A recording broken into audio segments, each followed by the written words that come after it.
You're watching a B.A.S.S. presentation. Good morning and welcome to you. Welcome to Bassmaster Live in the Humminbird Bassmaster Elite at the St. Lawrence River as we barrel toward the thrilling conclusion of the Bassmaster Elite Series for 2024. All right, St. Lawrence River, that says a lot. This is the greatest fishery in all of North America. We'll hear more about that later on today.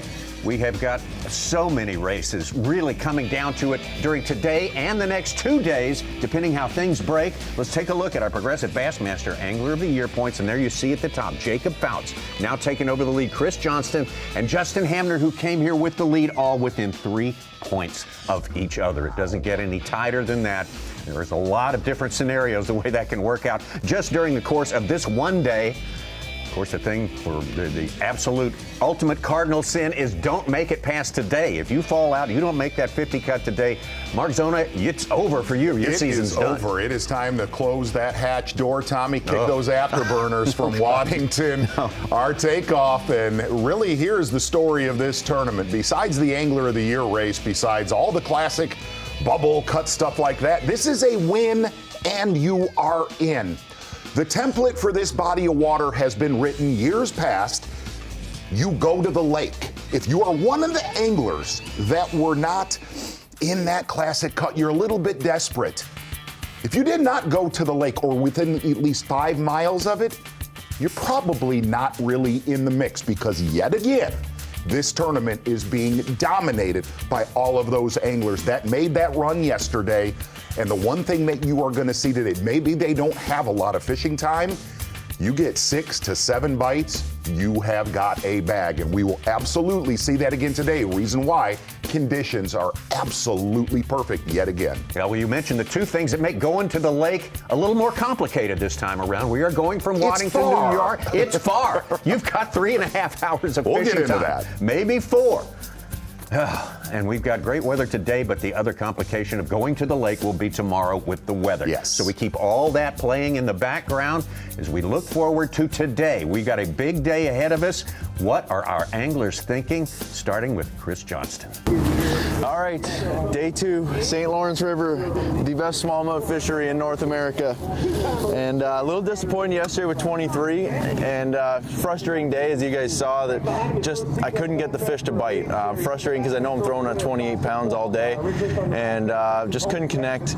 So I'm really torn on what to do. With a shortened day, I don't know whether to go straight, go out to the main docks. I could probably catch 22, 23 out there, or do I go fish some of the same fish I fished today, and there's potential to get 28 pounds there. But I could also only catch 3 bass. So I'm a little torn, or I can run another direction and go fish some different waters. So if I only had 2 or 3 areas, it'd be easy because I just put my head down and go fishing. But it's all about decisions in this one, because it's a long run, like I said, not a lot of time to fish, but I got a lengthened day today, 4:30 check-in, so that should help me.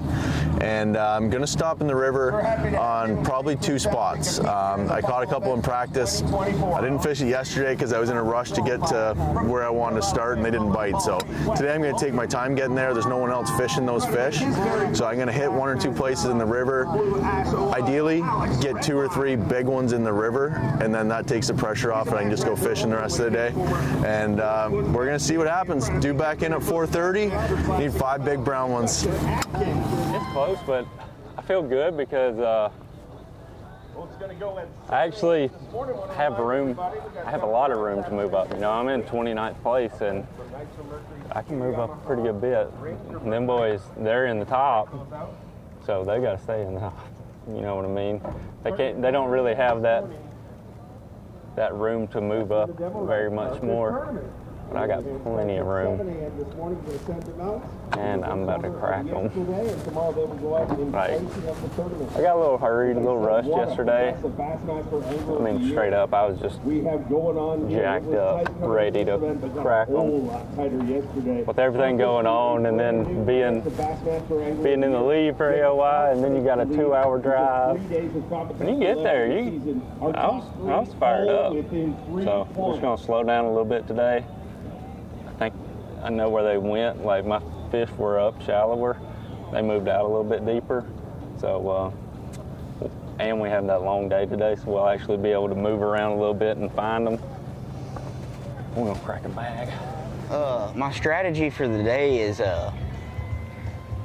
kind of a Tennessee River strategy. I'm gonna go run to a big community hole with a bunch of 5-pounders on it, and I'm gonna sit there and milk it for all it's worth. And hopefully it keeps reloading and I can keep catching some.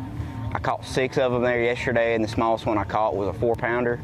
So if I can catch 5, they'll be the right ones, but you just gotta catch 5 of them. They're hard to catch. And what's the bait? What are we using?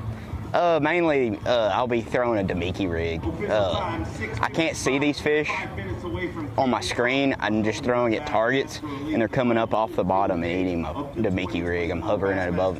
So a lot of Canadians call it moping, but I call it Demiki rig fishing, where you cast at rocks and then they come up out of the rocks to eat it. Day 2, the little bit change the wind, so I will go to the lake and the 2-hour driving, and the only fishing I think the 3.5 hour, 3.5 or 4 hour. So, but I will go to the lake and hopefully big fish. So, but change the wind today, so I don't know always fish moving a lot. So sometimes nothing, sometimes many fish. So I hope big fish coming today. We hoping for calm water? Yeah, calm water is perfect for me. But today a little bit too, and tomorrow worst. So I think today it's okay. Tomorrow, I hope. Yeah, thank you. Indeed. That is a better than average bunch of pregame comments from those 4. Hats off to those guys. We got a lot of truth, a lot of insight there, especially from Chris Johnston and Justin Hamner. Tommy, if I ever see you go man bun and goggles, just let me tell you, that was going to be my next look. Slice of heaven. Okay, yeah. And really, these anglers running to the lake, you're looking at about an 85 to 90 mile run.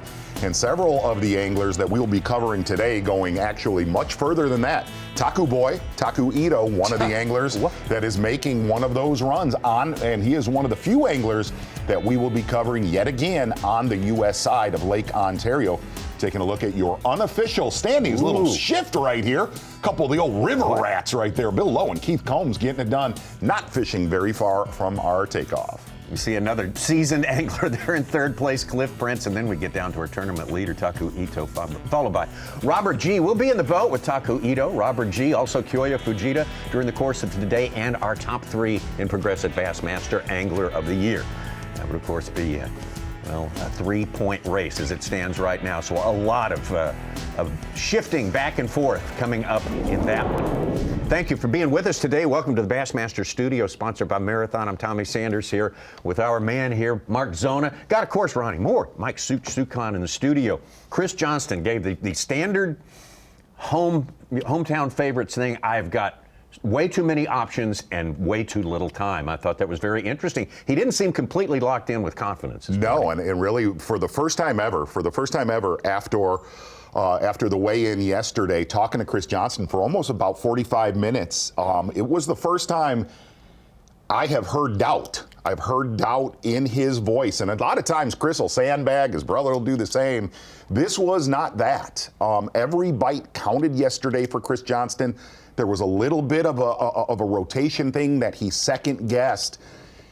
And you don't hear this very often when we come to Lake Ontario. One of the things that Chris Johnston said, I have to survive today with perfect weather conditions because I feel tomorrow I will absolutely have that advantage. The reason why, you look at guys like Jacob Foutz, you look at a Justin Hamner, the areas that they're fishing tomorrow will absolutely be throttled to where a guy like Chris Johnston, very, very used to those conditions. So strange to say, awesome weather today, and Chris Johnston, this is no joke, was worried about catching a 5 bass limit. Oh my gosh, and talking about having to catch a couple in the river too. That kind of surprised me a little bit. Ronnie Moore, Chris Johnston, of course, in both of our top stories, winning the tournament and Progressive Angler of the Year. But we took a look at the Progressive Angler of the Year thing. Yeah. And an interesting comment from Justin Hamner. He does have the advantage of being able to gain more today with Foutz on top. You always want to be in the lead for Progressive Angler of the Year. That's the safest spot to be in. A couple events ago, this was going to look like a regular Elite Series season where it's 40 to 50 points going into the last event,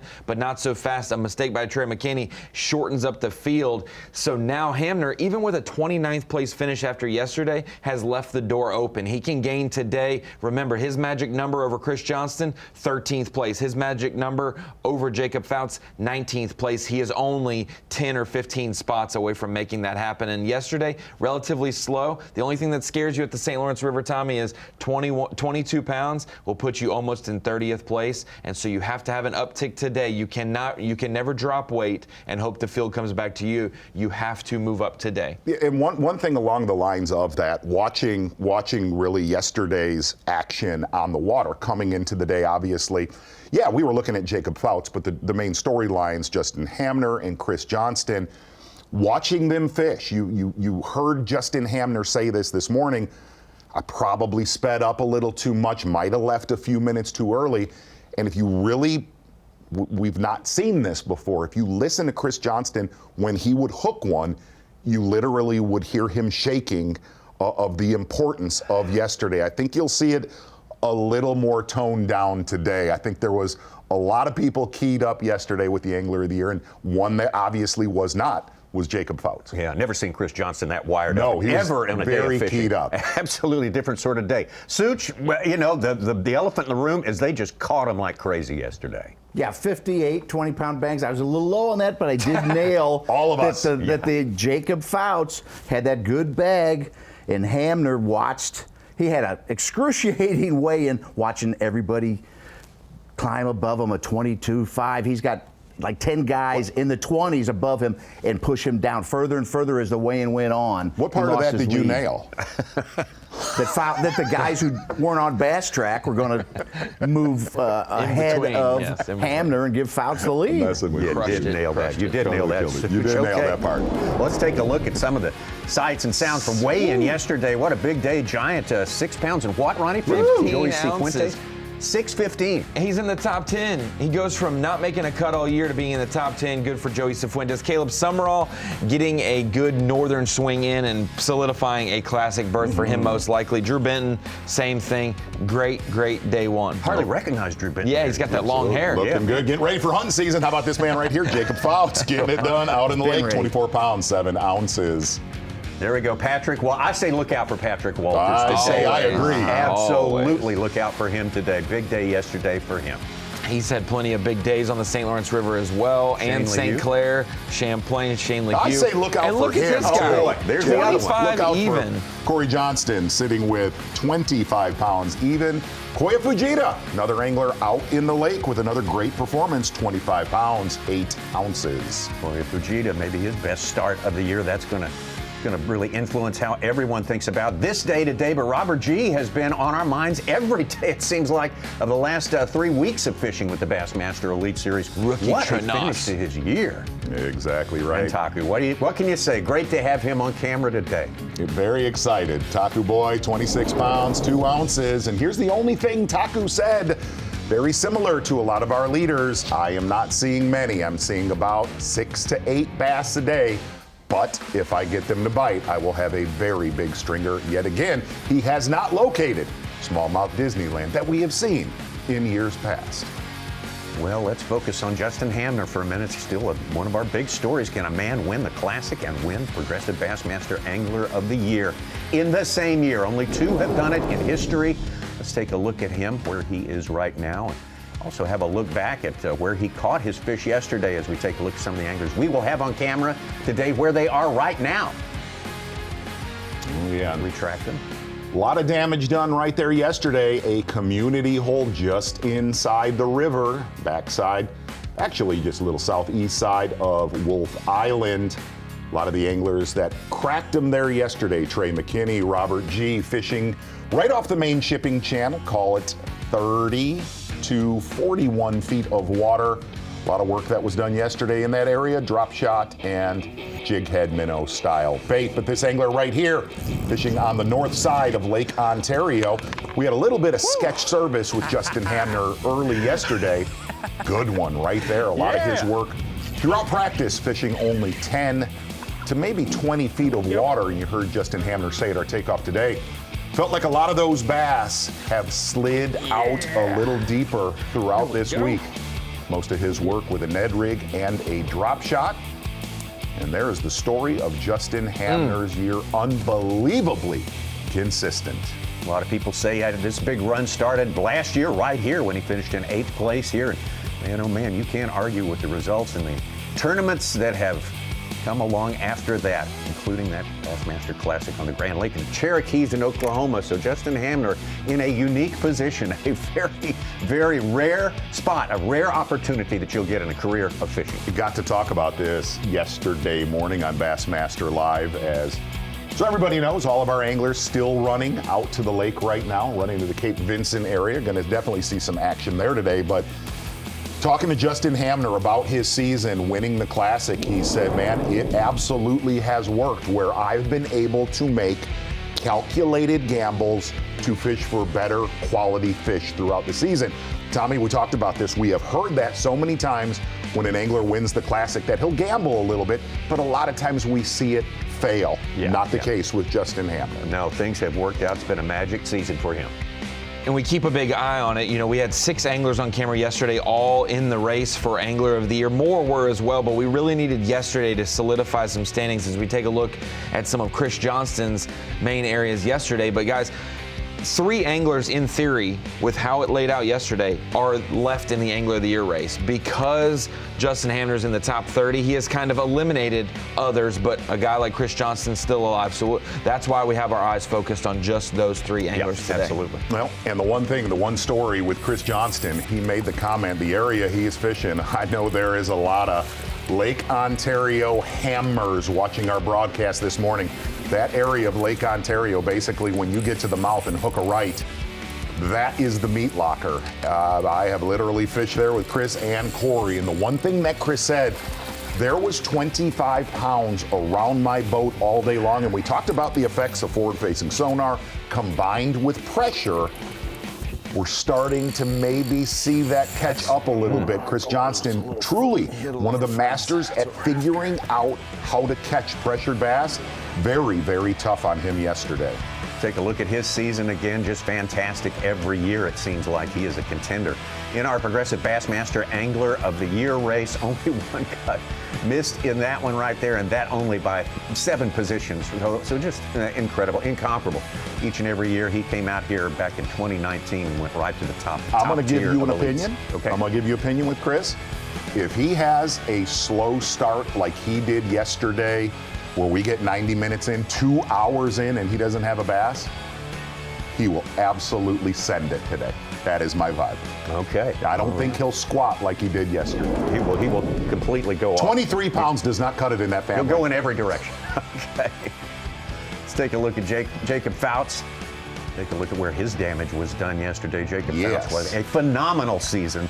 Absolutely, and boy, putting a capper on in the first day by taking over the lead in Progressive Bassmaster Angler of the Year. And those 2 islands right there, a lot of history throughout regional tournaments, a lot of history throughout national tournaments, whether you're focusing on Galoo Island or the main Duck Islands, a lot of pressure there yesterday, fishing from, call it 25 feet all the way out to 50 feet of water.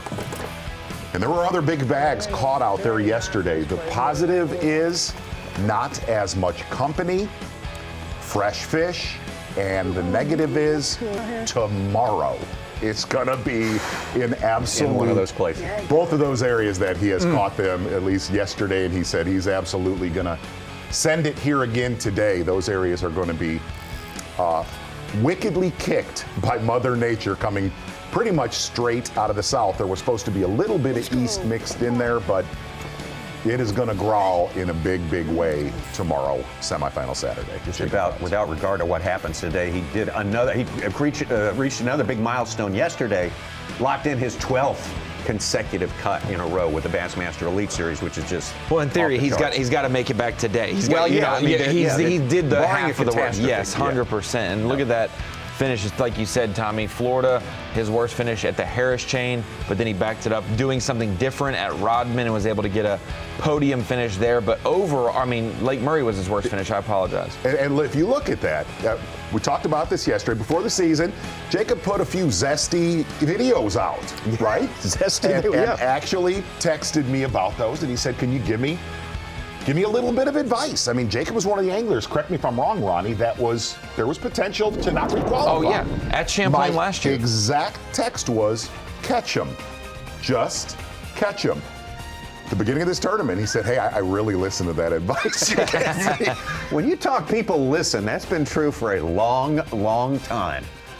Well, there we go. Our standings. Again, Progressive Bassmaster Elite Series Angler of the Year is a big, big thing here, and lots of movement yesterday. We now know Foutz is on top at 3 points separating the top three. We'll be concentrating so hard on those anglers today. We will do everything we can to bring you as much fishing as we possibly can on this very important day on the Bassmaster Elite Series.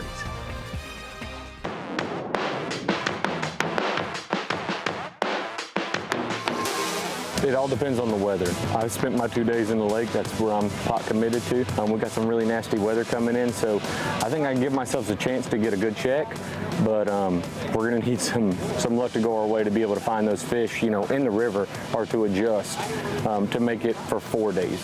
Just I caught a 6 or 7 fish, but 26 too. So, and only 3-4 hour fishing and go back here. So I think a 3 hour fishing. It's not like it used to be here, You used to be able to catch 75% of the ones you see, and now you're down to less than 25%. You might be 15%. I mean, there's a lot of fish there. They just are very finicky and they're hard to get to bite. I've done most of my success here in the past on the lake, one time shallow in the river. And I'll be honest, I spent 2 days on the lake, so I put all the marbles in. And if I can't make it to the lake, I'm on Saturday. If I make Saturday, I'm not sure what we're going to do, but like I said, we're going to worry about tomorrow first. Anglers talking about what being on point is all about. Yes, sir. You can see on point right there. Part of it is going to be having a plan B, having more than one approach, a way to catch them when conditions change. Exactly, and really shooting par today out at the lake for a lot of your leaders is going to be, they're looking at the weights, it's going to be around that 24-pound range. You're seeing guys like Bill Lowe and Keith Combs, Cliff Prince, who are doing a lot of their work in the river. Stellar days for those guys yesterday. Yeah. Can they back that up and still hover around that 23-pound? We have learned the last couple of years, very hard to do that 4 days in a row. One point we haven't brought out yet, very important point about this tournament, it's win and you're in, no matter what your standing is. In any of these races, if you win this one, you are going to the Classic 2025 at Lake Ray Roberts. Fuel stops, an important part of that game plan. And I will tell you, big hats off. A couple of the gas stops along the St. Lawrence, people don't get popping that early in this part of the world, but everybody gassing up there in Clayton, getting ready to jam. A couple 20 miles away from the lake, not even, for a lot of our anglers that should be fishing here in the next, say, 20 minutes. But this will be a big, big factor for a lot of our anglers throughout the next 3 days of this tournament. Gassing up, making really 90 to 120 mile runs. And a lot of that will end up very chippy come midday tomorrow. Took off in reverse order from yesterday. Yesterday they went off in order of their Angler of the Year points. Yes. So the ones at the back of the pack started out first today. Kind of being like at Disney where you want to cut, but you know it's rude. But boy, you just want to creep right in. You risk management. What do I have to take in order to get in line here? Exactly. You get 40 anglers trying to gas up at one time, it's always going to be a lot of people do it at airports, and it really winds everybody else out to start the morning. People love going up the shoulder and merging right at the last second, but understandably so. Yeah, like you said, Tommy, they will have longer fishing time today. They had to be back at 3 Eastern yesterday when our show ended, so they had to leave an hour and a half before our show finished to make it back on time and not lose any points that way. Today, our top 3 in AOY, Robert G as well, are in the last flight, so they are due back at 4:30 Eastern time. They will probably be packing up and leaving if conditions remain the same about the time our show ends. So that'll be good for us. Hey, good for us, yes. We Good can't for help but you. think about ourselves there floundering at the end with nobody fishing, but it'll be a better situation today. Love Coop Gallant Yeah. having a rough day yesterday and still sending it out to the lake for the last day of his year. Yeah, if you look at the standings, Cooper Gallant, 11 pounds. No, he did not forget how to catch smallmouth. He was 9 minutes late yesterday, got brought in by Drew Benton. That is the risk, Tommy, you make when you go 100 miles is mechanical failure or issue can delay you. And if you have it timed up to the minute, you could be 9 minutes late. We are going upstream here toward Lake Ontario from our takeoff in Waddington. This is the way our 101 anglers are distributed right now. Creeping right through Ogdensburg as we kind of come to the wider stretch of the river. You're going to see Chippewa Bay on your left-hand side, Goose Bay, a lot of big largemouth in there. Nobody looking at them this week. They're all dripping right on past it. Take a look at Brandon Lester. Did a lot of damage in the river yesterday. As we get up towards Lake of the Isles, Alexandria, gorgeous this time of year. Oh, it is. I am stretching. There it is, right there. Thousand Islands. Beautiful place. Clayton, New York. So much rich history. This is your stomping ground. I actually it really is. You're home away from home. Actually have probably spent more time here than I have at Lake St. Clair since I was about 19 years old. Grindstone Island, Wolf Island, as we take a look at more gassing up. Yep, that's gassing. That is gassing. There we go. That right there. We got anglers getting There's down Wolf there. Island, Cape Vincent, glorious, glorious views with the lighthouse and Chris Aldane. As you look at Fox and Grenadier to the left-hand side of your screen with Matty Wong at the bottom. There's Justin Hamner making that run out to Amherst Island. Bassmaster Live, day number 2, Friday, final event of the year. Incredible fishery. 1,900 miles of St. Lawrence River, part of the St. Lawrence Seaway, taking all that water from the Great Lakes out to the Atlantic Ocean. It's one of the most magnificent rivers in America, and for our purposes, it is the #1 bass fishing river in America. What's it take? 90 years, Such? What was it? One drop of water going through the Great Lakes to get out of the St. Lawrence to the ocean? No, Superior takes 200 years. Oh, okay. Big body of water. And Tommy, this is the last guaranteed day of the season for our 101 That's anglers. true. We'll cut it to 50, so 51 will be fishing their last day of the season, some the last day of their career, and some will prolong it. And big kudos to some anglers who made their first Bassmaster Classic based on how they did yesterday. They should have secured their points. Other than rookies and things like that, Justin Atkins is a notable, making his first Classic. Kyle Norsetter making the Classic. In theory, they are both right around the top 25 and should, even if they fell today, did enough work this season. So congrats to those guys, 2 notables. There'll be some more.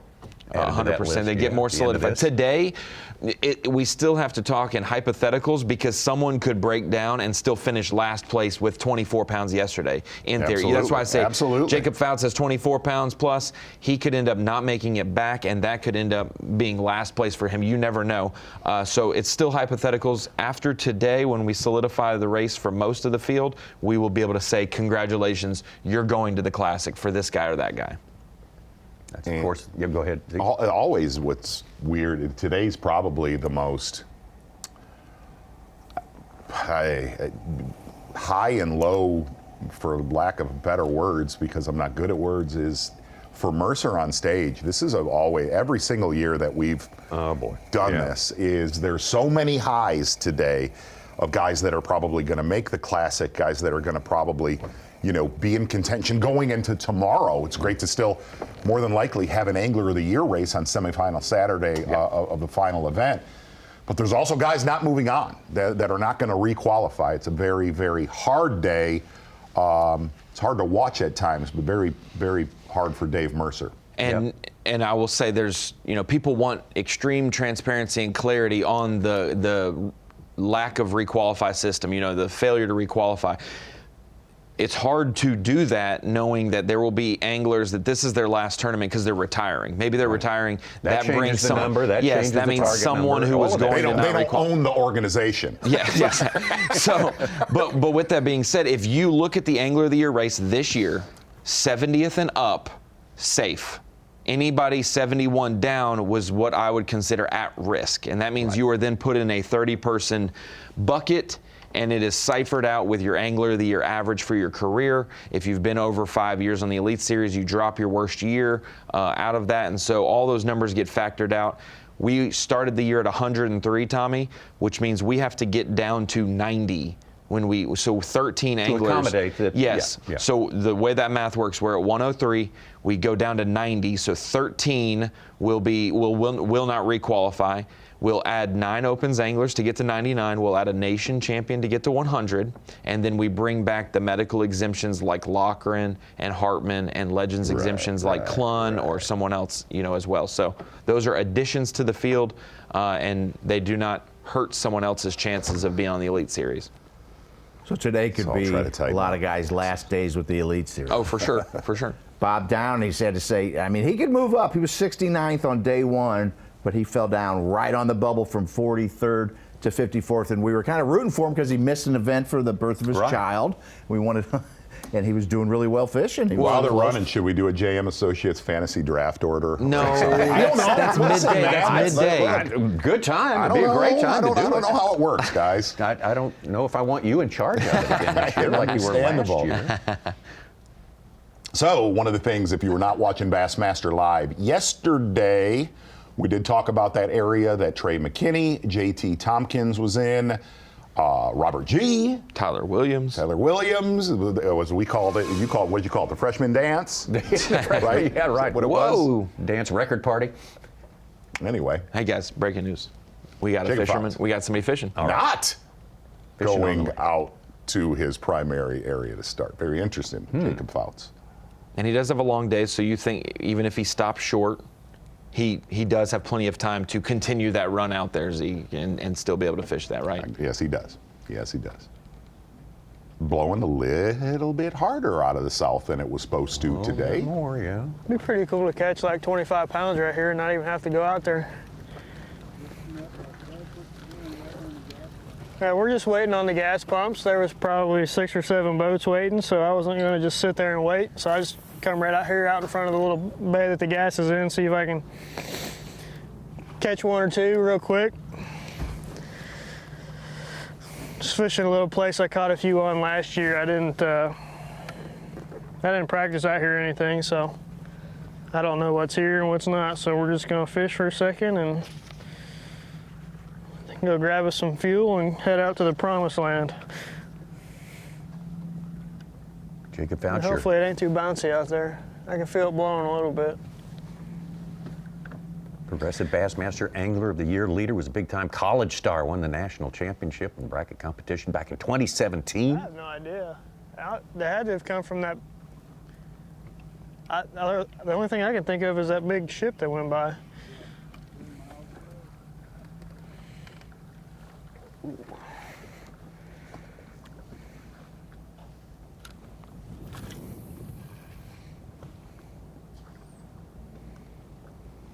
Boy, what a couple. And I think you're going to see Chris Johnston do that today, too, is start in the mouth. What a couple 2 quick good ones in the mouth would do for the rest of your day out in the lake.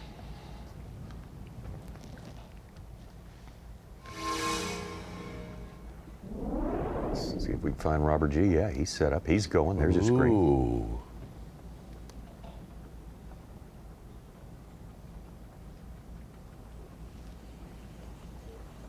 25-12, just under 26 yesterday. He mentioned the, what do you call it, Demiki rig or moping, and from where he's at in East Tennessee, I can understand Cherokee Lake and the Fort Loudon Tellico region. He actually called it, he calls it advanced moping, and what that means is he said feeling all right. I'm not kidding. That was just, he said predominantly that run stuff just is beats vertical. you up. Like I really do not like it at all. You know what I mean? I hate running that far.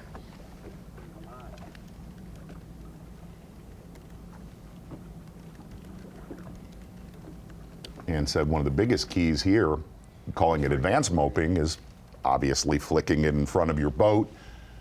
He said one of the biggest keys, though, was a lighter jig head where it kind of flushed with the current, very natural. He said as much as more efficient that you are with a 3/8 or a 1/2 ounce, it just moved too fast, the fish would not react. The current hits it straight on, and there's just these big rock shelves and like big rocks that I'm casting at, and they're coming up out of to come and like you'll see them come up after my bait. That's basically what I'm doing. I'm just casting at these big rocks and rock shelves until they come up and look at my bait. So it's kind of like a moping deal, or a Damiki fishing, kind of like back home at Cherokee and Norris and Tellico, where you cast at rocks and have them come up out of them.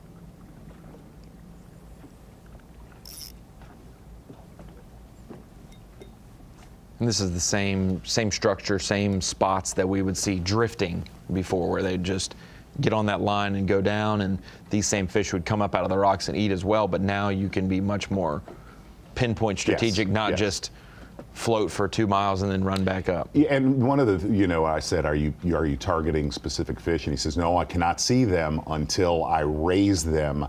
A lot of the, if you fish Thousand Islands in Lake Ontario, a lot of the rocks have massive, you've seen it, Tommy, massive cracks. Yeah. And they'll use those cracks as a current break. They'll use it as a highway that they'll just kind of roam back and forth in. And he said, when I'll throw my bait out and they'll rise on it, that's when I see them.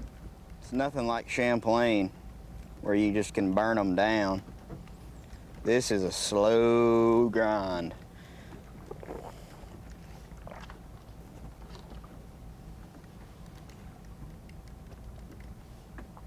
Could look at one of those rock shelves right there, all the way out to 60 feet in front of his boat. Basically, it breaks off from 35 down to 50.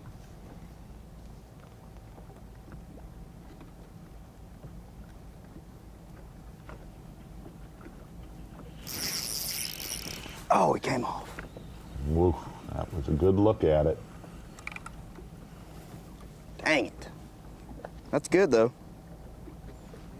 It looks like there's several. That's it. All of a sudden. Bite.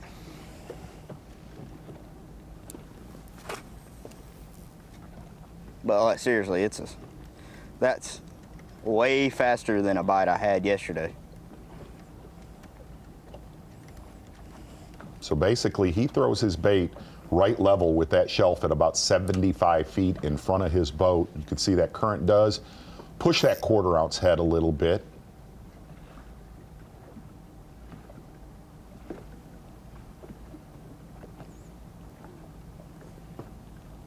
Boy, those look like really good ones.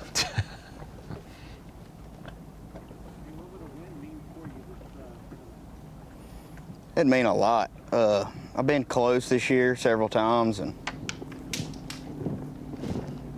but to be honest, right now all I'm thinking about is catching a limit today. It's that hard to catch them here, so I can't really think about that. It's only day 2. I'm thinking right now is I gotta catch enough to get a check.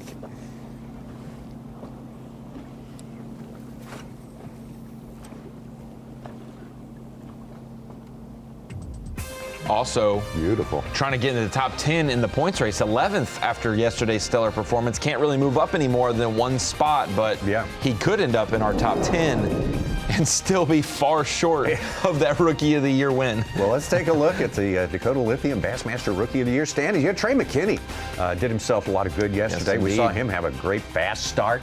Not doing exactly that, actually drifting.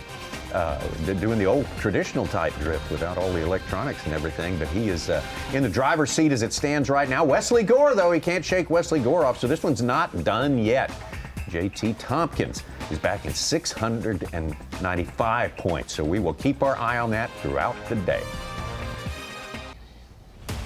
The Humminbird Bassmaster Elite at the St. Lawrence River is sponsored by Ranger Boats, by Rapala, and by Yamaha. Day number 2 in progress right now. Launched about 2 hours ago, getting set up in their first spot there. But let's take a look right now at Progressive Bassmaster Elite Series Angler of the Year points. And there's Jacob Foutz having taken over the top spot through sheer competitiveness over the last 12 events. But really all that matters is the last 8 events here. For 2024, Chris Johnston in second place and Justin Hamner, who came here with the lead, in third place, but only separated the 3 of them by 3 points. So we have got a big day coming up in Progressive Bassmaster Angler of the Year points.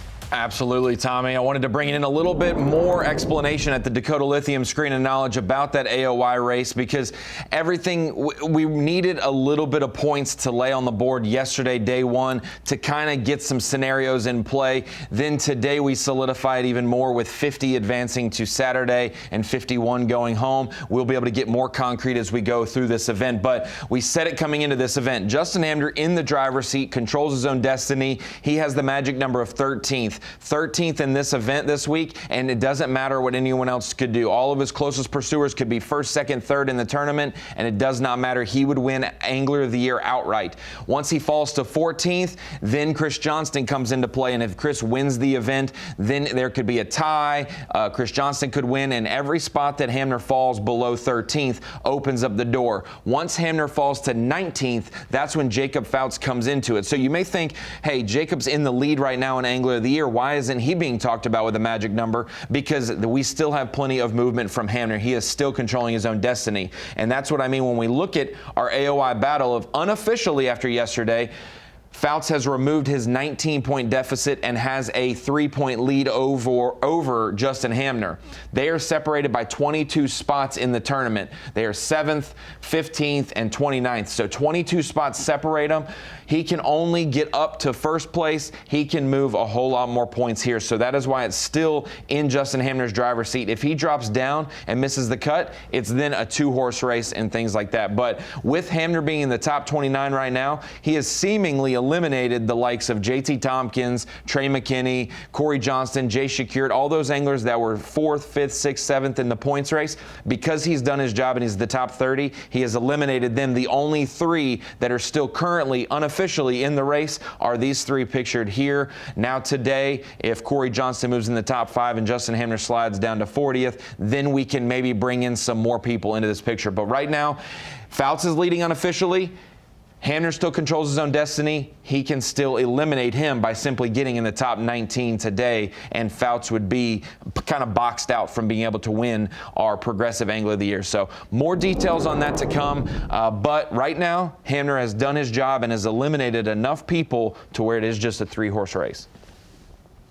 Okay, I can't tell you exactly where we are right now. There he is. Oh, we're at the gas pumps. There he is. Jacob Foutz, okay, he's fueling up. We saw him stop to fish a little bit. Yeah. Did not yield much of anything. And I will tell you, I know a lot of our viewers know this, that on-water gas price in upstate New York I can this imagine. time of year.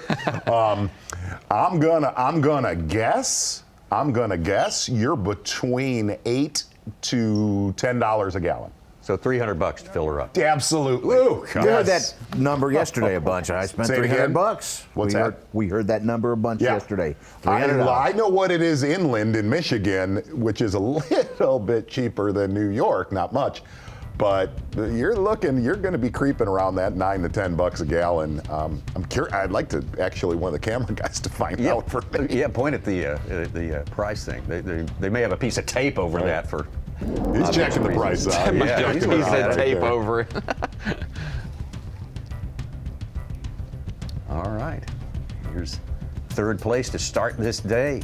25 pounds and a half. Kyoya Fujita. What a great season he had last year. And this is live with Kyoya. Kyoya's starting in the mouth of the river, just outside of Cape Vincent. But just 3 events ago, Fujita and Taku Ito were outside classic contention. They were 60th and 54th in AOI points. Wow. Now Fujita with his position, he's 30th and Ito's 23rd. You knew they'd do it up in smallmouth country. But Well, that's not as much of a guarantee, guys like Brandon Polnick we expected. And he's had 2 of his worst. I don't know. You expect Jason Christie to show up.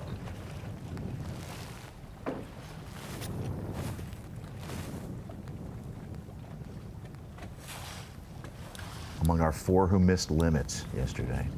Unbelievable. I think the 4 who missed limits yesterday, Such, were all on my fantasy team, so that was great. You're going to talk about that Oh, today. for sure. Let's go. No doubt. 2 wins for Kioya. Started this season with a win down in Toledo Bend, won at Champlain last year. He's fishing the gauntlet, all 9 opens, all 9 Elite Series events, and the Classics. So really the biggest thing for him, he came out as a prodigy and qualified for the Elites in his first year of the Opens, and then wins an Elite, his first year.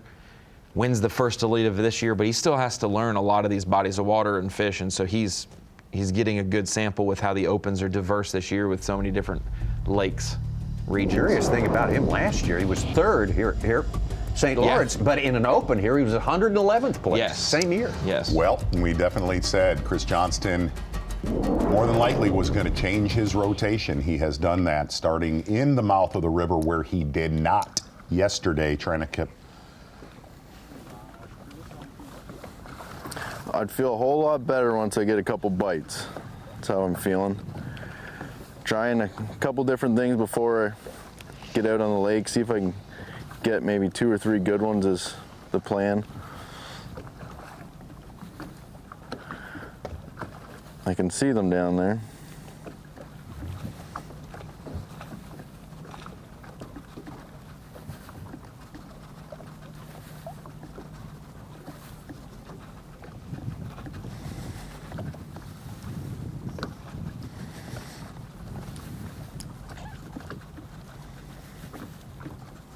They keep coming up and looking at it. Just won't bite it.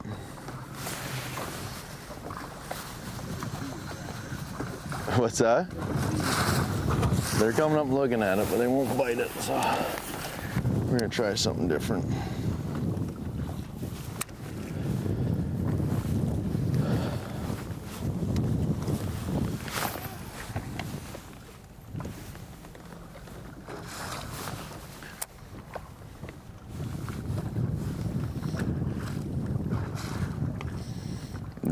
They're down there.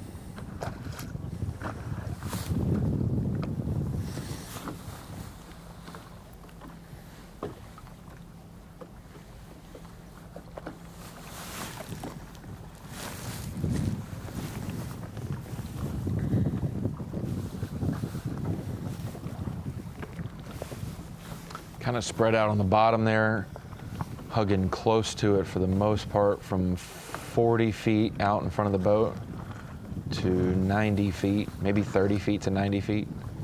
That's really different sprinkles of them. Where Shakurit throughout that 2 to 3 mile stretch concentrated on yesterday, and it was a grimy day for Shakurit as well.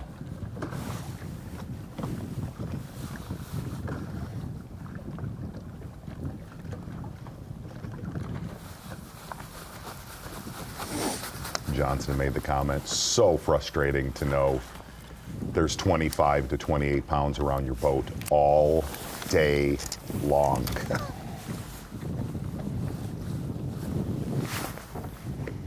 Corey Johnston made the comment this morning. Hey, a couple of years ago, you'd catch more than half of them. Now you can't catch 25% of them. Right.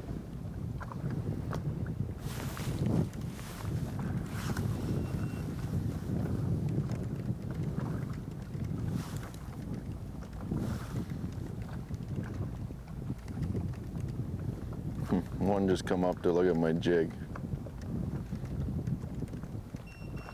We might eat it on the fall. If it did or not. He did.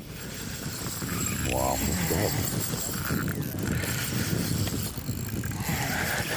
That one didn't even make it to bottom. Oh, it's a good one. I don't know if you can see that on the camera, but it's pretty cool.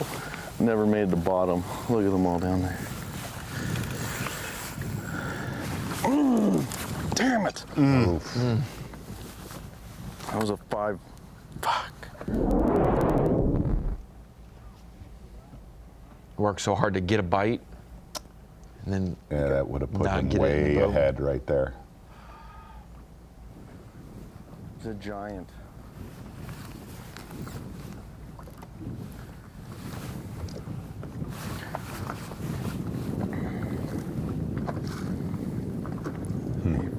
That was first cast after he changed. Never even base? let it hit bottom.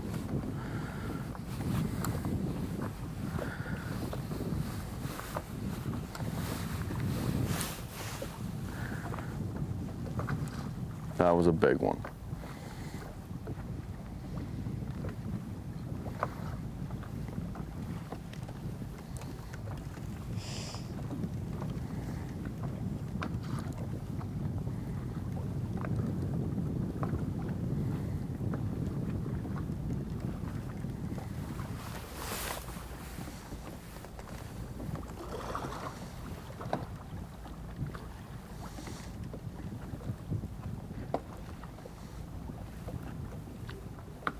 Well, one thing that we did talk about yesterday, one of the things that we have seen with the Johnstons, Chris and Corey, is rarely do we see them lose a bass. We saw one great big one yesterday afternoon with Chris, and that one just now Rubber G hooked up Bassmaster Live. I think that's a giant.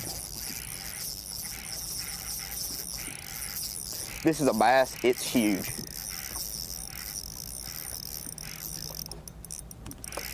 It's huge. Please stay on. It's huge.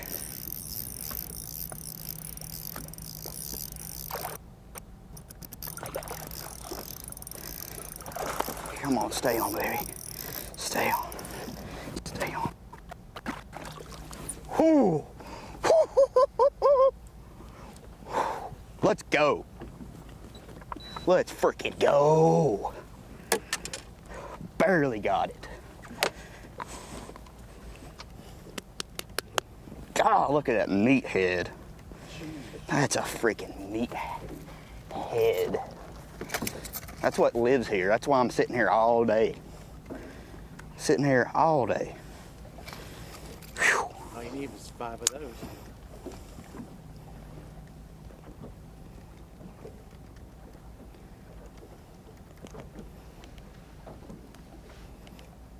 Five-pounder. 5-pounder. Hey, buddy. Thank you, bud. That's what I'm talking about. That's what lives. Those are the kind right there. That is absolutely what Chris Johnston had hooked as well. But Robert G executing first big one of the day in an area that he calls a community hole, and said he will absolutely trench in to the Trenasse. Robert G, the rookie, having a fantastic season, just a phenomenal season. One bite will put him in the top 4 most likely. Yep. So 5 pounds even. Others already have their limits in the river. Yeah, it'll slide him right there above Cliff Prince. Limit folks right there on top. Keith Coates, John Sokup, Bill Lowen, Cliff Prince, Wesley Gore, Cole Sands. The river guys with the limits on top. Some of those river guys are hoping for wind this weekend, no doubt. Well, they're going to play a different role tomorrow. You know that's for sure. If they can stick around for tomorrow, that's what today is all about. Humminbird Bassmaster Elite, fabled St. Lawrence River and Lake Ontario. There it is in that fantastic shot right here. Waddington, New York, our fantastic host city, kind of goes back and forth with Orange, Texas as being the most attended, most popular of our weigh-in. 4 days worth of weigh-ins here. Great, great crowds here. Taku Ito started the day with the lead. 6+ pounds. It's got Takuya Fujita started the day in 3rd place here. Yep. Koya fishing just outside of Cape Vincent. A lot of our anglers in that area yesterday and today we're seeing in that, on that main ledge into the shipping channel, 32 out to 50 feet of water. Koya might be a little bit shallower this morning. Oh, small one.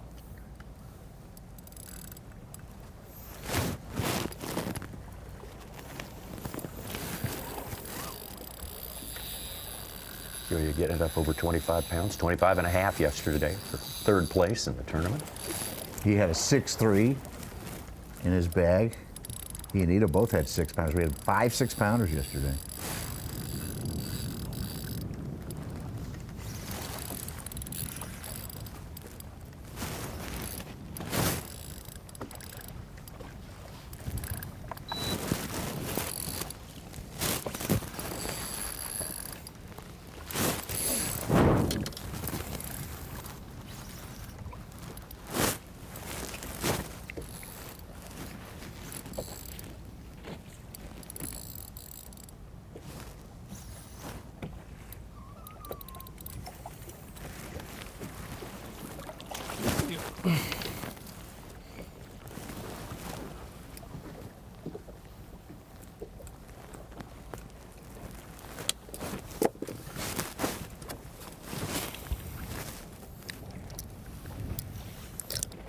Tommy, I've thought about this a lot. Obviously, we have covered a lot of forward-facing sonar tournaments the last couple years, and obviously this one's going to be dominated with it. Yeah. Is you look at, and I'm going to show two polar opposite sides of this. Back in the day, literally up to a few years ago, you looked at who was good at certain things, specialists on the Bassmaster Elite Series. You looked at guys like a Denny Brower, shallow, flipping a jig, to a Greg Hackney, to a Van Dam that would crank, to an Aaron Martins that was a superior finesse fisherman. The guys that are so good with forward-facing sonar are guys like anglers in years past with certain things that just commit to it. What I've really seen throughout the last 2 seasons is the anglers that really struggle with forward-facing sonar have those voices, and we always talked about this. But small one this week. 4-pounder right there for Koya. The anglers that tend to really struggle with forward-facing sonar are the same anglers that we would see struggle on the Elite Series that would go up shallow fishing and then be like, I gotta go out deep. Gotta get out there. They've never locked into it. The anglers that are so superior with forward-facing sonar and technology, they do nothing else for the most part anymore. They're the ones that prosper. They're the ones that prosper, and I hate to say it, they dedicate all of their time on the water before an event, all of their time in practice doing it, all of their time in the tournament doing it, and you don't see them stray and you don't see them leave it, or no matter where they are, what time of year, complain about it. Right. It's what made them. You're looking at one of them right there, a product of it, and you're going to see a lot more of that. The anglers that have not embraced it, but kind of embraced it. You've seen, taking a look at Trey McKinney right there, Stone Cold Country. Well, it's apple bottom jeans. Apple bottom jeans. That too. Is he good? Does it make sense what I'm saying? Yes, absolutely. I mean, we've known guys that, the only really successful froggers, reliably successful are froggers, willing are to the die ones with who it. totally lived and died with it. Absolutely. Right, yeah. I guess what I'm saying is, if you're a part-time forward-facing sonar fisherman, more than likely you're going to get trounced. Yeah. You know what I mean? And the other thing that we have seen with forward-facing sonar, we got to see it last year, there were a few anglers that quickly embraced it at the end of last season that saved their career on the Elite Series, requalifying.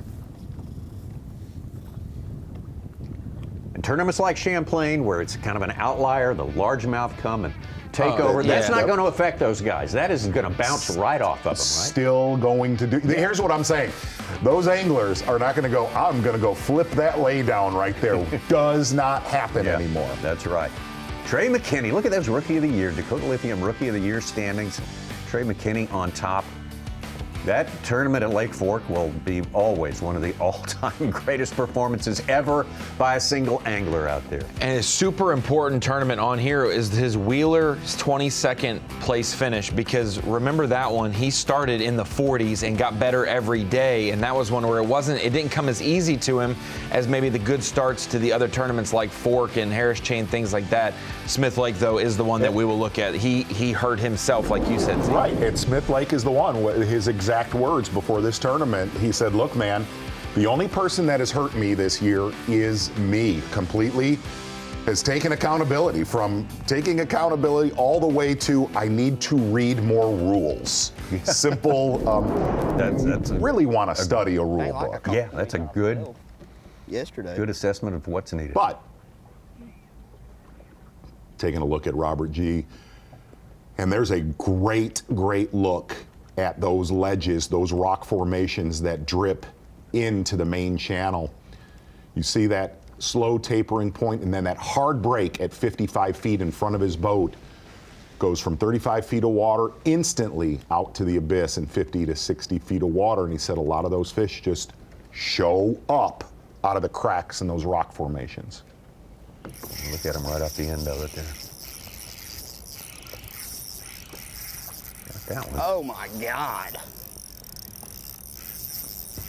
Please stay on there, baby.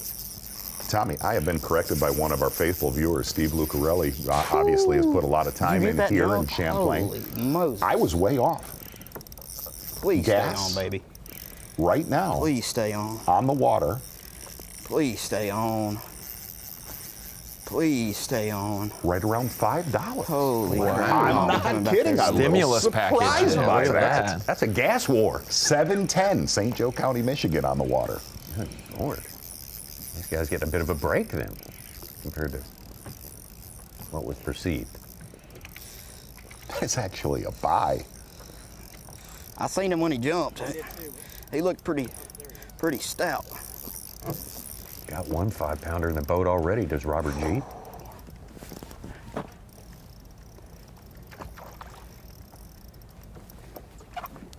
Come here, baby. Come here. Oh, yeah. Yes, sir. That's what I'm talking about, buddy.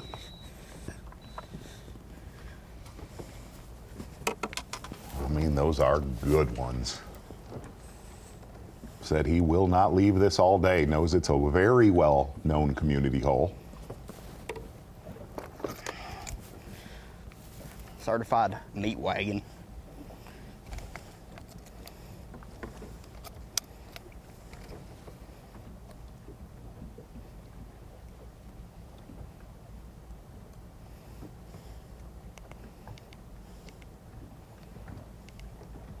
Five-pounder. 5 even. 5 even. What do you say at the top of the show, Tommy? I got a spot. It's like the Tennessee River. It's a community hole with nothing but 5-pounders. I'm going to go there and sit there on them. That's what he said. That's 2 5s now for Robert G. Wasn't kidding. There's your Lawrence bird's eye view, the vastness of this place. Am I out of line to say every time I look at Robert G, it feels like I go back in time and look at a young Greg Hackney? It is a little bit Fishing of that. Lake Dardanelle. So some of that for sure. Oh, I'm feeling fantastic. I mean, I didn't have a fish till 10:30 yesterday, and I caught them between 10:30 and noon, and I just caught 6 fish and I left. So it's a lot better start. But I mean, these fish, like I said, they're so hard to get to bite. I've had 3 bites though this morning, which has got my confidence already rolling. So hopefully we can make some more things happen and catch 3 more 5-pounders and head back to Waddington. G up in the third with that. Corey Johnston. It's too early fish, in the 6 tournament person. to just, I don't know, I should sit here actually and burn them down today since the wind is supposed to be bad, so I should try to shoot for like a high 20-pound bag. That's the goal right now as of 9:20, but in about an hour, if I don't catch anything, the goal will just be catching a limit. But I've already got 2 5-pounders, so it would be nice to catch some more. High 20-pound bag never goes out of style. No. It's good with it every doesn't. occasion. Yeah. Yeah. The outcomes are so good. Really are. Good start for Robert G. Little more space in that area today. Yeah, he's not quite the house party it was yesterday. Not too far away, Koya Fujita. 1 fish in his live well, and he had a small, nice little milk run throughout the Cape Vincent area watching him yesterday.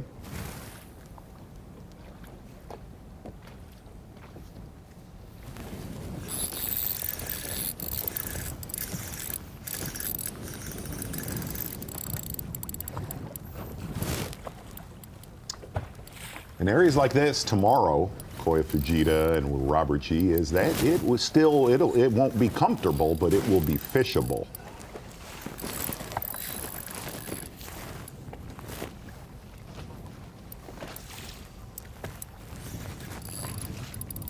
Pretty smooth. Very small. We've seen 3 of the smallest bass Yes. we've ever seen Kyoya Absolutely catch. right. On the Elite Series in general, and on this body of water, no doubt. Yeah.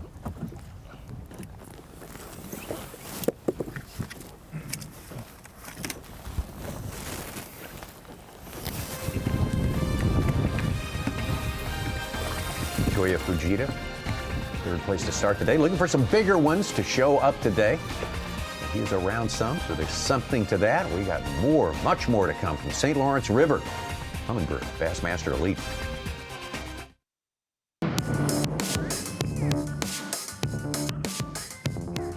Hey guys, I'm Corey Johnston, and this right here is the bait I've designed specifically for what we're doing this week, drop shotting, and it's called the Party Minnow by 6 Cents. This accounted for 75% of the fish I had today. I did catch a few on some other baits, but this one did most of the damage, and it's going to be a big player the rest of the week. Bass Pro Shop's top lures, Corey Johnson right there. Today he is right where you expect him to be. Yesterday as well, planted right there in the top 10. Don't let him get out of our side, that is for sure, but man. Chris Johnston's everywhere. Whoa. Guys, he's cloned himself. This is big bad news for the That's rest of how the field. fast he's running around hitting stuff. Hey, Paul today. Mueller with 16.5 pounds from 23rd to first place. Wow. New leader. Oof.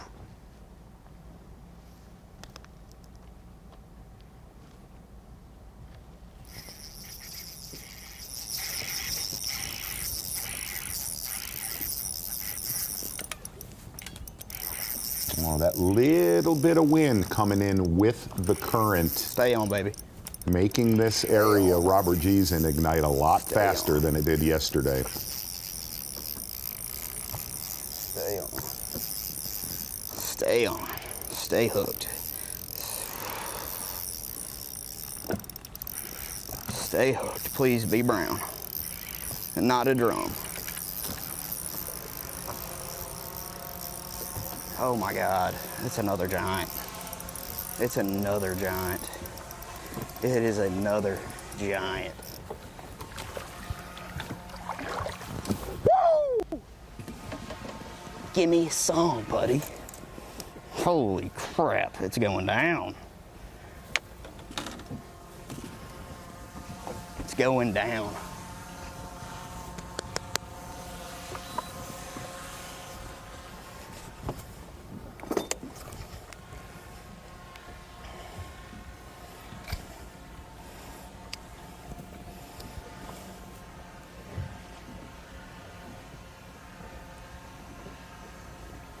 You ain't gonna believe this, but that's another 5-pounder. 5 even. Jesus. I love it. I love it. There he is in the This is lead. the meat wagon hole.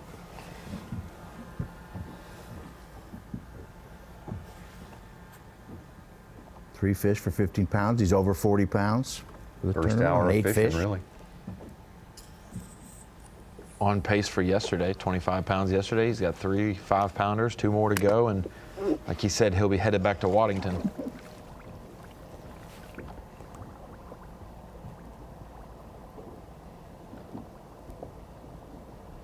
Dude, it's not even 9:30. We got 15 pounds on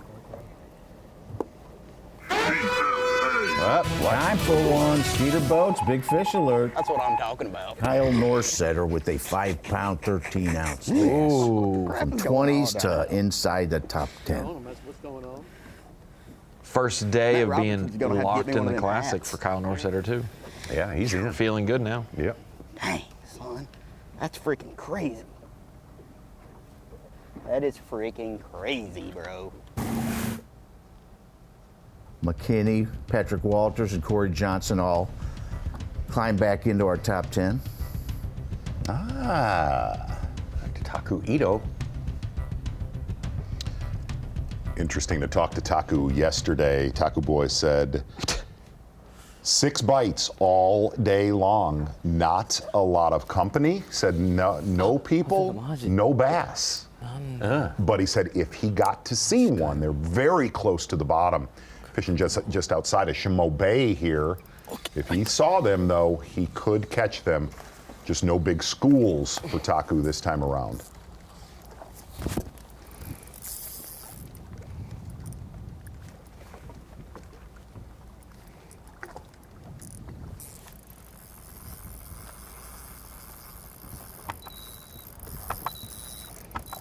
I believe this is fish number 1.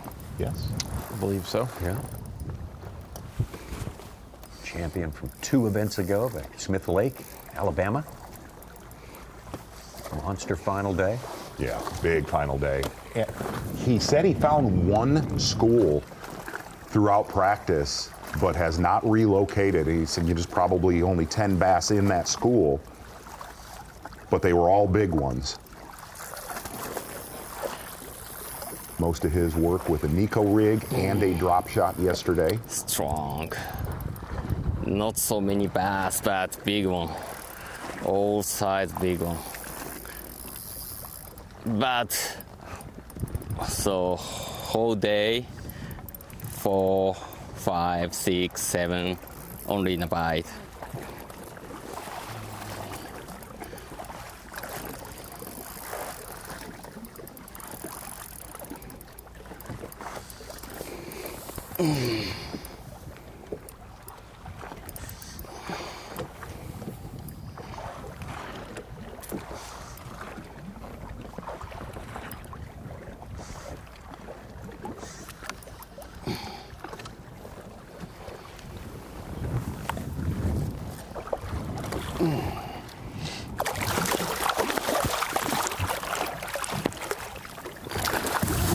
Okay, yes.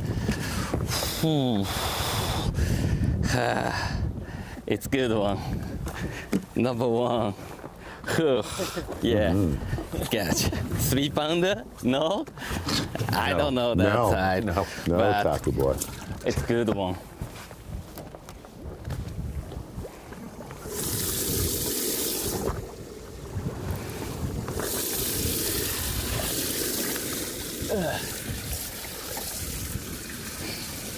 Not many bass. Awesome. Uh-oh. Number 1, here's Trey McKinney. Now, this is actually from Chris Johnston's boat. Getting a look at Trey McKinney here.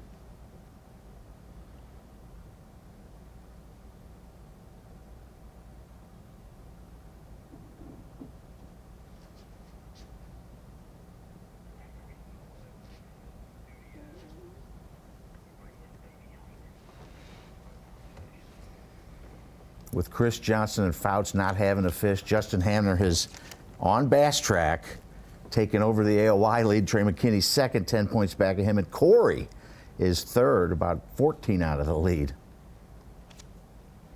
That's how tight it is. It's a couple good catches and the flip-flop.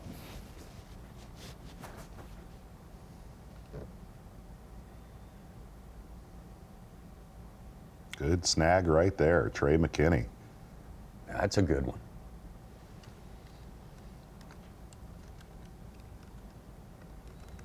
Oh, that has got to be hard for Chris Johnston to watch. Robert G on one side, Trey McKinney on the other. Let me see where he is. I'd like to know what he's thinking right. Sorry. Probably nothing super positive, I'm guessing. Words. Words. Right. and the words. And I don't think, with McKinney blasting apple-bottom jeans yesterday, folks with the furs, I don't think that would help Chris Johnston mentally right now at all. Wait, if you're trying to get in his head, are you blaring the Star Spangled Banner? Are you doing that? Like, is this a... No, I think what would put him over the edge is apple-bottom jeans. Trust me. And the picture right now for FaceTime. The word. Yeah. Oh man, that's awesome. Well, that party's reignited. Yeah, Chris Johnston out there. Yeah. I mean, I've never seen him as tweaked up as he was yesterday. I'm sure today is just as stressful for him. I would say, again, yet another slow morning for Chris Johnston. Only has lost 1 good fish so far. Speaking of boots with the fur, I think we got our guy on the line. Oh, well, what? Davey knows apple bottom jeans. I know he does. I've seen cut a rug to that before. Davey Hyde, the great Davey Hyde, joins us on location there. Were you around Chris Johnston any yesterday? He seemed to us to be very, very high strung out there.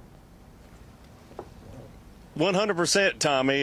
It was very surprising. I mentioned to Mercer right after they took off, I've never seen Chris Johnston seem so anxious, so nervous. Heck, he even used the word nervous. He said, I am nervous. For him to say that here on the St. Lawrence River, something I never thought I would hear. But it is a big deal.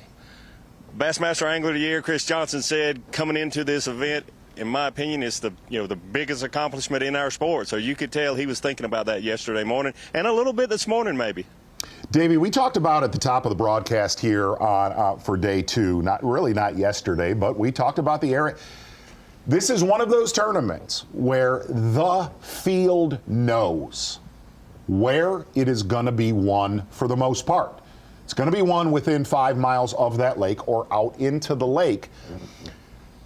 And I talked about this at the top of the broadcast. If you're one of those anglers that are down in the 60s, 70s, 80s, 90s, and didn't even practice there and just decided to fish in the river, what is the thought process on that? Because I honestly, I mean it, I don't understand it. Yeah, Z. I mean, it's hard to explain. I'm sure it's a different thought process for each angler. To be quite honest, I'm sure some of them are thinking, hey, I'm not going to go out there. Maybe my practice wasn't good enough. I can stay in the river and make a $10,000 check. And maybe have kind of already wrote off the year as not going to make the Classic. I need to just get through this one and start again next year, hopefully, with a different result. But, I don't know. But there are a fair amount of anglers that went out there yesterday that said, man, I didn't have a good practice. I don't know if I can catch 5. And they caught literally 5 and had 20 pounds or 21 pounds. So it's high risk with great reward, but the numbers are down more than we've seen them. And I think that's part of it. But the other part is 3-pounders don't do you any good. And talking to Taku yesterday afternoon, he's found a fair amount of 3-pounders schooled up, along with some other anglers, even some people that could fish shallow and catch those 3-pounders. But you've got to know 2024 St. Lawrence River, you've got to catch 4.5 and 5-pounders, even some 6-pounders to have a chance to win here. Davey, we talked about it yesterday at length, actually. You're starting to see certain lakes, whether it's Mille Lacs, whether it's St. Clair, here, very, very heavy pressure with forward-facing sonar. Look, in years past, guys, if they had 2 or 3 hours out there, they're going to catch 10 to 15 bass. Give me your opinion of next year, 2 years from now, in your opinion, what the effects will be. And just, I made the comment, Mother Nature teaches her young to stay safe. Do you think we're really starting to see that escalate now, especially in this event? Zia, the big word with all the fishermen that I've talked to, guys that have had success here in the past that, I've talked to before this tournament started, is they're getting much, much harder to catch. I can see them with my live sonar, but they're getting very hard to catch. I think Corey Johnston talked about it a good bit yesterday and even some this morning, that in the past you'd catch 80, 90% of the ones you saw, especially the Johnston brothers, because they knew the right baits to throw for sure. And now you see Chris Johnston on Bassmaster Live, just trying for an hour to get a fish to bite. And then when you do have bad luck and lose it, it's tough. But the fish are definitely changing. The pressure has definitely made it a lot more difficult to catch these fish. And, I don't know the answer. I think that's the big unknown in, the future of live sonar is what kind of effect, long-term effect, is it going to have on the fisheries, if any? I do know one thing that we've already found out, and I think it'll continue. They're going to get more difficult to catch, to get to bite, because for many, many years, Z, you were fishing here in the 90s and late 80s, early 90s. You catch a fish that you think, man, that bass maybe has never seen a lure, an artificial lure before, and just so easy to catch. Those days are over. Davey, thank you so much. Your perspective very much valued out there 2 times. Hey, that was depressing. Angler of the year. I know. Come on, that was a buzzkill. Wait a minute. But he's a man. You teed him up with, like the, hey, Davey hit Hyde, this great balloon. Stuff on location with us, and we'll be Leaning on Davey all week long, absolutely. Man, who's leaning on the smallmouth today is Robert G. 3 fish, each one of them 5 pounds. Got it done in an hour, really, the first hour of being set up and fishing. Now you see how his bait is out there at 75 feet, watching it kind of flow with the current. He said that was the number one key, was that lighter head, 1/4 ounce head, as it meets that shelf right there. Wow. And he said a lot of those bass that he caught yesterday, he was not targeting the bass. They would come out of a rock. Bang. Oh. Wow. Didn't get it. Didn't. Is sitting behind it. Somebody's gonna get it. 2 or 3, 4.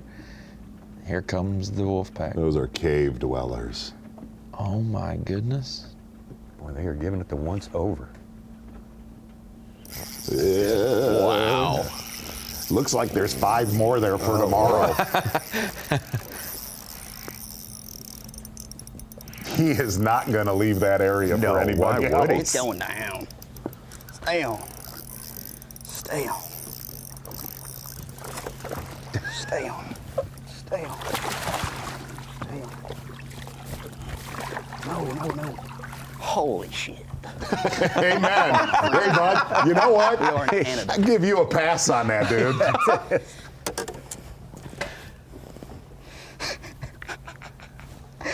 What the hell is going on? It's like they're all monsters. They are all monsters. I just had like 5 of them.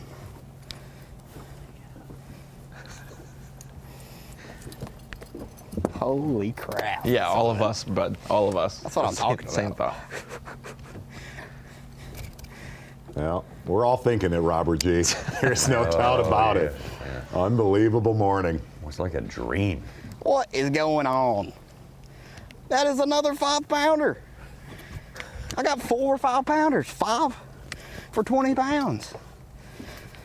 Holy crap. I'm freaking out, dude. This is freaking nuts. 1/4 ounce jig head, definitely an oversized soft plastic minnow. Not a lot of work with the drop shot, but he said that weight of the head definitely was key.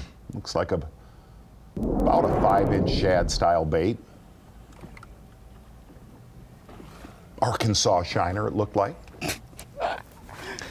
Big. That was very cool to see his bait get right You want to in know the. something funnier?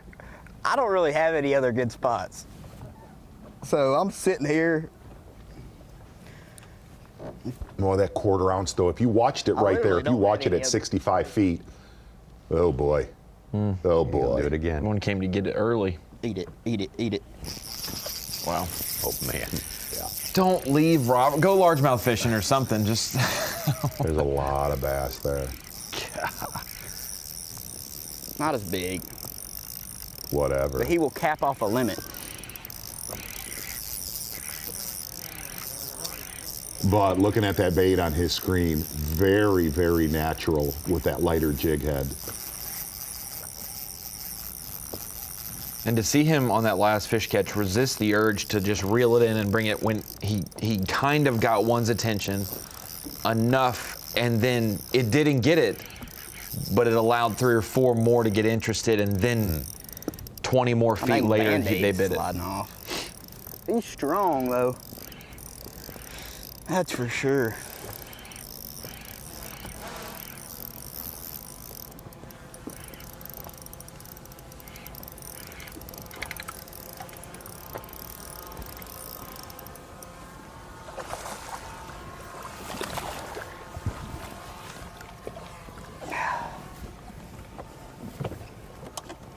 Little guy.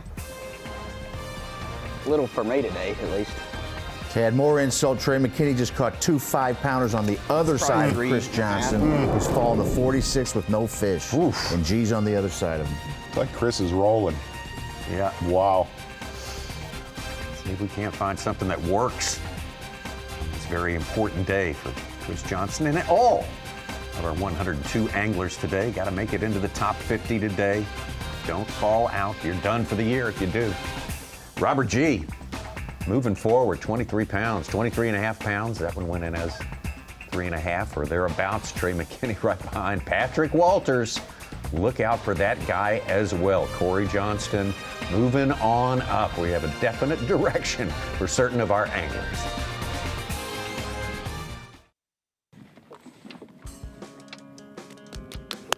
God, look at that meathead. That's a freaking meathead. I've been absolutely robbed on the last two. And I just made a terrible mistake at the end of the day at Champlain. I feel like that was mine to lose.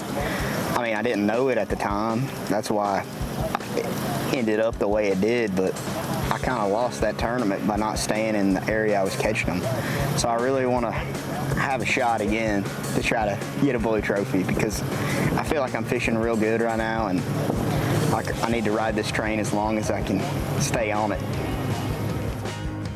5 pounder, 5 even, 5 even. Well, that's what Robert G has gotten very, very close to multiple times in his rookie season. Incredible performance throughout the entire year. Had a rough time of it at Lake Fork, which is kind of hard to explain. But man, oh man. And of course, he gets up this morning, second place to Taku Ito. Yes. Kind of reminiscent of Smith Lake 2 events ago. Good point on that right there. Taking a look at those weights. And definitely we'll see some things tighten up a little bit here. Looking at Trey McKinney fishing right over Robert G's shoulder. Robert said that, like he just said there, he changed spots at Champlain, thought he needed 21 pounds and forced it, and shouldn't have really forced it at Champlain. Well, he is the man of the hour so far in his first really 1 hour of fishing, a little over that now. Fair to say, he said, I was gonna trench in to the rookie Trenas area. So many rookies. And listen, what we have learned today, this is the rookie Trenas, because if you're an old seasoned vet like Chris Johnston, yeah, he is still in that area, and it is not happening. And I want you to think about something on this powerful replay of the day. We have seen the Johnstons, Corey and Chris, administer beatdowns within sight of so many anglers for the past decade. Well, it has been the Robert G show today that Chris Johnston has been able to witness 30 out to 52 feet of water. Here's the one thing that Robert G said. Number one, critical, 1/4 ounce jig head. Minnow about looks between 4 and 5 inches long. Color appears to be Arkansas Shiner, little meat pouch right there, like a angry Ewok getting it done right now. Listen, no, just being honest, I've called Hackney that for years. Power Pole replay of the day. Robert G said, look, I know it's a community hole. I just hope there's 5 left. Watching his forward-facing sonar, there's a lot more than 5. Robert G actually hooked up live yet again. Wow.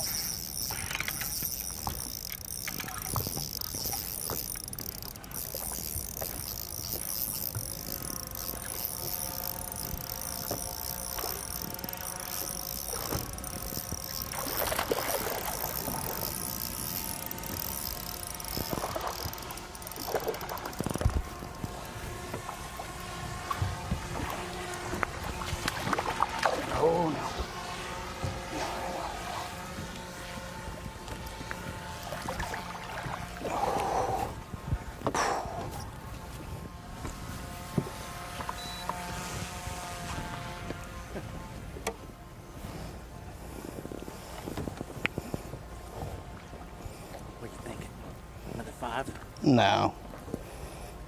But he'll cull. He'll cull that 3, right? Yeah, I think he might be a 4 pounder. There's one close. He wasn't coming off, I know that. Biggest difference in Robert G's area today from what was going on yesterday, I got to say it a few minutes ago, that presence of that south wind pushing the current. Yesterday, I mean, it was slick as glass here, didn't catch many bass, obviously the right ones.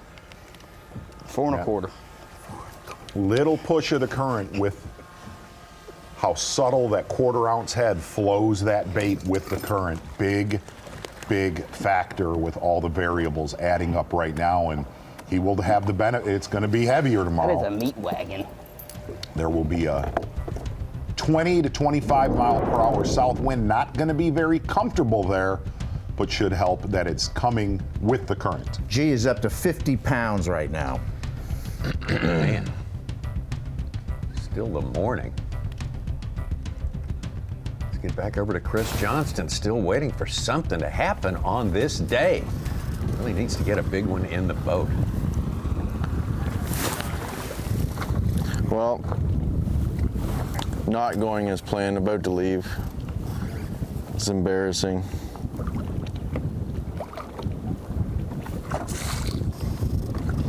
But I just missed one.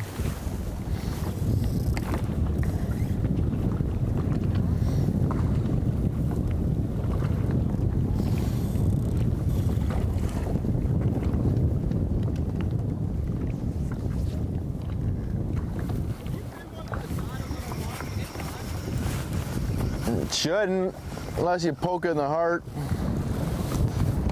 Should be fine.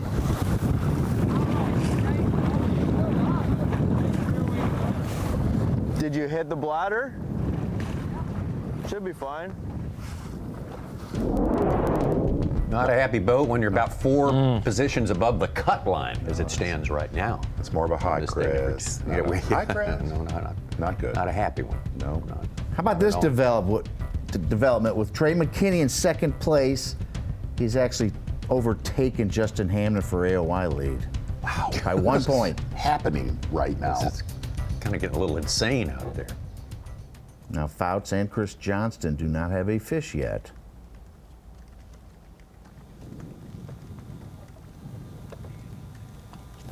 Taku's got one fish. Can you give us an update for today? Yeah.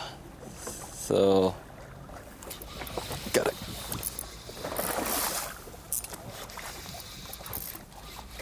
Small one.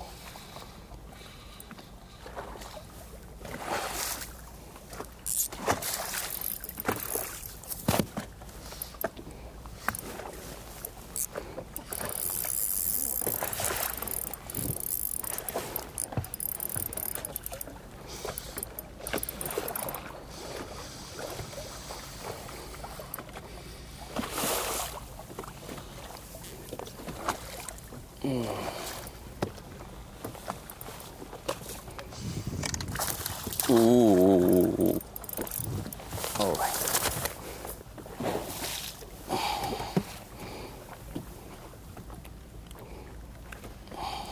It's small one. But number 2. Yeah. So I don't know why. So every day change a lot. So today, so it's tough. Yesterday it's tough too.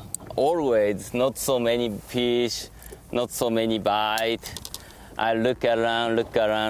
Sometimes find a fish, but this year something too different right now. So I don't know why. It's a little bit pressure.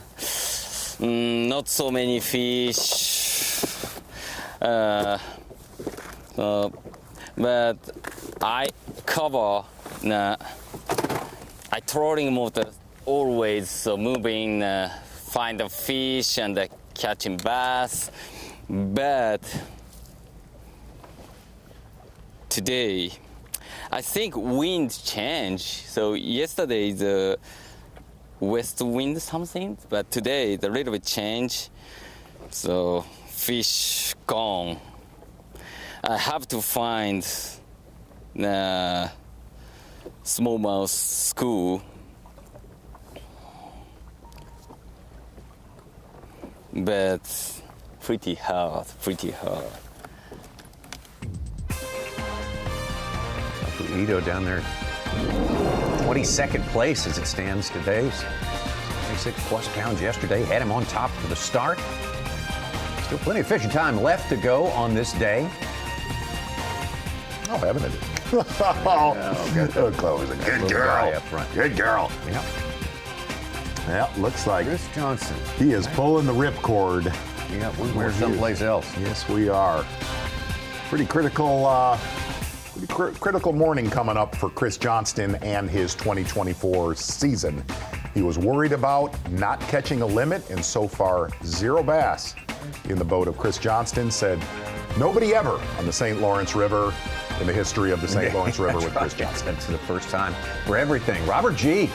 Man, what a day that young man is having out there. Trey McKinney, obviously another rookie, going to town on day number 2. And Corey Johnston is the Johnston way up there.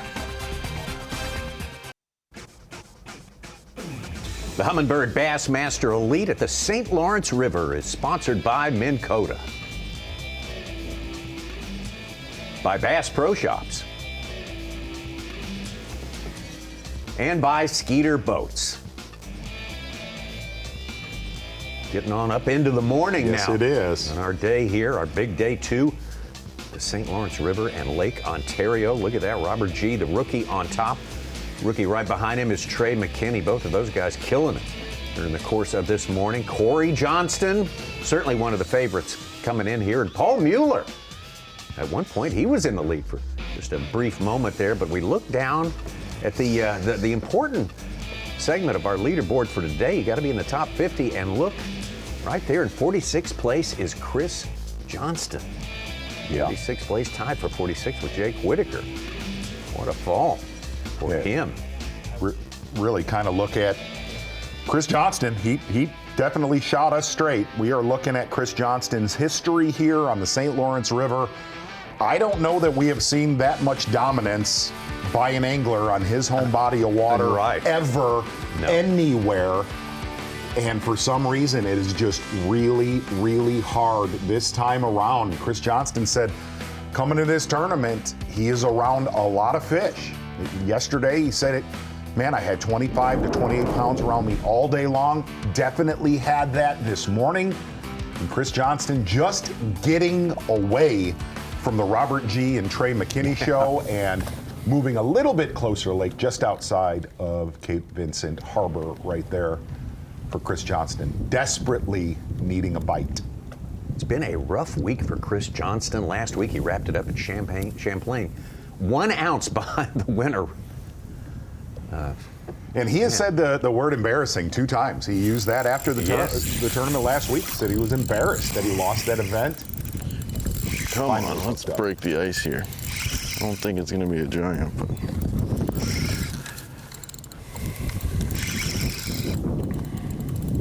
Yeah, still, this could be his first keeper.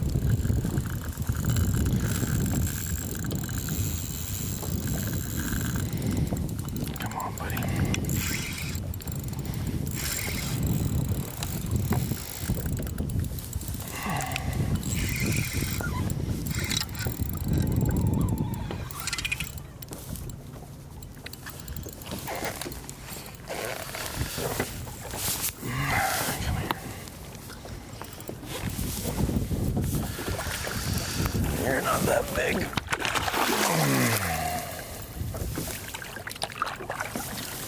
Not that big, but it's number 1. Hook fell out.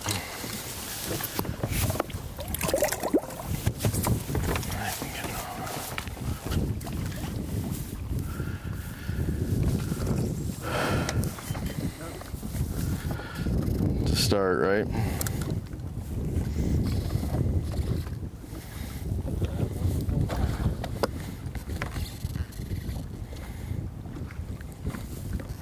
Brian Smith. All 5 of his fish came in. He's jumped up to 4th place, a little over 19 pounds. Do we think 3 hours and 15 minutes into the day we'd see Chris Johnston's first keeper? No. I was just starting to think, listen to that wind. Wow. Listening to that wind in Chris Johnston's boat, I just started to think, I bet it is getting chippy where Jacob Foutz is out at the islands. Koya Fujita, not very far out of the mouth of the river right here. Nice thing is, it's not supposed to build today. Tomorrow, different situation, make baby cry all day long. Sustained? Sustained. Yes. I was thinking it was just storm driven, but apparently not.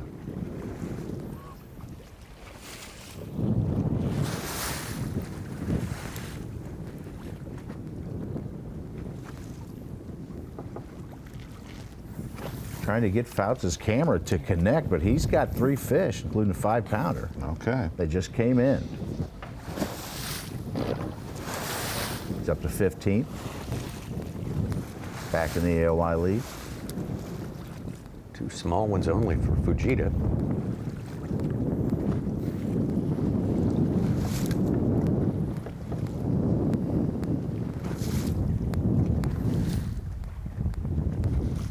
Right now it's Foutz, McKinney, Corey, Johnston, Justin Hamner, and Chris Johnston within 21 points of each other.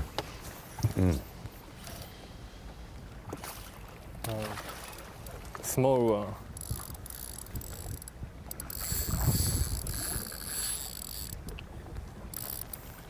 Definitely seen a couple smaller ones than got to see yesterday, but I think we've had more bites to yesterday morning.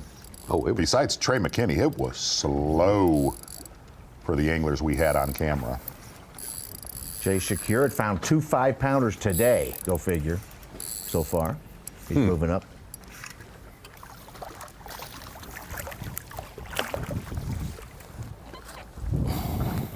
Small for Kiyoya. And Such, we saw for 3 minutes a good school of fish that wouldn't bite for Jay. That could be those could be some 5-pounders, and he gets them to bite today, or wind changes a little bit, presentation is just slightly different, and that school bites. And so it'd be interesting to see what guys that we had on camera yesterday, how they adjust today. Back over to Chris Johnston. Just put his first fish in the live well.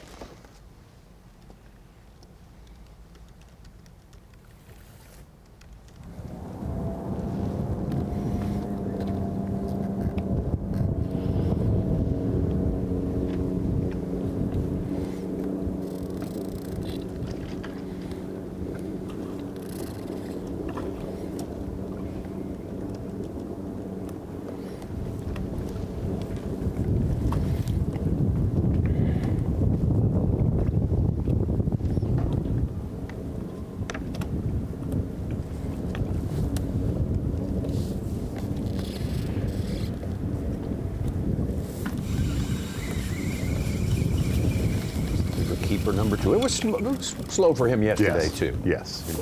To be fair, he pulled it back to 15th place, so that's something.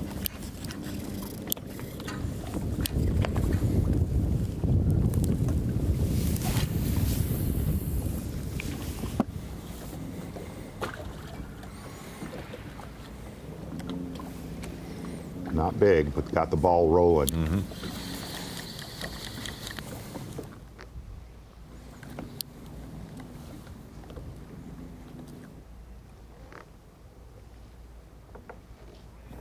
Yeah. A little bit of a tough morning, disappointing for Chris Johnston. He said the word embarrassing, like Mark Zona said multiple times today. Same thing goes for this report from the Dakota Lithium Screen and Knowledge.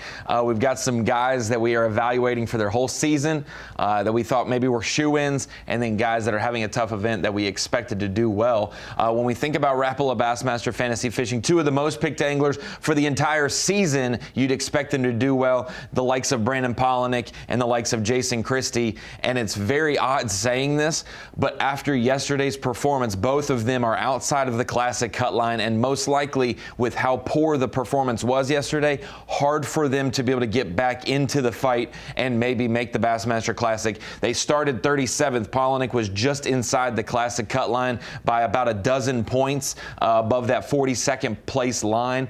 Jason Christie, 52nd, was about 20 or 30 points behind that, so a good event here, and he could easily make the Classic. That's where they started at Angler of the Year, and they have fallen to 49th and 63rd respectively.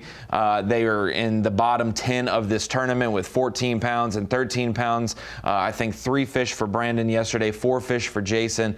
Both of them need a huge day today, like one of the biggest bags of the tournament, if not the biggest bag, just to make it If 26.2 was a big bag yesterday, Palaniuk would need that just to get to 40 pounds, and that is probably below the projected cut line. So need a huge rebound from both of them today to maybe make the Bassmaster Classic. It is their last day and opportunity to do so. And then we think about falcon rods drain the lake. You save anglers all season long for maybe where you think, like we were talking about, their wheelhouse, what they're good at. If they're great smallmouth anglers, maybe they're good electronics anglers, maybe they have a home lake advantage. So if you save the likes of Cooper Gallant and Clifford Perch for the St. Lawrence River, Clifford with his great experience here, and Cooper, obviously Canadian, knowing Lake Ontario and the St. Lawrence River well, if you saved them for this event to end your season, probably their worst finishes of the year. Cooper Gallant had 11 pounds yesterday. After catching 20 to 21 pounds, he was 9 minutes late. He ends up finishing 98th after day one. And then Clifford Perch, a 0 on the board yesterday. Got mixed reports that he had a very small bag and just did not weigh them in. He is fishing today, though. And then other reports from his marshal that he just didn't catch any worth bringing in. So I don't know if they were non-keepers or not. But very, very shocking to see those two at the bottom mixed in with the guys like Christie, Palaniuk, and others. So for your Rapala Bassmaster Fantasy Fishing, some of the shoe-ins were not shoe-ins this week, and some of the expected favorites or strong suits definitely threw a shock into weigh-in yesterday. Cliff Perch, very surprising. I remember especially the first years we were coming up to Waddington, he would always take that ride, head toward Messina, but he would get it done. He would get in the cut. There's a lot of where it's going down in this tournament that we've seen. Oh, no doubt. Clifford Perch in the past. Well, yeah, true. That was a jumper for Fujita. Looked like his best fish of the day so far.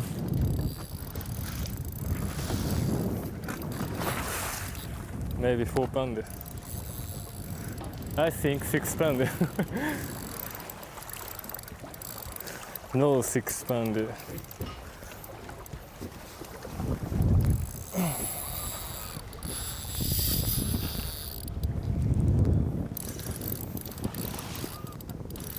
Two small ones only for Curia.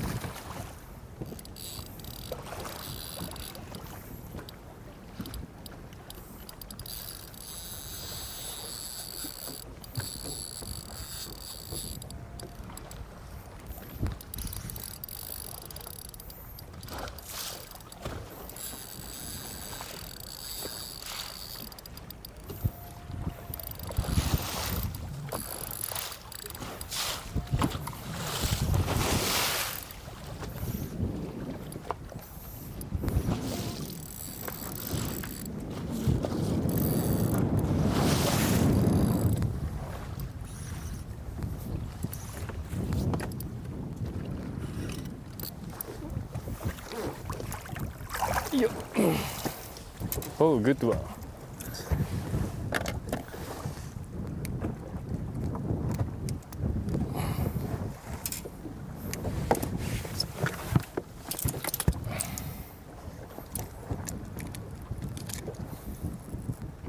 Oh, 4 pounder.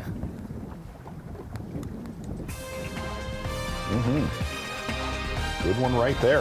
Open up the limit a little bit right there for the projected limit for Kyoya Fujita. Not quite there yet. A bit of a slow start today. Strong starters, well, you see them right there. Matt Robertson, Bryant Smith. Matt Robertson making a run in this tournament. Oh, yeah, almost to Buffalo at this point. That's a long way. Jordan Lee and John Sokup joining the top 10. We'll be right back. Humminbird Bassmaster Elite on the St. Lawrence River here. Waddington, New York, our fantastic host city. Got a great tournament going here. Second day only of action. Still in our morning session here. Haven't hit midday just exactly yet. And we have seen some fireworks. We have seen a lot of good fish catching. Most of it from the boat of this man here, Robert Absolutely. G. Just over 25 pounds yesterday, just under 25 pounds a day. He's dead on 50 pounds. He was fourth place last year in our St. Croix Bassmaster Opens EQ qualifier series, where you commit to all 9 tournaments. Top 9 finishers in the year make it to the Bassmaster Elite Series, and there are your standings for 2024. Easton Fothergill. Ladies and gentlemen. Oh, ladies and gentlemen, I am Easton Fothergill. Hey, a big winning in Oklahoma for him puts him on top of that, and Dakota Ebert, Cody Meyer, Tucker Smith. A lot of familiar names on there. No doubt about it. We're heading to Easton Fothergill's home lake, Leech Lake, next week for the 7th stop of the season. You got Jack York from Texas, Evan Kung from Canada, Andrew Loberg from the West Coast, now at Gunnersville, Bobby Bakewell from Florida, Matt Adams from the Coosa River, Emil Wagner lives around Lake Lanier, originally from Denmark. So we have a wide variety, and I'd say even down to 16th, 17th points, you're still within 45 or 50 with 3 events left, and most of those events being completely full, 225 boats, going to be a lot of opportunity to shift and turn. That's the difference in a 30th place finish and an 80th, and you've made up all of your points in one tournament. It's much easier to make big moves in the Opens than the Elites, just because the field is more than double. Ronnie, I've heard this class may be better than our rookie class this year in the Elites. Well, I heard this class was better than last year's class, and Joey and Keoya did just as good. So I did a home run in Little League. Everybody, No, Parker. In theory, though, this has worked. When you look, Such, at the 9 Opens anglers who qualified this year, all of them are in the Classic cut. That says something. Tim Doobie from the Nations, the other rookie this season, not in the Classic, but there's a lot of bass there. 9 rookies within the Classic. A lot more emphasis on those EQs this year, those Opens. We've got TV coverage of every one of them. Yeah, and then the last one will have all 3 days. All days, man.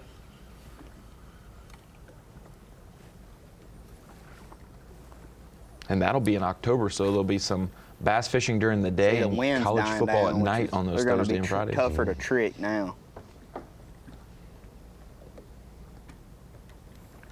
That's interesting what he just said. Wind dying down where he's at. It'd be tougher to trick. It's starting to look a lot like it did yesterday.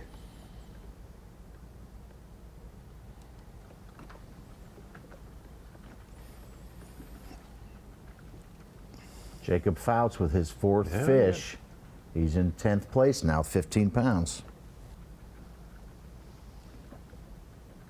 Oh, there are a few really good returns there, too. Mm-hmm.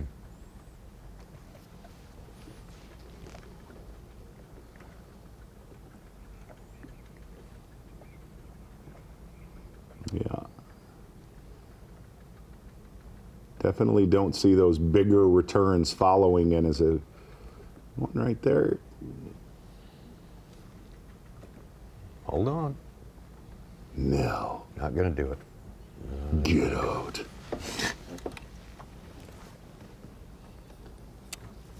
Oh, there's a few really big ones at 48 feet out. Right on the lip of that break.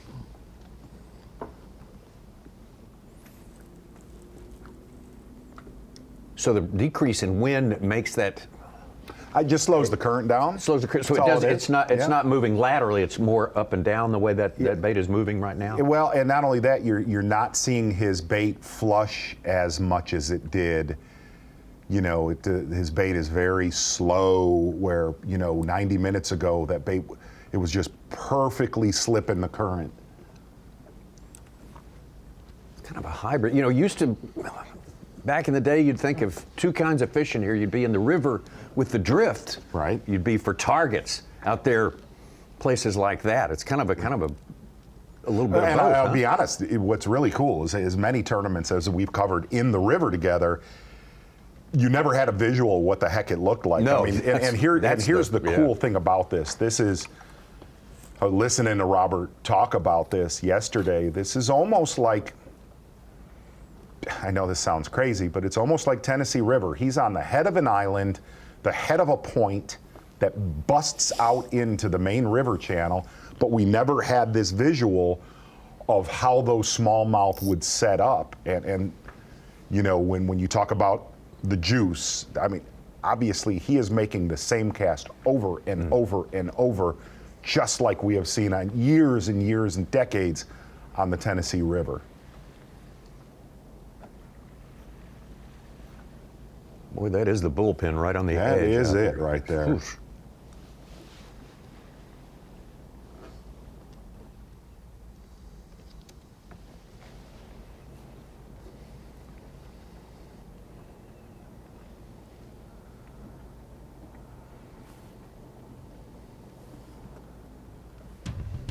That is a great look and absolutely pretty much rights the entire situation that Robert G has, because that is pretty much the only spot he has in his back pocket for this event. Back out on the main lake just outside of Henderson Bay, Taku boy, Taku Ito. G's just fishing for one bite at this point. I don't even know that he's fishing for that. If that one bite bites, then it'll suffice. Sitting on 3 fish. No big ones.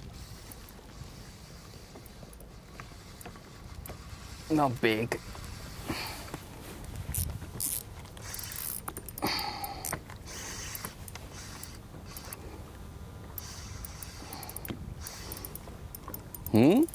Pretty good one. Oh, looks good one, I think.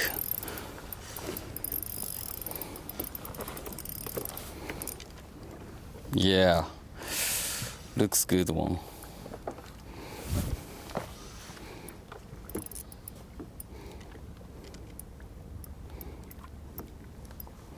Not so big, but that's a keeper.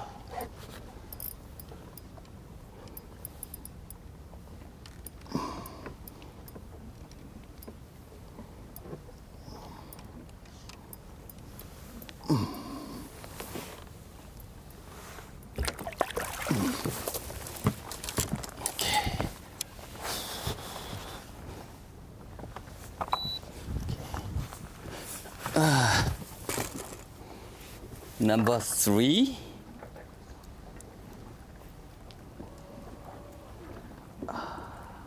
Very close to where Jay Shakur won a couple years ago with over 100 pounds.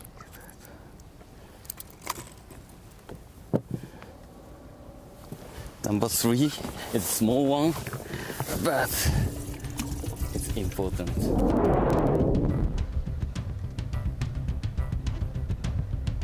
Back over to Robert G. We had a magic hour this morning. Buffalo.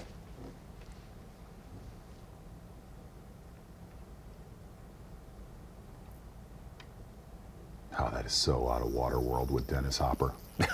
Really? The rust. Smokers. Yeah.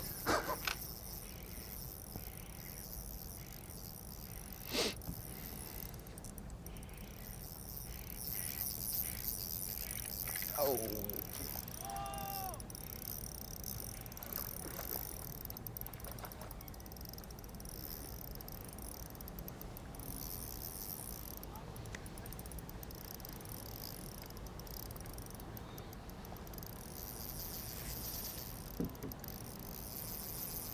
Notice that fish bit right when that barge came through? Yeah. That is a...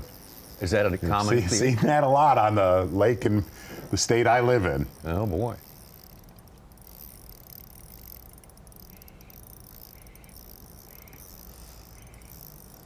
Barges push a lot of water and current. He's a fighter.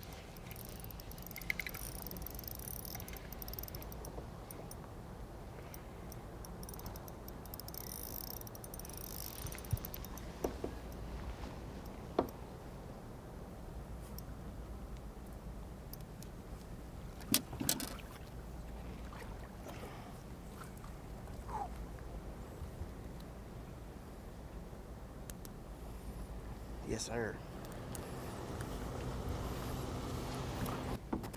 Spotlight.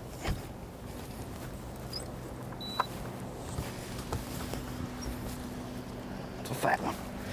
Hold on. We got the Titanic freaking coming past us. We got the Titanic going out to sea.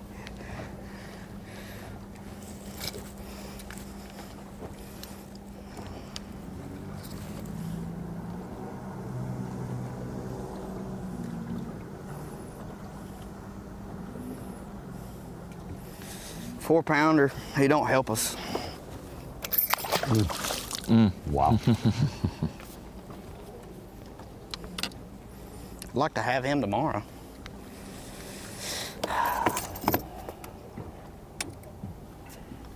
It's all good though. Didn't help. It's a good problem to have. This place was absolutely. If I would have had that fish right there, I would have won last week. Oh, you can't do that to yourself. No, it's hard to. Let's go. Hard to flush all that. If you had stuff. all your Let's fish at Champlain last week, you would have won Smith. Like, we can't do that game. Come on now, we can't do that. Algo Titan. Algo Titan is going to move on out of this fishing area here, but we're going to stay here. Plenty more to come this morning. Bassmaster Live. Humminbird Bassmaster Elite. Progressive Bassmaster Angler of the Year, along with the Classic, one of the 2 biggest awards you can get in a year's time in the world of bass fishing. There's our leaderboard as it started today. Jacob Foutz having taken over the lead yesterday. Day 1 here on the St. Lawrence with Chris Johnston and Justin Hamner, all within 3 points. 4 points, 3 points, those 3 right there. That's the way it started. Things have changed, of course, during the course of this day. Corey Johnston there in 4th place. And now you see the way it stands right now. We got Trey McKinney having moved up on our leaderboard into 2nd place. He was outside that list for sure. Matt Robertson, Corey Johnston, Walters, and all of that. And now we go down. We'll find Jacob Foutz up to 12th place. That gives him an even bigger lead now. Well, he's fallen 5 spots, which would help Chris and Hamner, but they have also fallen. Jacob falling down from 7th to 12th. We still don't see Chris on this leaderboard here, and then we go down. Wow. Still no Chris Johnston from the 30s to the 40. Hamner. Then you see Chris Johnston. So now Chris has lost 28 spots from yesterday. Meanwhile, Foutz has lost 5. And then Hamner at 50th, he has lost 21 spots. So yes, Foutz has dropped, but has gained his AOY. But he's up. And McKinney is now in. McKinney, Tompkins, Shakira would all be in the race now because Hamner's below that 38th, 39th spot. They are now have a possibility. On Bass Track, Foutz has 742, McKinney 735, Corey 730, Justin Hamner 723. Shaken up as very improbable what we're seeing happen right now. Yeah, very. If one of our 3, I know Foutz probably won't miss the cut. He has to make it back though. Chris Johnston or Hamner, if they fall below 50th, we might have someone outside of those 3 win AOY. Yeah. When we've halfway through the tournament, we have those dialed in. Corey, those kind of scenarios out there. Corey could. Yep. He was just below Shakira by a few points. He'd need some help. Taku Ito, our leader to start the day. Currently outside the top 10, 17th place.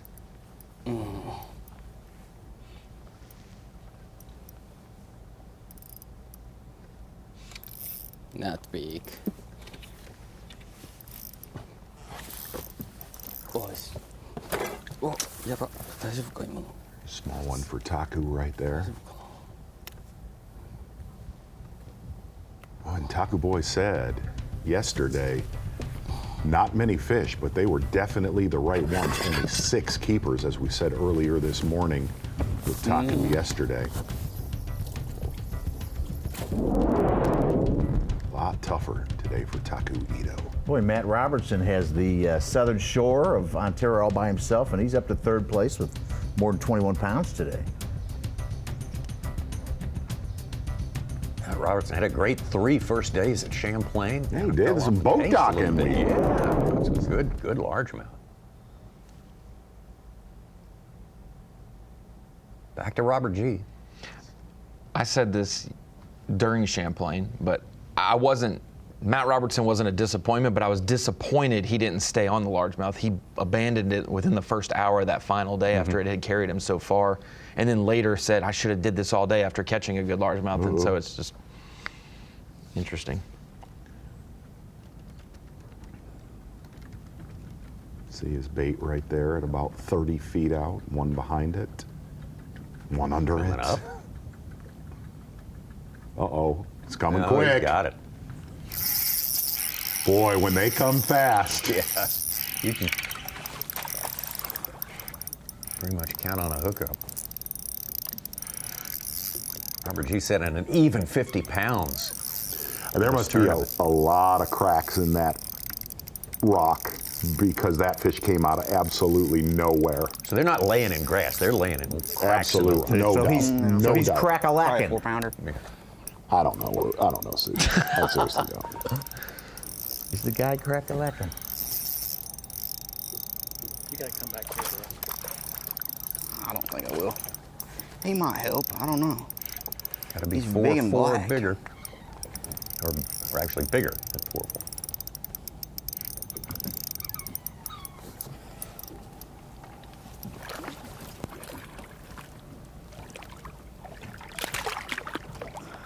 Look out now. Ooh, good catch. That was. Oh, he threw his bait, didn't throw his jig in. Oh, still got the jig. Okay. These things are footballs. Hit the Heisman on them. He is not going to help.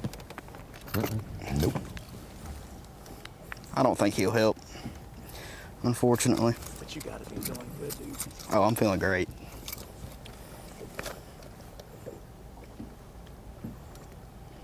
Yeah, he's a 3 3/4.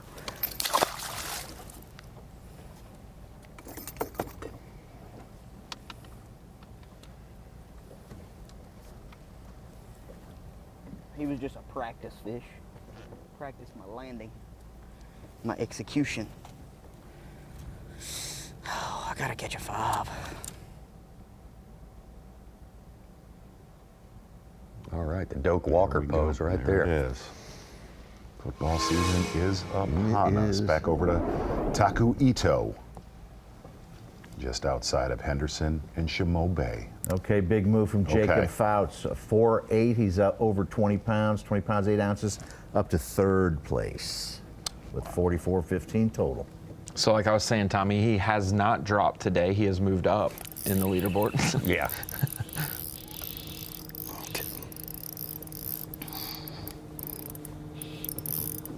And he's where our cameras can't have signal. It's not big, but number 5.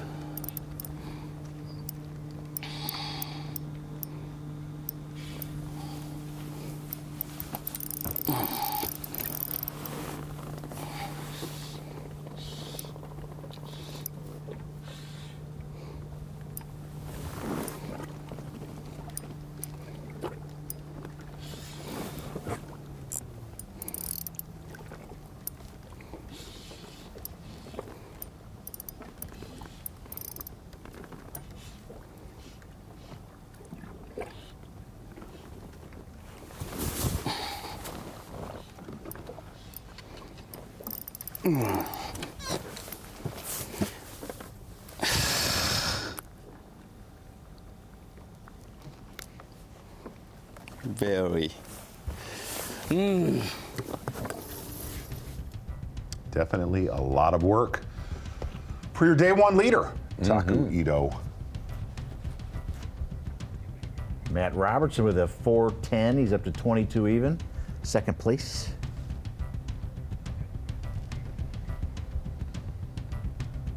See Chris Johnston in the background and the foreground with our Indeed.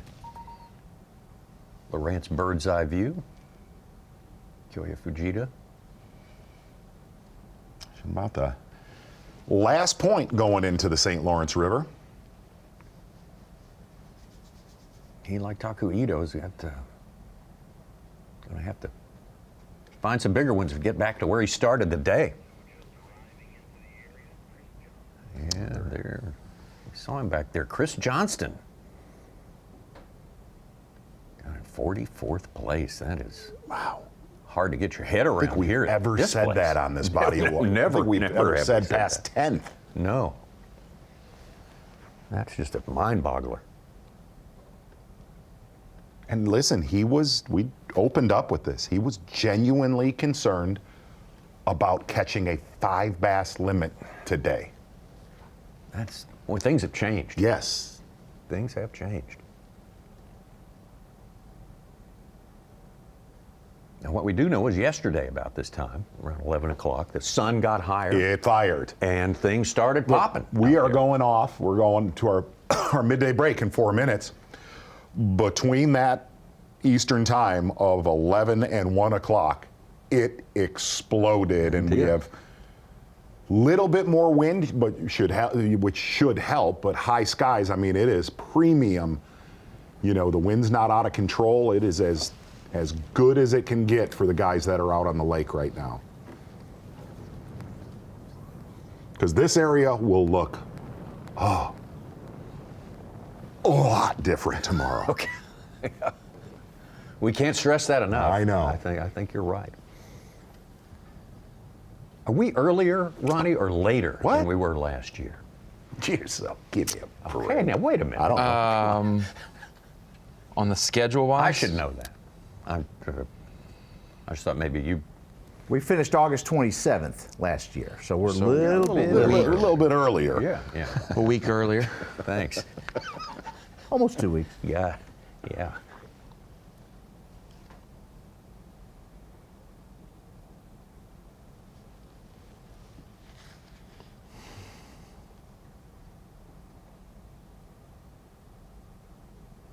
And Shakurit's 100 pounds in 2022 was in July, in middle of July. Yeah. That was the one event where people didn't even bring it up. Like we thought earlier in the year they'd be 100% closer to post spawn, they'd be skinnier. We never brought it up, and then they do it, and now it's like, oh shoot. And we saw in the Open that Corey won with 78 pounds for 3 days. That was in September, so that was much later. Yeah. River, it was one out in the lake, and there were 2 or 3, you know, Coop, Cal, Clemson, and Corey Johnston were the 3 Canadians out in the lake majority of the time. But the river factored a lot. Nope, hung on the bottom. It was back in the Jay Shakurit tournament. It's like when all of us were like, what are they all staring at on the front of their boat? What is going on there? Is there something on a shoe or something? What's happening up front? Yeah, they put on their hoodie and we Love don't it. see them for a few hours. Great morning. Oh, man. Has been a beatdown. Great for Robert G. Great for Robert G. You are Robert G. You are looking good. You're on the 100, the century mark, fast track so far. Of course, things are going to change. We do know that. Things have changed for some of our leaders to start the day, too, and not for the better. Yes, very grimy for some of your leaders. Yeah. Gotcha. 3-pounder? No. Johnston struggling out there today, uncharacteristically, beyond uncharacteristically, almost just unthinkable. But still with time to turn it around. He had to turn it around some yesterday to get himself back in the top 15. But striking the pose, walking the walk. Robert G., the rookie, looking very much like a contender here. But again, you nailed it, Tommy. The next 2 hours yesterday were probably the most productive of the day for most of the anglers that made their way to the lake. And a few of those anglers right now needing it very badly. Got live mix continuing here on Bassmaster.com. Full coverage. Dave and Davey on location at 12 noon Eastern Time. We'll be back after that.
If these two are bass, they look like good ones.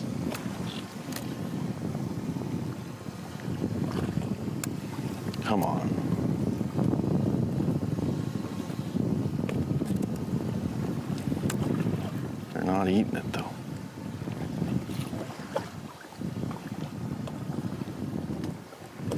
They're definitely bass.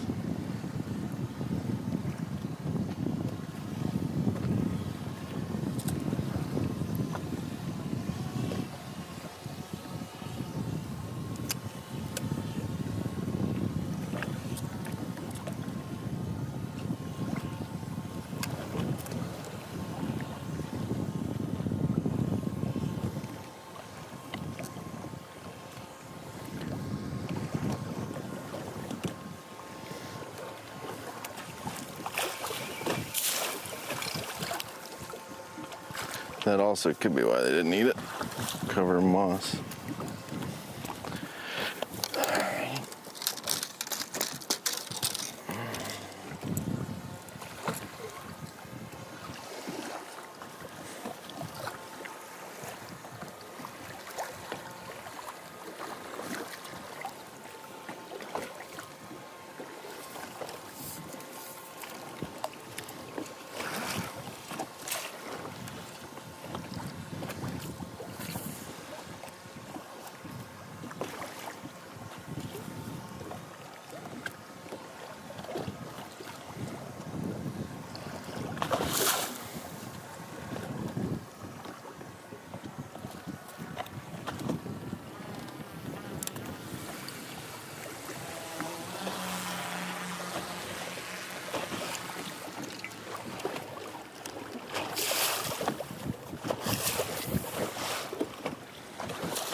A few of them sitting down there.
Stupid fish.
What's that?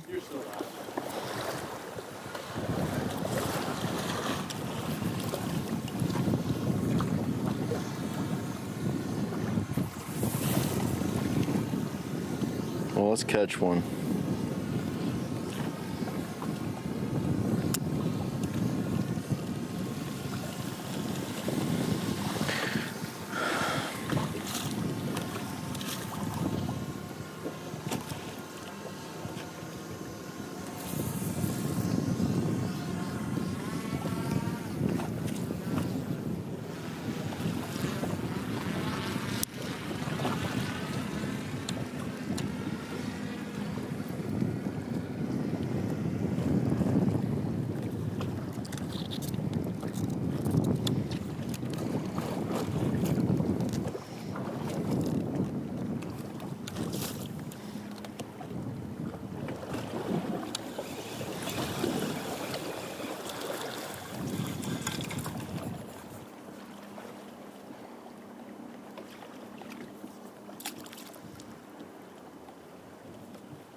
Okay, this didn't work.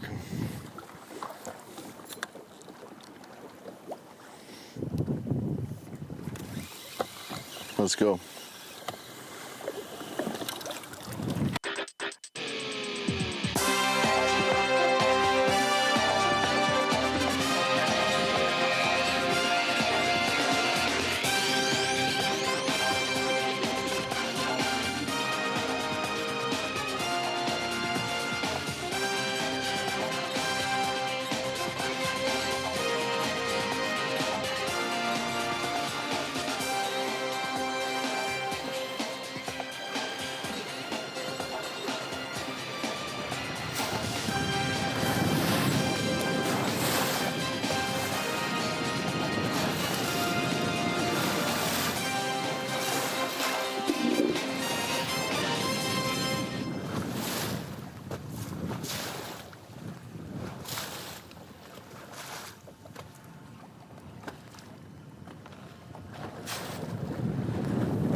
moving.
Biggin.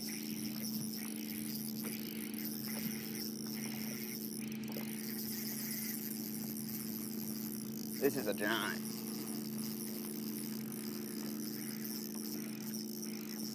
Please stay on. This is a freaking moose. This is a freaking giant. Holy. Please stay on, fish. Please stay on. Please stay on, fish. He's pulling the boat. Oh, he just came off. That was him that pulled the boat? No. Oh. Dang. That pole was bent. Oh, he'll cut chip again. Dang it. That was a freaking huge one. That was huge. Well, catch his cousin. I don't know how he just came off.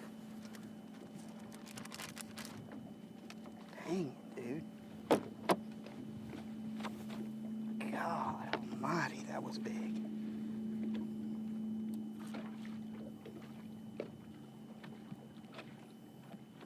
That might have not have been a bass. Yeah, I was going to say, it was awful like a drummy looking maybe, I don't know. Yeah, that might have been a like. A biggin. It was huge though. If it was a bass, it was like a mule. But I think it was a smallmouth, buddy. That sucks.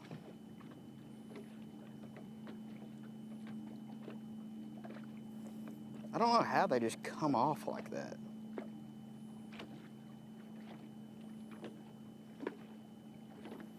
God.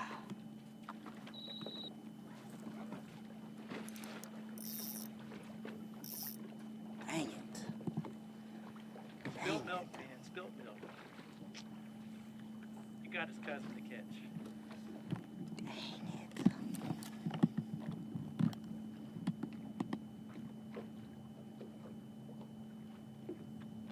How did he just come off? Like he just come off mid-fight. Yeah. I don't get that.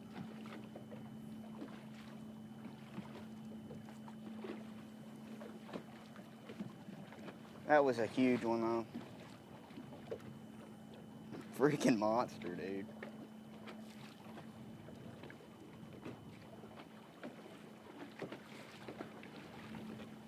That was a freaking monster.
I wish I could have just seen it.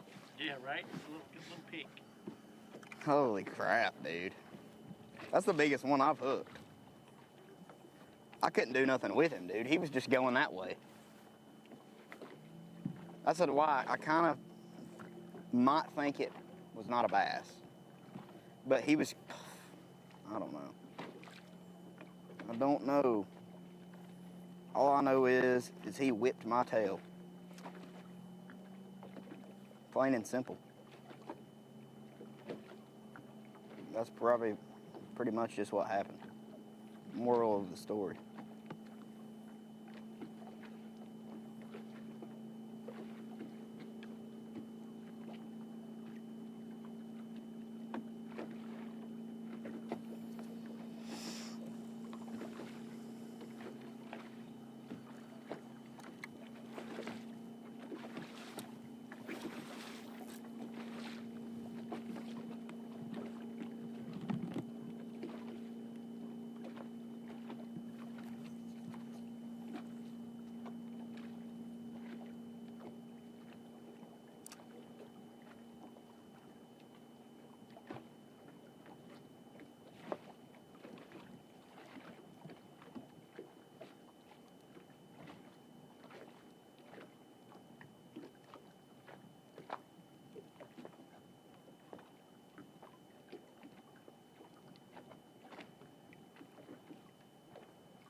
Gotta shake that one off.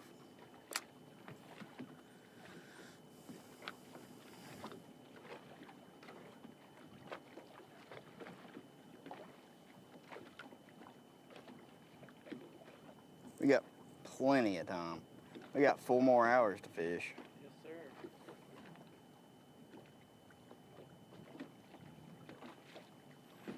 4 more hours to fish with running in 2 hours early.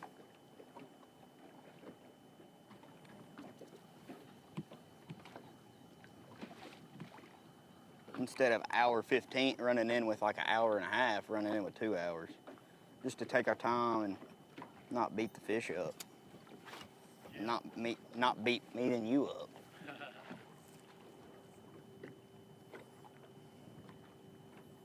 That's a pisser right there. That was a... Did you see him just like start going that way? Yeah, I did. That's why I don't know. I'm not fully convinced it was a bass. But Bass would have surfaced. Not necessarily. Not necessarily. These big ones usually just pull and pull and pull like a walleye.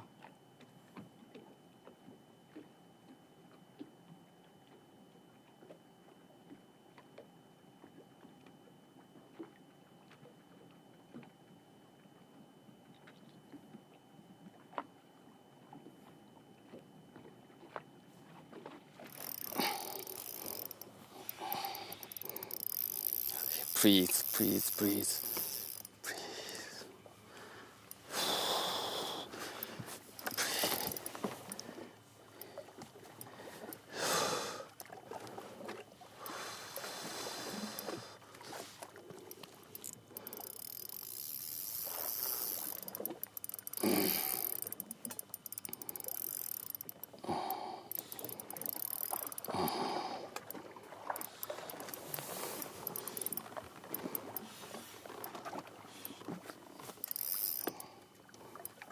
Can you come to here? Can you come to the backside?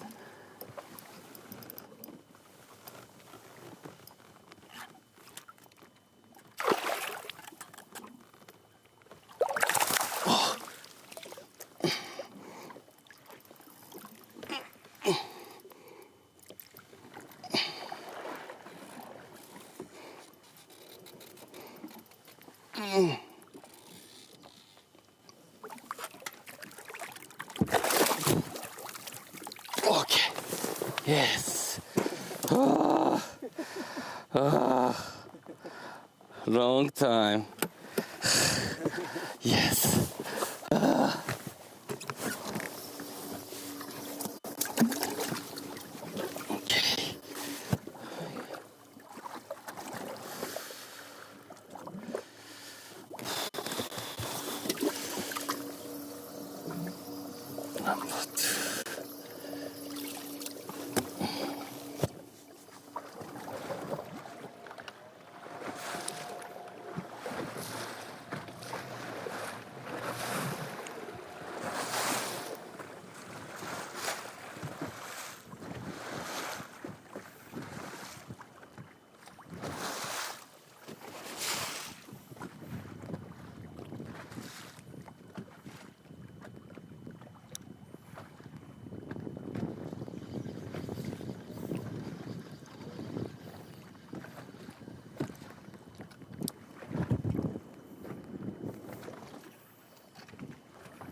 Oh!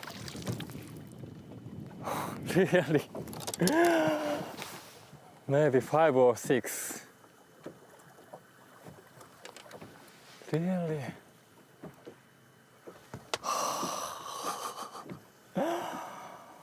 Why?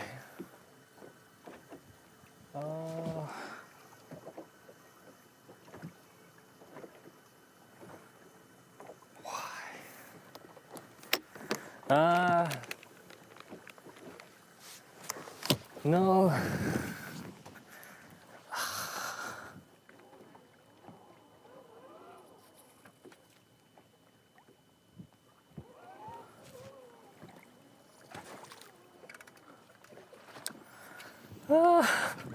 Maybe 5.5 or 6 pounder.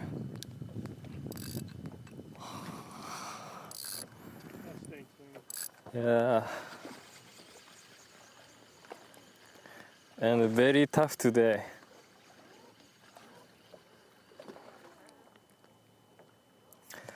Oh no.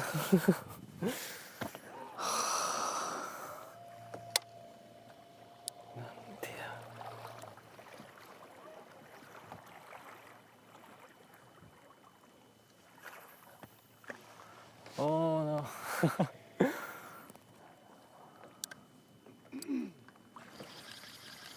Maybe where a hook was?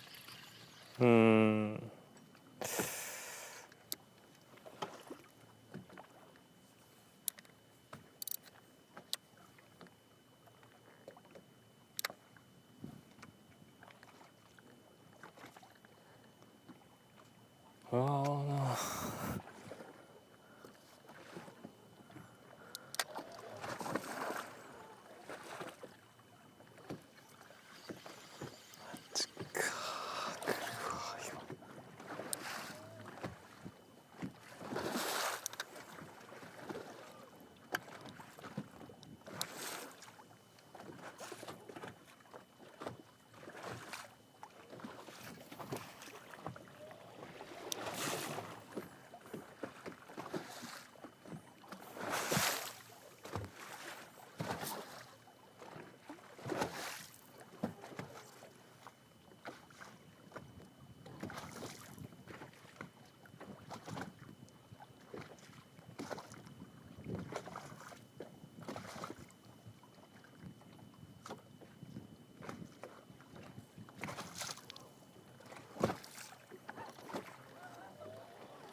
마지야. 난데.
It's an easy part of the world to love. I love New York indeed, and somebody loving life right there, rolling down the incredible St. Lawrence River, and well, quite an impressive vessel. If you're into that kind of thing, I mean, my co-host is two-time Angler of the Year, and I think he's got something like that. But we'll talk about that in a minute, because he is a two-time Progressive Bassmaster Angler of the Year. But we're trying to decide who the 2024 Bassmaster Angler of the Year is gonna be, and Jacob Foutz is our brand new leader. Chris Johnston, the unthinkable, seems to be struggling right now. And don't forget about Justin Hamner, who started off the season with the biggest bass ever caught in Bass Live history, and then backed it up with the biggest win in all of bass fishing, the Bassmaster Classic. But a guy that has been so close to a win the last two events, Robert G. Is it finally his time? These last three events has been possessed. I mean, literally 3 ounces from the victory last week and halfway to a century belt right now. But a big problem right behind him, Corey Johnson, and the Derby boys are ganging up on him. Matt Robertson, Trey McKinney trying to get back in control of the Dakota Lithium Rookie of the Year. So many stories. It is, well, it'll cross-thread your brain if you really try to focus on it. Where are we? Well, plain and simple, we are in New York, and we have been here for the last 2 events, this time in such a picturesque part of the world. It is an aquatic underwater aquarium. It is unbelievable. It is the St. Lawrence River, and it is Waddington, New York, the former all-time attendance record holder. I mean, they lost it to Orange, Texas, but the week is young, Davey. The week is young. Expect big crowds here Saturday and Sunday, and it looks like they're going to have a lot to cheer for and to cheer about. The Angler of the Year race is just all over the place. Trey McKinney even getting back, not just the Rookie of the Year race, but looking at some of the weights so far today on Bass Track, he's back in the mix with the Angler of the Year race. But it gets right down to it. Justin Hamner can control his destiny. He's the only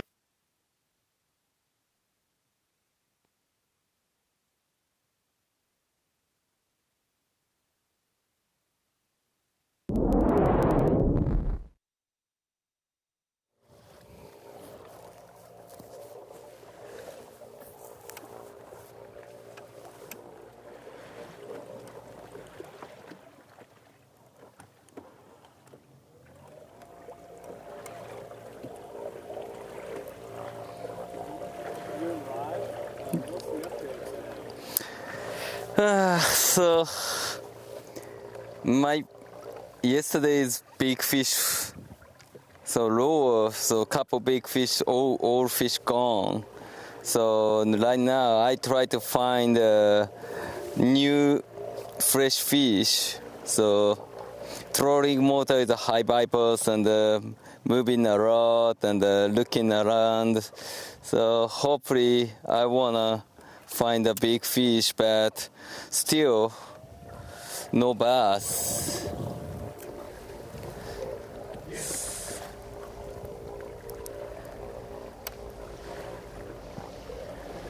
I need to find a big fish, but nothing.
Well, from Taku Ito, we're going to go over to Chris Johnston. Sorry, we're not able to bring you right now. The on location the Dave and Davey show. Davey show. Maybe they'll go longer tomorrow. Someone unplugged the extension cord. I think they did. They lost power out there. They're going to have to fix that up to have it ready for weigh-in time. So we were happy to jump back in and I did go for a while here. Shin hey, now, so actually, hard here's a story right here. Boy, no kidding. Chris Johnston, awful slow morning, 52nd place right now, made his way all the way out to the main duck island. Somewhere we did not foresee him heading, but I made a comment this morning. If it got grimy, he would pull the plug. You did. You said he would be blasting away.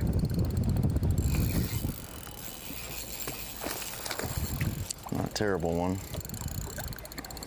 He'll help.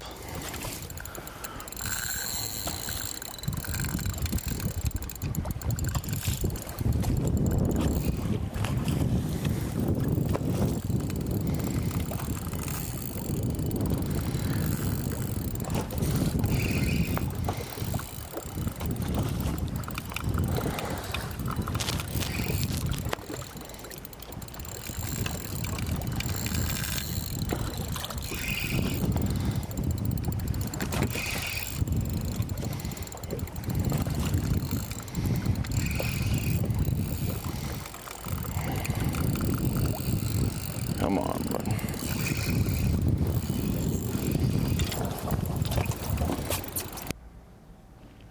Chris Johnston had a little rough service there. He made that move a moment ago, so he's no doubt he is in sort of recovery mode, trying to recover what is left of his day here, because it was a very, very slow. But the man who started today in 15th place and now finds himself in 57th place, Chris Johnston, that shows us there was trouble on that boat today. There was trouble in that boat today, starting in the mouth of the river somewhere that he thought about starting yesterday on a community hole. Well, he ended up right next to the Robert G show.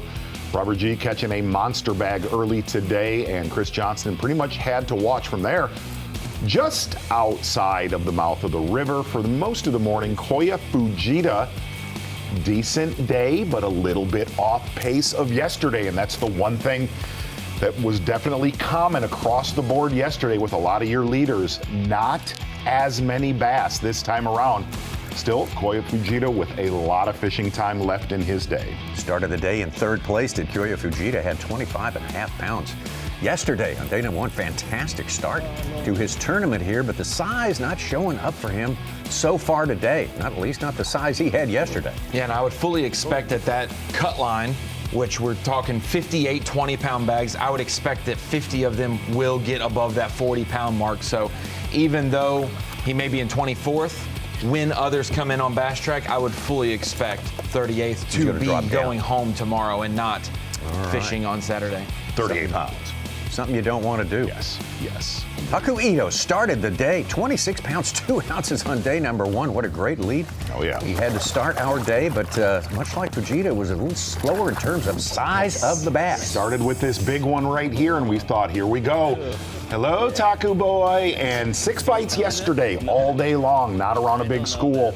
Said a lot of his fish hugging very, very close to the bottom in the Chameau Bay, Henderson Bay area that we've seen him in years past, Tommy. Yes. But he did make the comment, if I see them, I definitely can catch them. A lot of work with a drop shot and a Nico rig. One of the anglers really throughout the years that has made a Nico rig work here on Lake Ontario. Really, really hard practice, but he said not many bass and not much company around him. But again, a little bit off of the pace from a lot of the anglers that we have on camera today, coming off of a big stringer yesterday for Taku boy, Taku Ito. With very few keepers, he stressed that all the way through the weigh-in yesterday. Not the bountiful fishery, the big groups of fish that he found when he won back in 2021, that's for sure. Yeah, catching this good one during our break. Yes. Really going to be a good call right there for Taku. Well, here's the man from day 1, right out of the box. Tennessee's Robert G, the rookie out there, catching 5-pounder after 5-pounder. Yes, and actually lost a giant about an hour ago. So still sitting on what he calls the meat spot. Main River Point coming off the face, up current side of an island, very popular island at that. 30 out to about 51 feet of water with a really, really sharp, very sharp rock formation. Whole key, letting that current slide, his little 1/4 ounce jig head minnow. with the current. And when that current was kind of just dripping this morning is when they were biting. When it slicked off, got very tough like it was yesterday. Still a monster bag for your Tennessee rookie, Robert G. One big key, Tommy, we had another guy who was in that 25 mark. Oh, Heisman pose. That was around 25 pounds yesterday. I think he's going to be all of that today. Probably Corey Johnston, only about 1.5 pounds behind in second place. He will rear his head as we get to the weekend as well. Yeah, he's becoming a bigger part of the story, as expected, for both Johnstons. Certainly hasn't happened for Chris Johnston today. He's still got much work to do. Same thing for Kyoya Fujita.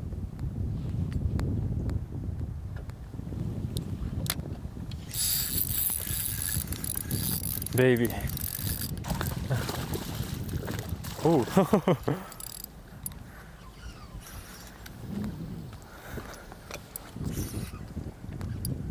Oh, one more fish.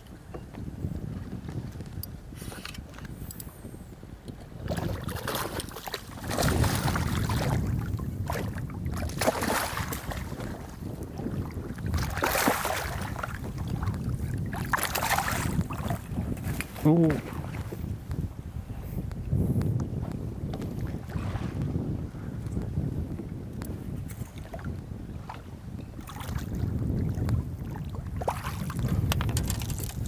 Huge, but he's got a 1 pound 2 ouncer in there. He's got a couple of really tiny. Just looking down Bass Track a little bit, and I noticed Chris Zaldain's 6-pounder still standing as the big bass of the day. He has hit 25.5 pounds, and he said yesterday, I think he was one of the guys who had 21. He said he has the capabilities of 25, 26, 27 around him, and so he said he was going to try to make it happen today, and that is happening.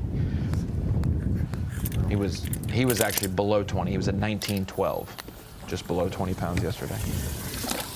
Well, last week at Champlain, day 2 was his big day. Yes, it was. Took over the lead then.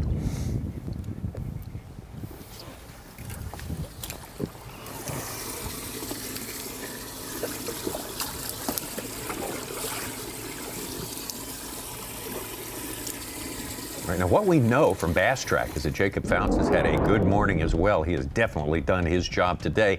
He's been out of reach of our cameras. Again, if you're just picking up with us for the week, we are in a part of the world where the service can get difficult out there. We depend upon the phone service. It gets complicated between the U.S. and Canada, and there are some very, very remote places out here as well, as you can imagine, a lake the size of Ontario. But this was earlier today with Jacob Foutz. Yep, unofficially just over 20 pounds. Fishing out at one of the very popular islands, Kong Island, as some people know it. A lot more company, it doesn't look like it right there, but a lot more company out there today from some of your river rats that have made the run into Lake Ontario today.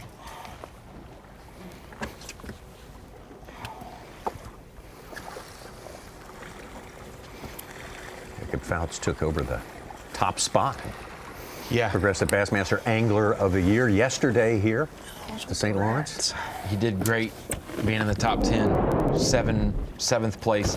You would never think that 20 pounds on day 2 would be a good weight at the St. Lawrence, but with 3 fish for Hamner and Johnston, he is pulling away. And you know what's funny is this area that he's in, Chris Johnston's there right now, and we were talking about this exact area last night with Johnston, and he said, man, I don't want to go out there because I feel like my ceiling out there would be 23 pounds.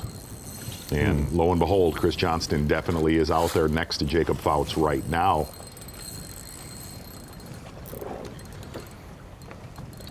And it looks like Chris just actually landed his 4th fish. We may not have him in service because he's around there, but it's Johnston and Hamner are 49 and 50 right now.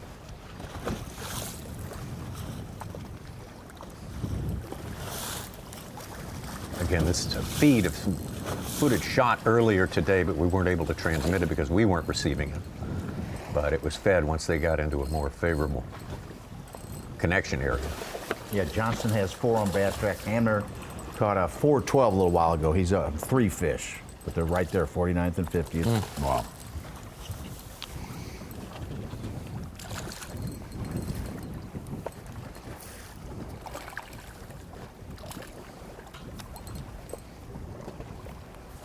Somebody else's fish just popped in. JT Tompkins, 19th, knocks them both down. Another spot.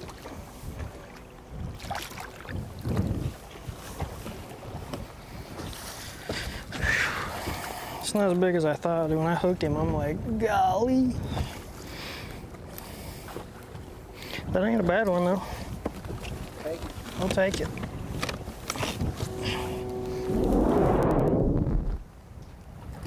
Another one from earlier today, Jacob Foutz.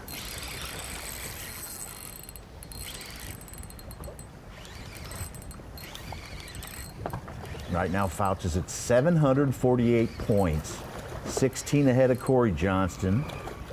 And Trey McKinney is also 16 back. Hamner is 24 back. Tompkins has slipped into 5th. Shakir in 6th. John Garrett 7th. Chris Johnson 8th with 712.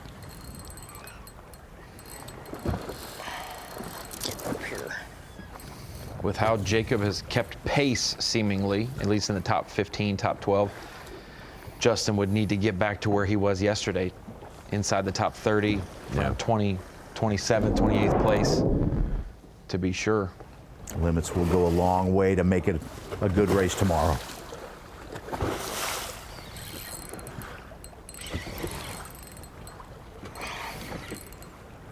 Feels like a big one.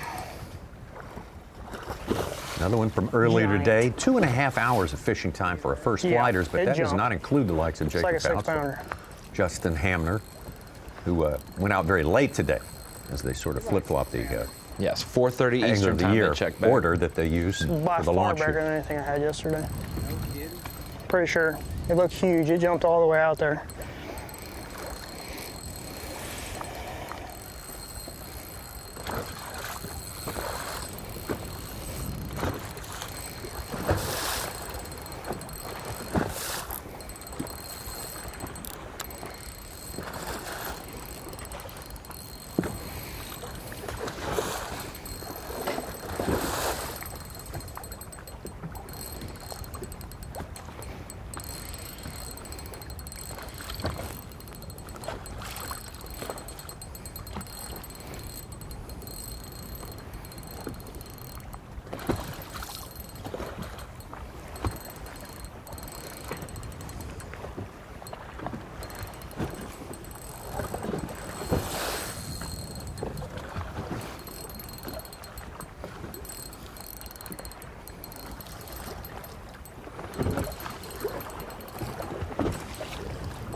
I don't think it's a 6, but it's a heavy 5.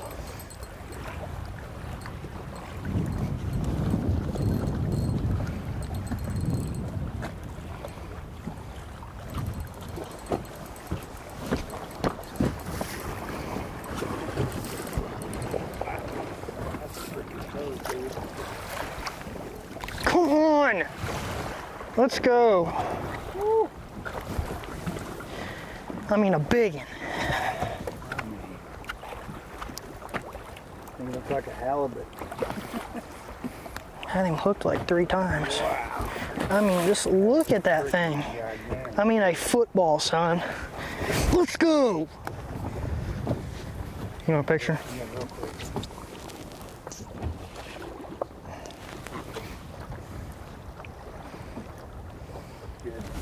Come on. 4 more.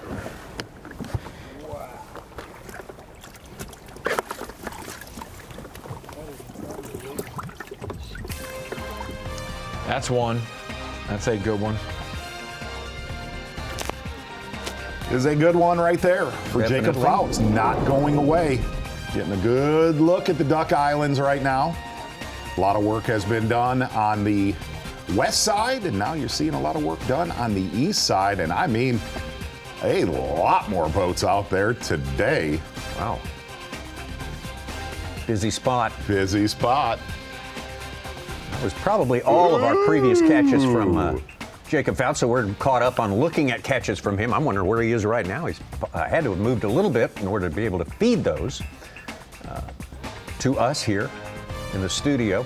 But we got Robert G on top still, right there at the century mark track for day number 2 at the Humminbird Bassmaster Elite, the St. Lawrence. Humminbird Bassmaster Elite at the St. Lawrence River is sponsored by Mercury. Algo Solus. By Power Pole. And by Progressive Insurance.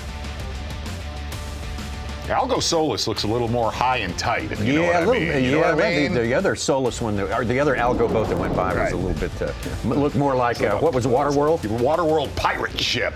Yeah, Smokers. That's right. Is it Patrick Swayze? I don't remember that. All right.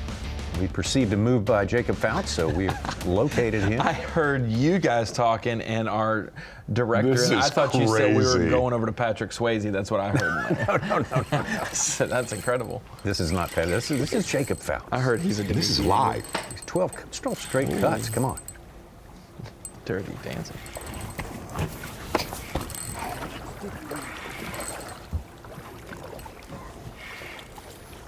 Big one. He is in a big fish area between Galoo and Duck Island.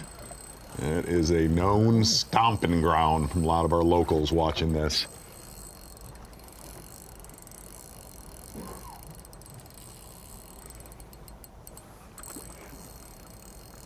Our executive producer, one Mike McInnes, has done some right bassing there. out there. Aha.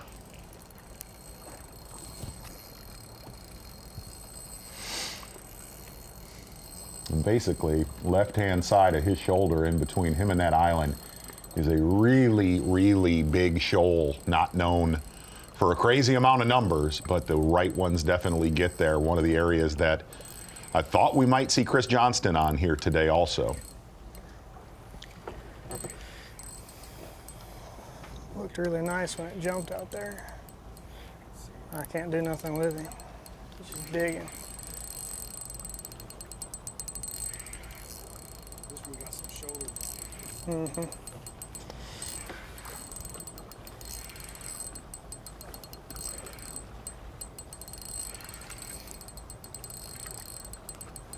Not far from Foutz's Jay Shakura. It just landed a 5.5 pounder. Wow. 12th place right now, helping his lot. He's got 2 5-pounders with that 5.5. Really, this hour yesterday with the Dave and Davey show, we kind of jumped in emergency setup. We had a big technical crash at the takeoff site. This right here was the time of day yesterday when it was on fire. Blowing and going. High noon. That is a big one. Heavy one, anyway. Let's go. I mean, a tank. Look at that thing, dude. Come on. Oh my gosh, he wasn't coming off anytime soon either. I mean, a freaking tank. I mean, come on with it.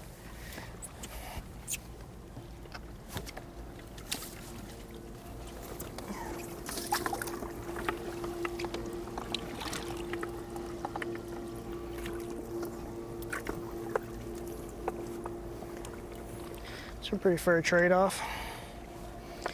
I think that's my smallest. Let's just make sure. That one's way bigger.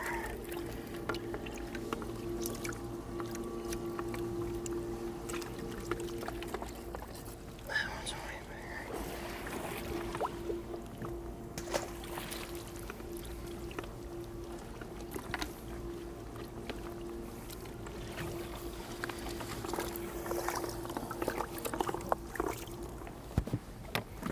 Yes, sir. Let's go. All right, let's go. Let's get another one. Is Jacob Foutz not the weigh-in kind running? No. He's kind of going raw data. What is it called? Raw data. Raw data? Whoa. Raw dogging? Yeah. I don't even know what that means. I don't know. It doesn't sound good, but I don't. It's fine. Such would say There's nothing raw wrong with dogging that. Back to Bastrop. Robert G. Yeah, that Bassmaster one's live. fine. Dave and Davey show. Look at Algo that. Solus. Look at that boat. With third place, Foutz is 21 points up on Corey Johnston for AOI. Oof. My God. Oh my God. Look at those waves. Look at those waves. Oh. Dude, we gotta, hold on, get down. We gotta run somewhere where we don't, hold on. He didn't want to go to It's actually wild. smart right there. What He he's does not doing. want to go to Wild River We're country gonna- just we're gonna right run. now. He's Put not your done left hand working on. yet. We're gonna run over here so we don't get absolutely swallowed. Yeah. Broncos Yeah. country, let's ride. Oh Hey, my look gosh. at The tidal wave surfboard out. approached. It's a smarty walk. Holy crap. Wait a minute, the boat won't start. Yeah, exactly. Oh, thank goodness.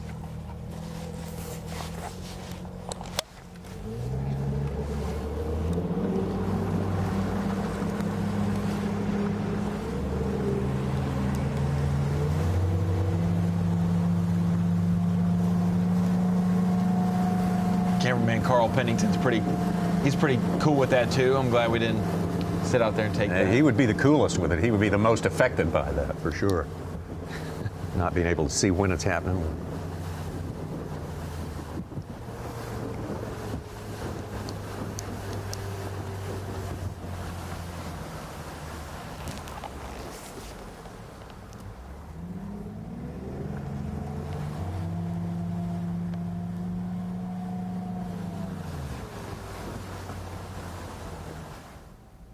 There you go. It all goes soulless. What do they say? Better to be proactive than reactive, Tommy, sometimes? Yeah, So I better I reckon. take caution than You wait you till don't- it's too late.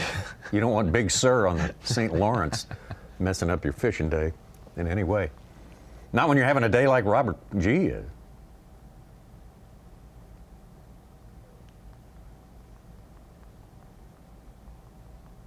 Should glean a bite out of it, though. Push some water. Yeah.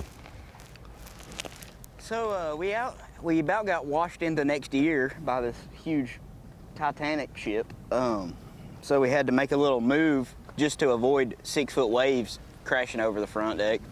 But we're getting back to our area now. That was our move of the day, just so we didn't get a 6-footer crashed over the front. But now we're back. But it's been a good day, hot morning. It's kind of cooled off lately, but like an hour ago I lost one probably over 6. So I'm gonna keep grinding away at them and try to catch a 6 or another 5. I need to call out one that's a 4. So that'll be awesome. Maybe catch 2 5s, who knows? But like I said, I'm gonna fish here as long as I can today, and because it's gonna be really windy tomorrow, and who knows how that's gonna make it. This section of the river right here is probably the roughest part. I mean, besides being out in the middle of the lake, but those waves spread out there, but this section of the river, they get real tight and they're huge. It gets big. Real big.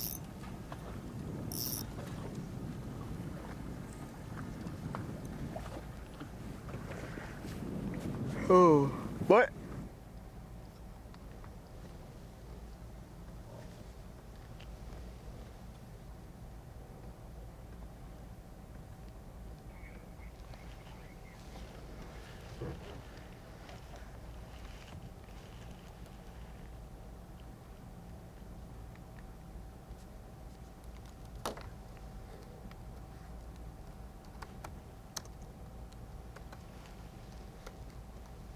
Huge 3-tournament streak for Robert G. From Smith to Champlain to here. It's been a good end to his rookie season. Absolutely. And we talked about it, guys that commit to that technology. He has done that all season long. Yep. And he's become very, very strong with it. Oh, yeah. A little lull in the action here, so take this opportunity to get you up to speed on something that's going on right now that you can be a part of. Now through September 19th, you can enter the Tacoma Hit the Trail Sweepstakes. The prize, very nice, 2024, the brand new, all new, redesigned Toyota Tacoma, the Tacoma legendary for so many ways, dependability, for looks, for reliability and value. For years and years, the Hit the Trail Sweepstakes, scan the QR code. Humminbird Bassmaster Elite at the St. Lawrence River. This is day number 2. You got to be in the top 50 at the end of the day. We're keeping our eyes on this leaderboard right now, and look at the movements we've seen lately. Shane LeHue making a big move up to 4th place, doing a lot of work to lock down his spot in the Classic, his 6th Classic, I believe it would be. Tommy, for Shane LeHue. Can I point some out on Shane LeHue? I watched some of the weigh-in yesterday, and he said, you know what I'm going to do?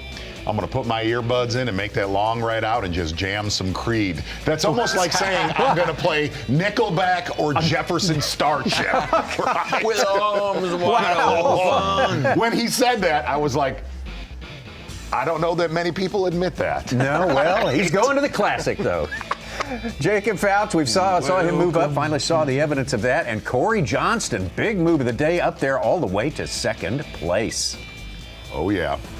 Well, I just heard the news today. Corey Johnston, Mercury move of the day. Come on, let's tighten up. His life is going to change. Ruin the Dave and Davey show. I mean, we can. No, this Mercury move of the day, 4th to 2nd place.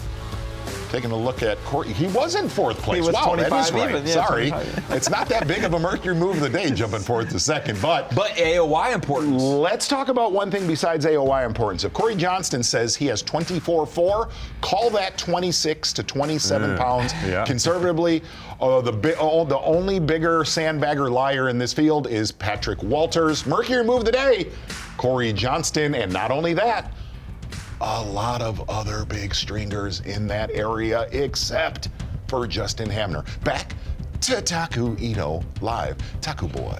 Heard. Johnston is now 12 ounces back of Robert G. Of course, now G may have fudged his even 5-pounders, his 4.50s, a little bit. Awesome. He did weigh him, and he was within 4 to 8 ounces every single day at Champlain and yesterday. So. Okay. It's small Taku mouse? hooked up. Okay, yes, small mouse, yes. Yes.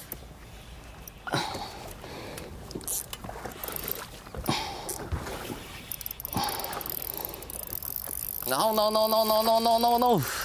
No, no, no, no, no, no.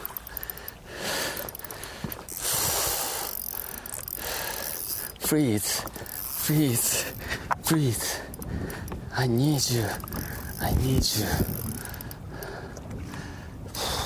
This longer day is going to really help Taku out today.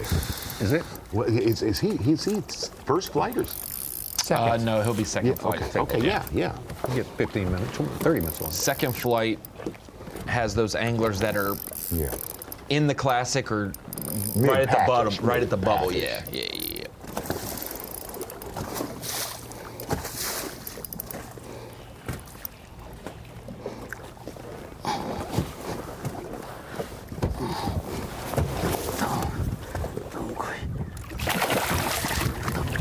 All right, yes. Okay, yes.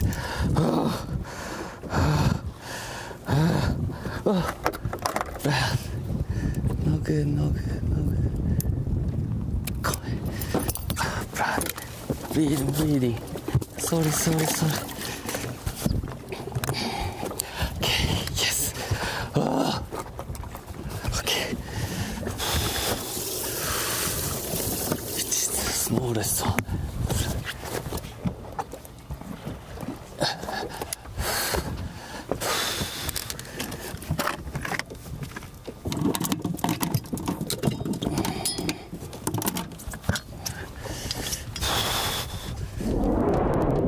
Good call right there for Taku Ito back out to the island. Stop singing it in my head now. Well, you can. I mean, that's the thing about Creed and Nickelback. Once you start, I mean, I hold my breath. I take her by my side. Don't start. We stand in awe. Yeah, Ronnie, I'll be honest with you. You look like somebody that would listen to Creed every now and then. Pretty good day so far. Caught 2 really big ones and 3 other pretty nice ones. I got one right around 4 pounds. I'd like to call with another 5 or 6 pounder, but I can't complain too much. They're biting today. I'm sure they're catching them good today.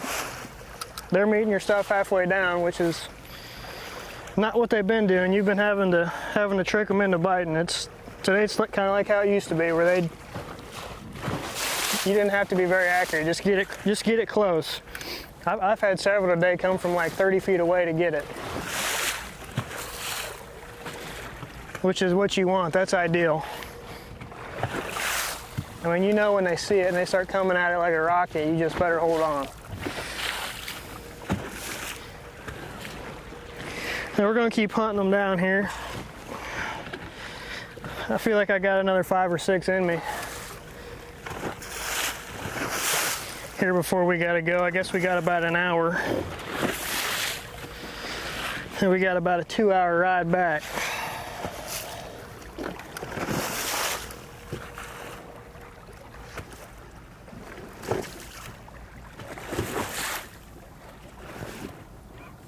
Not too many other anglers have said one. that like they've a had big fish one. coming from long distances to get their. No.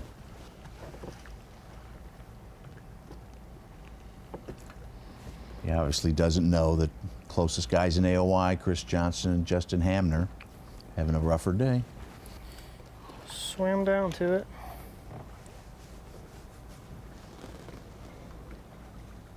Is he gonna eat it?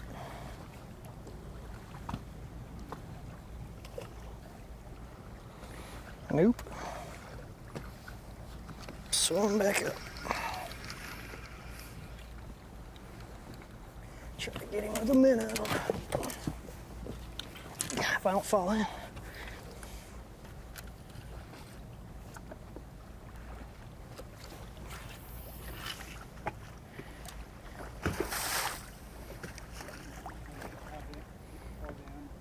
He's about 30 foot down and 50 foot of water. He come up off the bottom.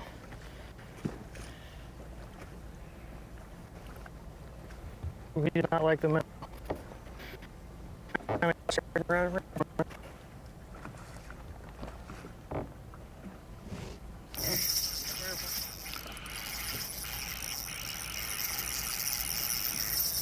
Rubber G hooked up. Oh yeah. Wow.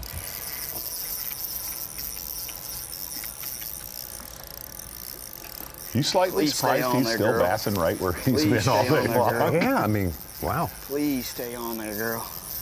He's already Please stay said on. maybe I could have used this one tomorrow. That is a tank. That is a tank. Please stay on there, girl. I'm gonna fight you better this time.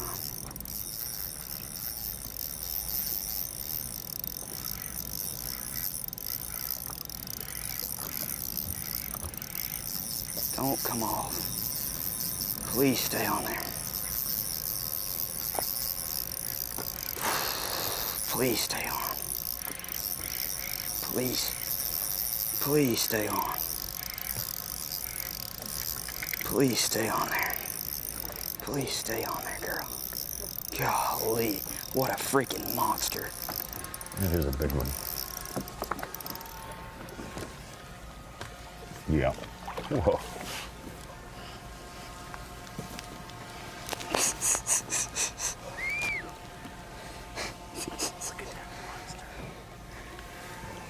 Look at that gut. Oh my gosh. Oh. Holy cow. That is what you call a meat wagon. For sure. Oh my goodness. Holy cow.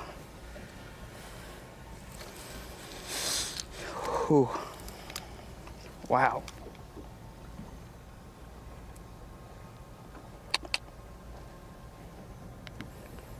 $5-pounder.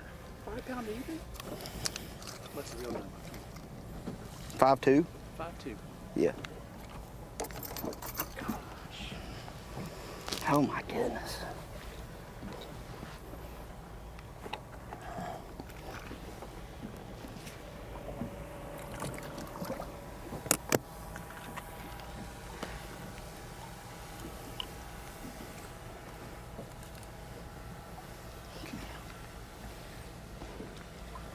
Gotta fizz that one.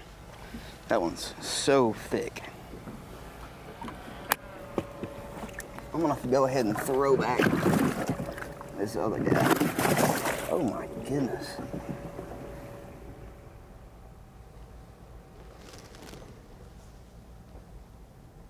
Lengthening the lead. Good drone work right there from Wes Miller. Showing Robert G right off the main shipping channel.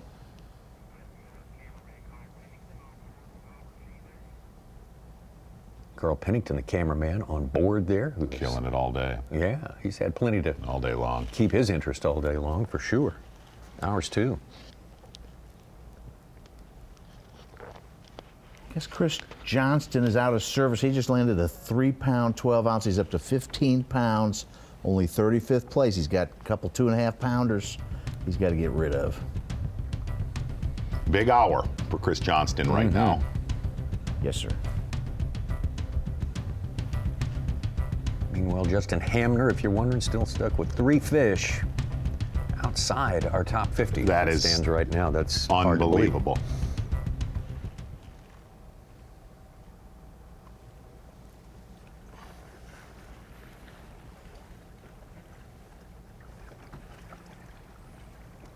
That's a bass. No doubt.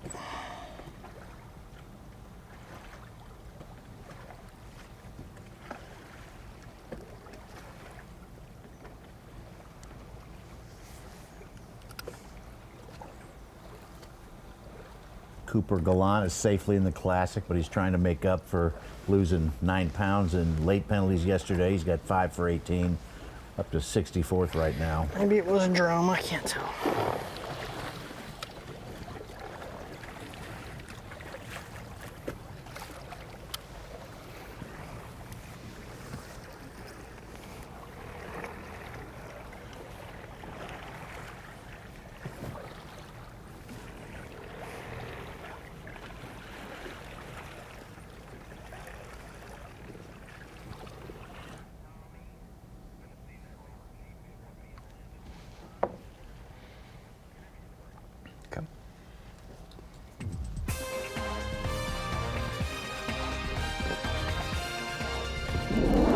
Foutz, fantastic day, just like this guy, Robert G. Another 5-pounder. That's 5 5-pounders in the boat for Robert G.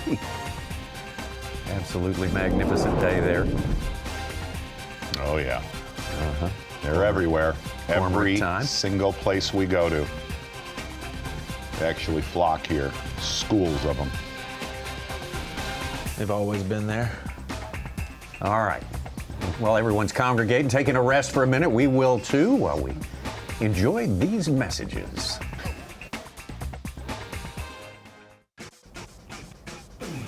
Humminbird Bassmaster Elite here at the St. Lawrence River. This is day number 2, 101 anglers out there working hard. What you can't do today is fall below the 50 mark there or you're done for the season. Your season has an early adjournment there. Take a look at our TH Marine Weather Watch right now. Boy, it's getting warm up there today, 85 degrees. Absolutely. Very nice out there, though. The winds are quite manageable at 5 miles an hour. Tomorrow, 67 degrees. That's probably tomorrow morning. I'm not sure we're going to have that weather. I mean, it'd be nice if we did have that weather for Fox. Yeah. 24% chance of showers.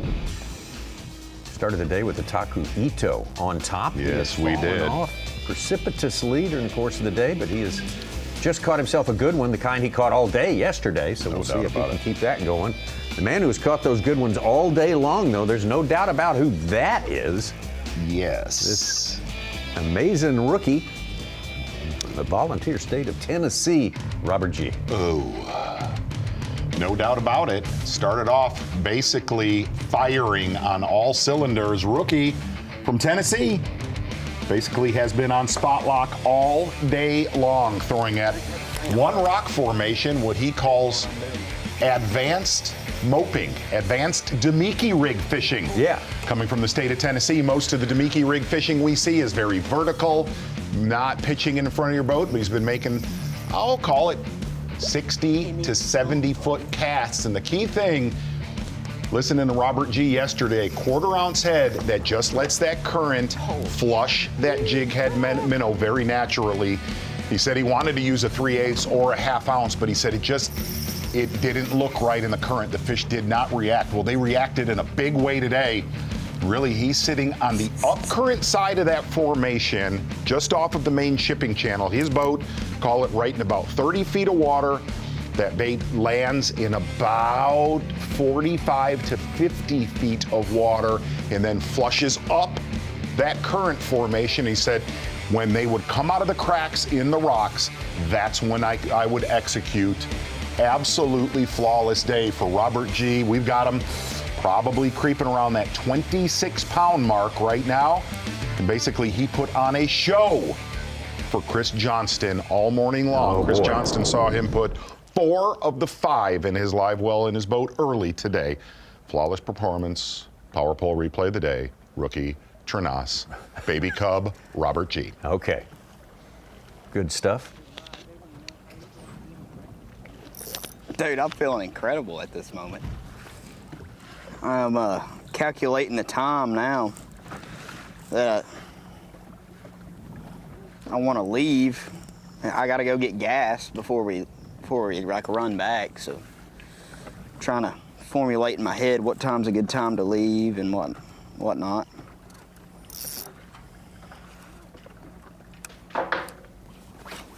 But I'm feeling awesome. That's the biggest bag of smallmouth I've ever caught. Personally, by myself. I've caught some like 25, 26 pound bags with my buddies, like below the dams and stuff, but never by myself like that.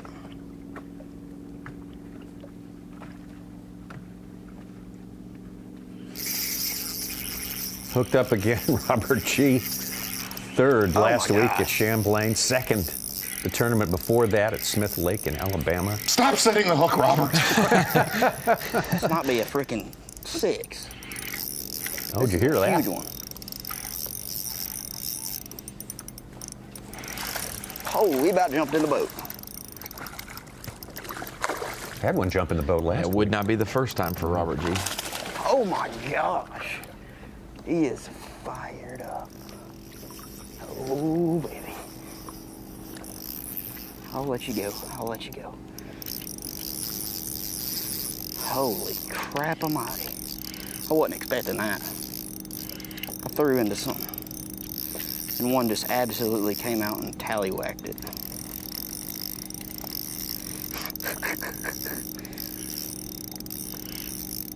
I wish Sego was still here. I know, right?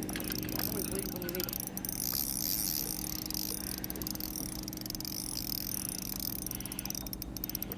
Sego's played this game. He gets what he needs and he leaves. Just like Robert needs to. Holy cow. Holy Moses. Holy Moses.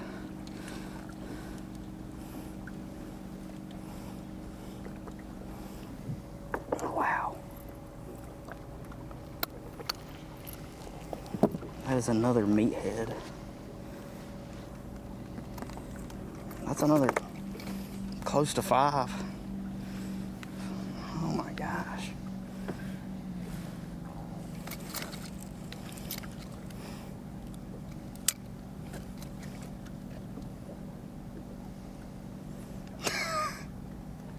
You ain't gonna believe this, but this is a 414 and it won't help. Yeah, that is one you do not want to be This catching one today. won't help. No, he'd been better off left alone. I go get Freaking gas. Yeah. Tub. I gotta throw it back because I can't keep it. Ooh. See ya, buddy. What the crap is going on? If a 5-pounder doesn't help, Put that rod down, boy. Hey, now come on. then he is Son, definitely I said. closer to 51. Grab some wood, boy. That hurts, honestly. Corey Johnson just caught those 2 5-4s. He just added a 5-0. He's up to 24-12. Tough job keeping pace. He's in 2nd place, but he's still a pound 2 back of G's total on bass track. We'll see about that I don't know later about today. that. We'll see I don't know about about Yeah. that. Grass and wood, boy. On Bass Track. All right, come on, Suits. You've played this game long enough. Yes, Come on. you have, Suits. Twice said on Bass Track. No, that doesn't bail you out. Back out to Taku Boy, 22nd place right now. Okay. You do know that when he calls me, that's what who he says he is on the phone. Is that what he says? This is verbatim what he says. It's good one.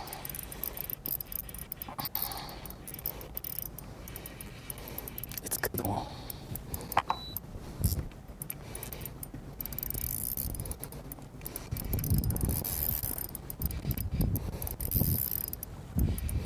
All right, so yesterday we do, while he's fighting his fish, it'll take a while. So, you know, we do the phone calls after to the leaders, blah, blah, blah. His wife, Chia, answered the phone yesterday. Tommy? 3.5 minutes, I thought I was talking to Taku. Oh my goodness. I'm not kidding. I had no idea. Gosh. Well, nobody's ever answered his phone before. It's the first time, you know, that his family's really traveled with him. Yeah, well, that's right. So I just started rambling. It's going to be him. Well, you probably got some info you might not have gotten otherwise. Did she give you any goods? She's as happy as Taku. Yes. Met her and the young son before they even started back in the 2020. Awesome, sat right behind us at the. Yeah. Got it. Okay, yes. It's scary. Gosh. Good one right there for Taku. Again. Oh. Yeah, one fish dead. Sorry, it's a breeding fish, it's dead.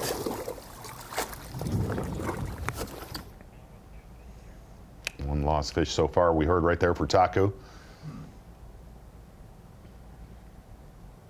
That's kind of good all day yesterday. Oh, yeah. He's got some time. He's got a little time. I know it sounds crazy, but that little area he's in right there will have a little bit of protection tomorrow.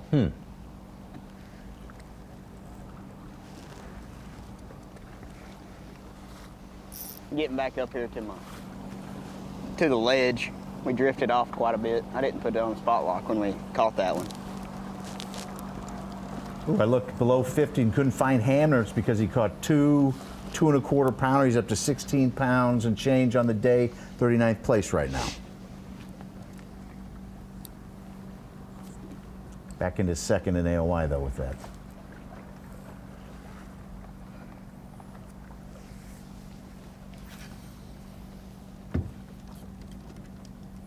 Took me a while to get that last 5 pounder, but it happened.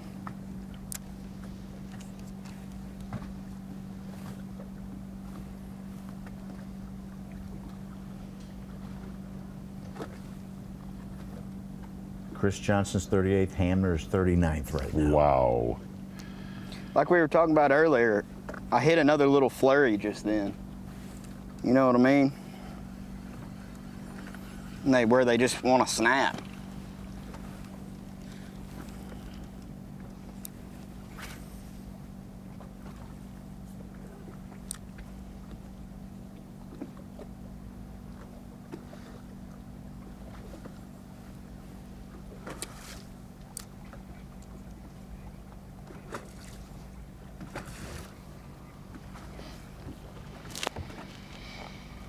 Tommy, I'll be honest with you.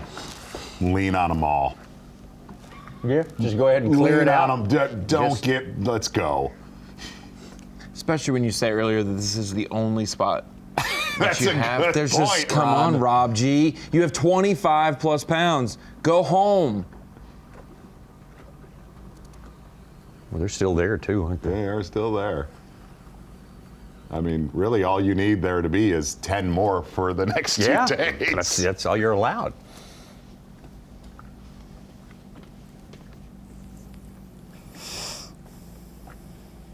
I think he's getting tired of catching.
Will Davis's fish just came in. He's got 22 and a half.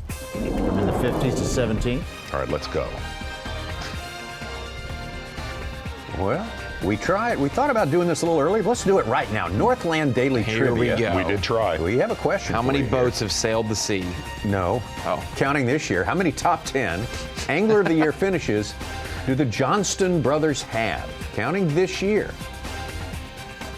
I don't know. Well, What okay. is- All right. Up to date. What is Is seaman? it 5? Is it 6? Is it 8? Or is it 10? So think about that. Corey and Chris Johnston, 5, 6, 8, or 10 for the number of top 10 AOY finishes they have put together. Come right back. Humminbird Bassmaster Elite at the St. Lawrence River about an hour and a half before the first flighters who are fishing in Lake Ontario or anywhere else have to check in at Waddington, New York. If they're fishing down in the lake, they're probably thinking about heading back right now, Oh, yeah. making plans to do so. But before we go anywhere, we've got to answer our What? Northland Daily Trivia. Counting this year, how many top 10 AOY finishes do the Johnston brothers have? Is it Now, 5, this is- 6, 8, or 10? They've both been on the. This is their 6th season, so 12 possibilities. Right. So you're saying they didn't do it every time. We're giving you 2 this year already, so it's more than 2. I'm gonna give you a D, Tommy. Okay, as Metallica would say, hate. I am going to go with B6. All right, I'll go in the middle with 8. We just haven't had that many years, man. I know, but that's 12. That's You've got it. B6. It's 6. All right, let's go. 2019, Corey What? was 3rd. In 2021, Chris was 2nd, Corey 5th. You. 2022, Chris was 3rd. This year, whatever they're going to end up, both of them are inside. what? Okay, that's your trivia. The answer is But a great record in AOY, all the same. Corey Johnson looking pretty good now to finish in that top 10 of AOY, that is for sure. Robert G is the only man who's ahead of him, and that's just according to the estimates coming from Bass Track. Estimates and weighing, sometimes not weighing these anglers, doing different ways of calculating their weight, status vis-a-vis the rest of the I field. swear if this is not the gas dock, Tommy. It's not. Oh, no. Yeah. Oh, he's hooked up. Okay. Oh, gosh. Catch them all, Robert. This isn't We're Pokemon. getting one of these come on, man Robert moments does here. know. Hold on. And I don't know if this is allowed. Gotta catch them all. I don't know if this is allowed. The cameraman may want to tell him. This is a 4-day derby, bro. Yeah. Hey, remember losing by 3 ounces last week? Yeah, but Save hold some. on. Save Yes, some. Now, that's obviously what's I'm on just you. kidding. That's harsh. That's Fun to harsh. catch. Yeah, they're fun. One thing I know about smallmouth, too, they don't like pinholes in their face the next day. And now look, if he had an endless supply of spots, he told me last but night, he dude. said, and he said on camera, I got nothing else. I got nothing else. He was laughing about it. He said, you know what's funny? Yeah, that's not I mean, I think he's a good one, but he's not going to help. puzzling. This dude has turned into my favorite angler. No kidding. He is relentless. Yeah. Yeah. Might be a welcome visitor next couple of days. Oh, yeah. Yeah, when she's ripping about 22 out of the south tomorrow, that's a well-needed chunky fish. monkey. He is a chunky monkey. What baby percentage cub. of the field would be after what he's caught out practicing and looking for more? What percentage of the 101 guys? I think the dude just likes catching bass. 36%. Yeah. I have no idea. 4-pounder. Yeah, go on now. Yeah. Go on, grab some wood, boy. I got a lot of buddies texting me. Dude, go home. And we're saying go home when we benefit from watching you catch Listen, fish. get ready, Ron. Here's a little tip. When you're at 26 pounds, take 10 snips, cut your hook off, but keep throwing it. Keep fishing. It's fun to still get the bite. You want to get bit? Really good. Like where I live. Just go throw a topwater in a bay or something, you know? Like, who knows? Should we get his mom to call him? No. Such. You need to calm down over there.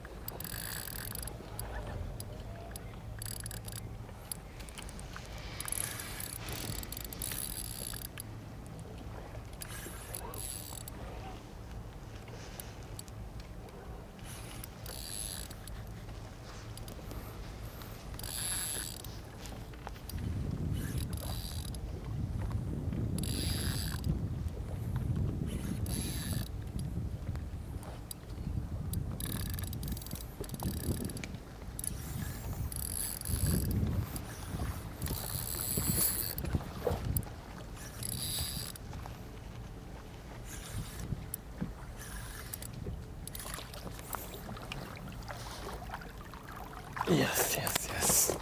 Needed that one.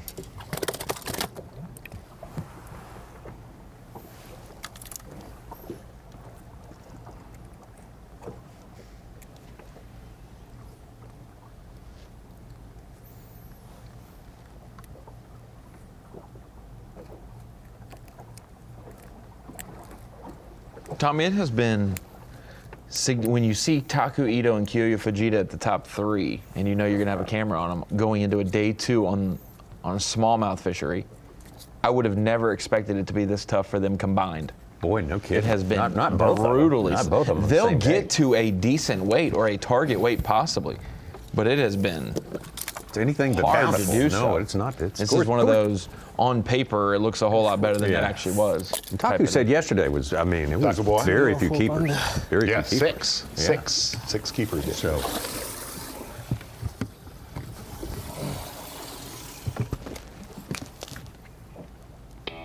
Well, let's get you kind of caught up on all of our issues that we have going on out there. We've got some issues. We've got some issues. Let's talk about our Bassmaster Midday Report. Let's go Midday Report. Started out with Chris Johnston. Chris Johnston, 23 pounds and a half yesterday, and you said he is thoroughly disgusted with that. He was embarrassed yesterday after the weigh-in. Said an absolutely horrific day. Well, his horrific day number 1, got worse today, day number 2.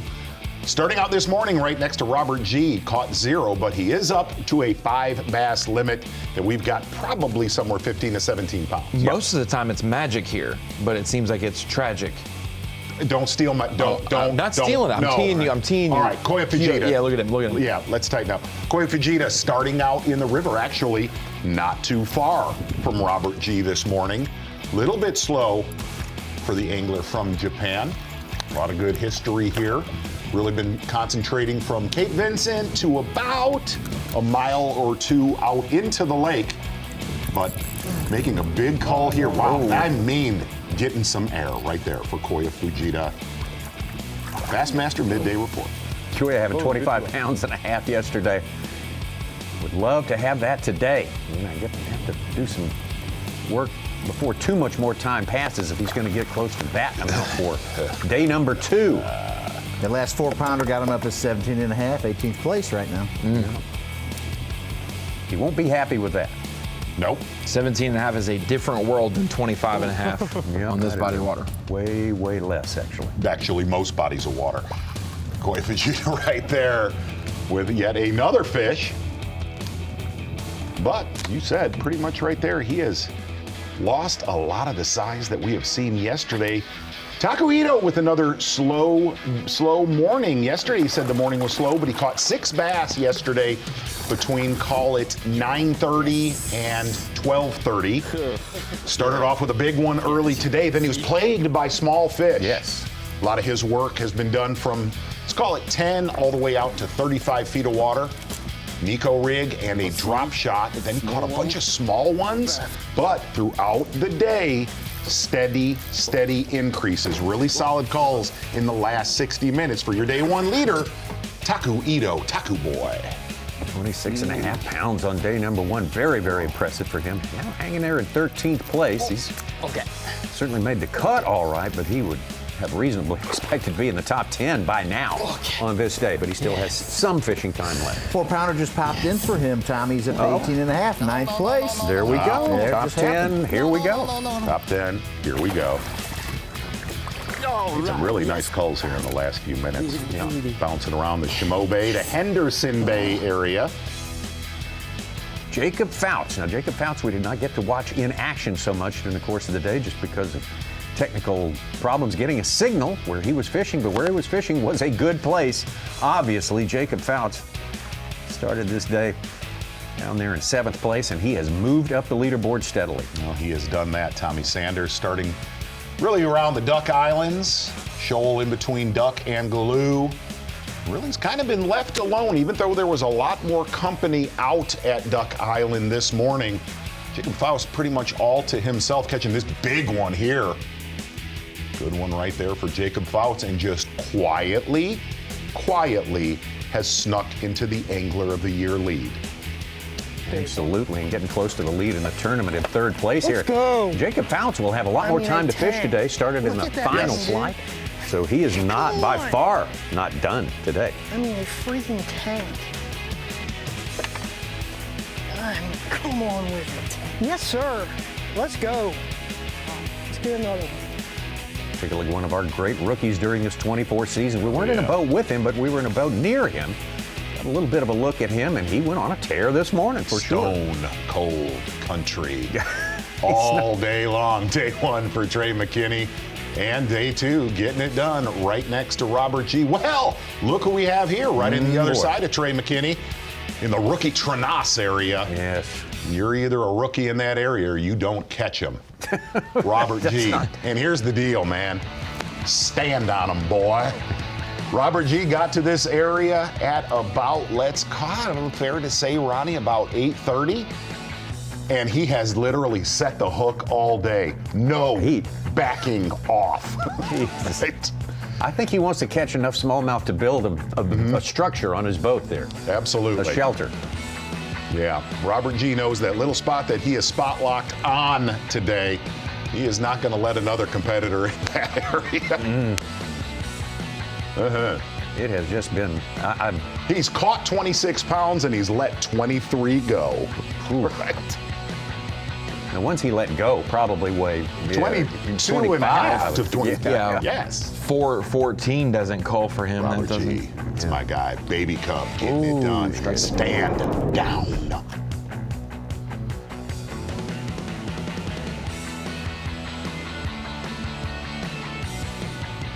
Well, that was your Bassmaster Midday Report. Back out on the water, we got a live shot. Jacob Foutz, now he's in range for us, and he is hooked up live. Bassmaster Midday Report. Yeah. Good job. At 22 and a half, a couple 4-pounders. Shoot, he might get rid of that one. He's fat. I don't.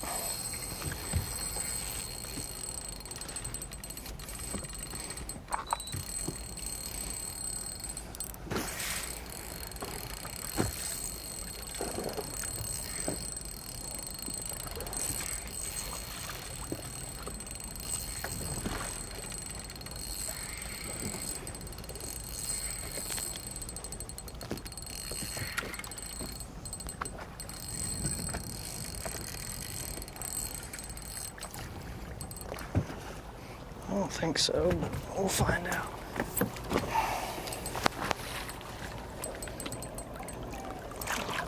No.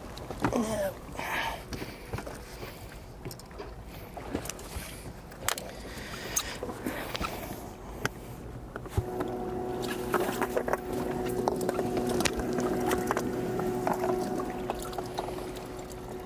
Oh, this one might actually weigh more.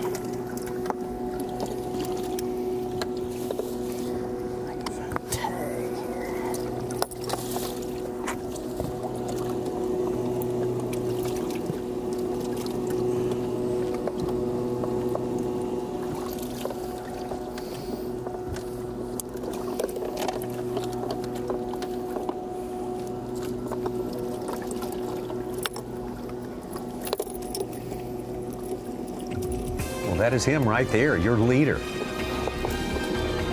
Progressive Insurance Bassmaster. Angler of the Year points, Jacob Foutz, the third year. Elite angler, that's a pretty good result for a third-year man out here by anyone's measurements. Making his 12th consecutive cut today. So what a big year 2024 is for Jacob Foutz. Big part of the story here. Robert G., the man on top of our leaderboard here, trying to win here after finishing second and third in the two most recent tournaments.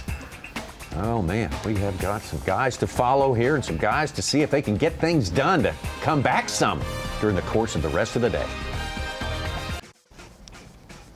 Welcome back. Humminbird Bassmaster Elite at the St. Lawrence River, Waddington, New York. What a great destination. What great crowds we get here. Way up here on the St. Lawrence River, northern New York. Beautiful, vast place. Huge fishery, great fishery. You've seen some tremendous performances today and Yes, yesterday. We have seen some folks struggle. We have seen folks that sort of got to caught off guard a little Would bit. you have ever have guessed the Johnston Hamner thing today? Not at all. No, not at all. Chris Johnston, Justin Hamner. You really thought that you did think their floor would have been 19 pounds, even both of them struggling a little bit, and we did our manufacturing drama at the top of the show. Of course. Chris Johnston was being straight up where he was worried. Yeah. And it is shown today. And he gave us warning of that before we even started today at the dock. He said, I'm not sure I'm going to catch 5 fish today. Exactly. Which shocked me. That's anyone that's watched him operate here. It's crazy because Corey has caught 13 fish for 54 plus pounds. If they were, teaming up, say, hey, I've seen him in the past go, don't catch that fish, wait, get that one over there. I think this is a great event for Corey to win, even if Chris is fighting for AOI, because of Chris. Chris is going to be so far behind him after today. I don't think they're bowing to Chris, to give way. Well, Corey's ahead of him in AOI by 10 points right now. Well, I know, but that's what I'm saying. And the win and the... Him being 2 points back yesterday, you'd think, but going into the weekend, that won't be the case. I guess one of the surprising things is where Corey caught him today. We're gonna really dive into that tomorrow, just because there's been so many 23 to 27 6-pound bags ending up coming out of that area. I guess what surprises me is Chris not going there, because it's an area that he has trenched in years past. Taku Ito doing his best to right the ship here and get back close to where he started the day on top. He's got himself back into the top 10. Got a little bit of sketchy service right here, but it looks like he's caught another keeper here and should help. Get rid of a 3-pounder. Oh yeah, he'll do that. Get up close to 20 pounds probably for the half-pound cull. Taku Ito gonna move up. Well, here we go.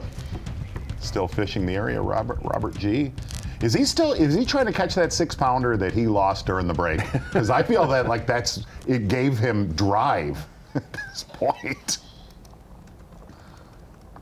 He's unstoppable, apparently. Absolutely. The only person that can stop him right now at this point is him. Robert G. That's right. Rookie. Oh, get him. Oh. Yeah. Let's go.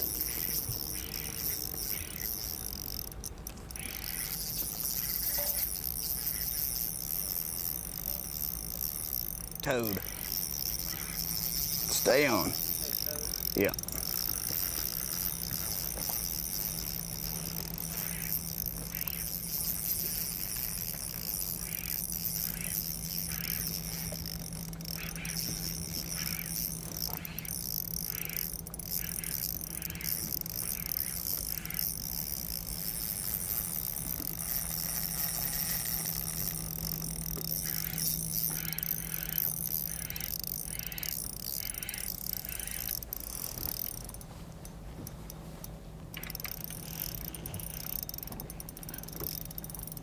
Giant one.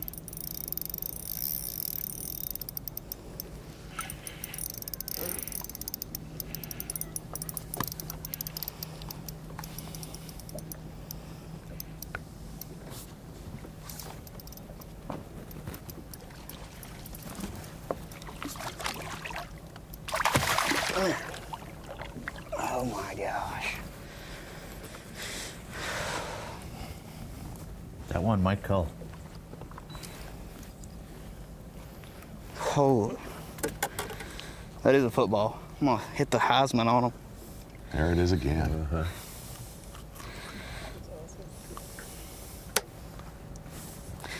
Freaking meat wagon.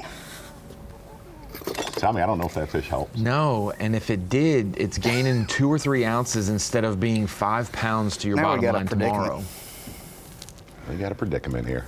Do we ever? I'll have to figure out which one to throw back. He thinks it will. Yeah, he's probably the biggest one I've caught. Wow. Yeah, he's a 5.5.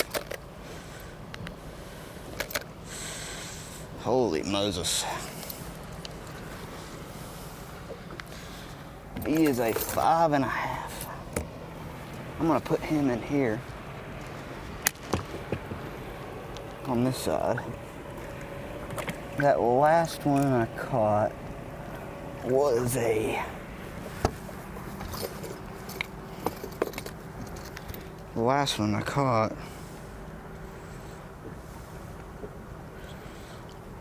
I think was a 5.2. It was. That leaves 3 5-pounders to choose from. So that's not the one that goes back.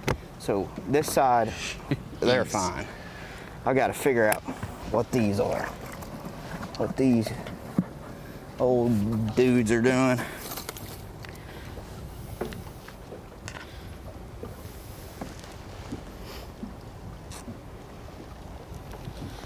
I got to cull out a 5 even.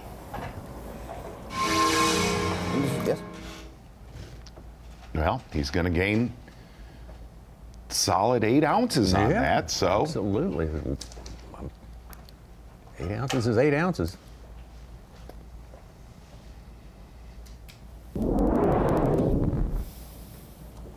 It's this one. Just threw back a 5-pounder. Okay. 5-pounder just cold. Holy crap, I just cold a 5. Yes, you did.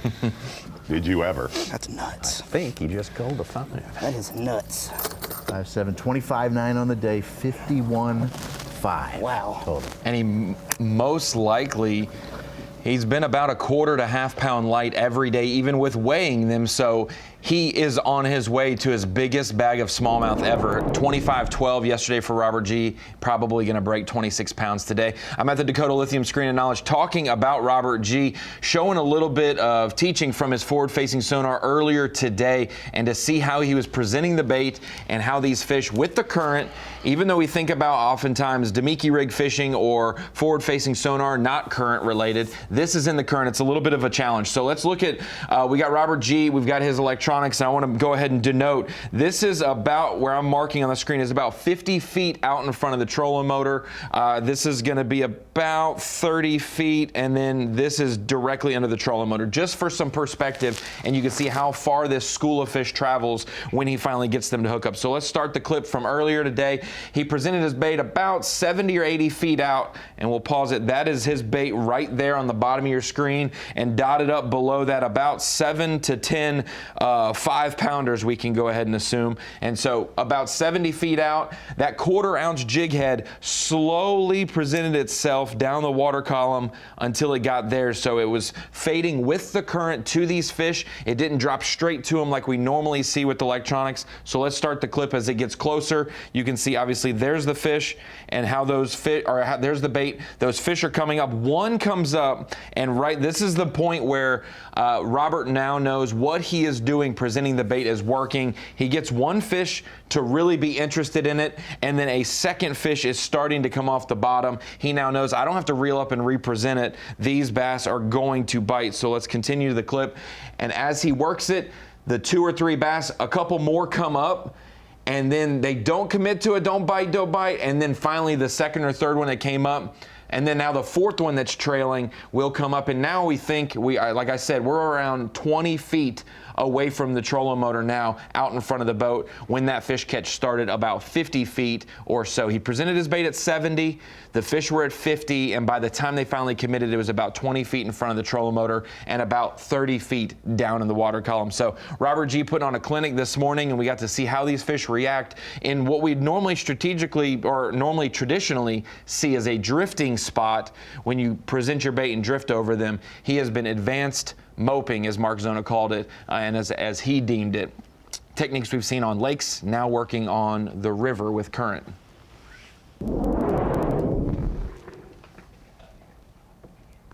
One Johnston is excelling. Corey Johnston, with his 3rd fish, going 5 pounds, 4 ounces on Bass Track, has 25.5 even on the day. 50 pounds, 8 ounces total for 2 days. And you think he's low. G gets a 1.5 pound lead, and then Corey comes right back. He's 13 ounces back on Bass Track. Well, back to the gas pump. Take this opportunity and prepare yourself for the long run back to Waddington. Taku Ito. Excuse me. Sorry. Not as much time left as our, the anglers we started with in the AOI race at the top 3 positions today. They'll have a longer time. There's a price of the gas right there. That is a great price. $5.29. That is a great. $5.29. I got to tell you. Listen, I really thought upstate New York would be more expensive than inland Michigan of all places. Hey, sorely off. Someone did message me and say one time they pulled up to the marina in New York and it said $2.99 and they're like, holy cow! It ended up being way more than that on their receipt. They were confused. It said $2.99 for a half a gallon. That's half a gallon. seedy.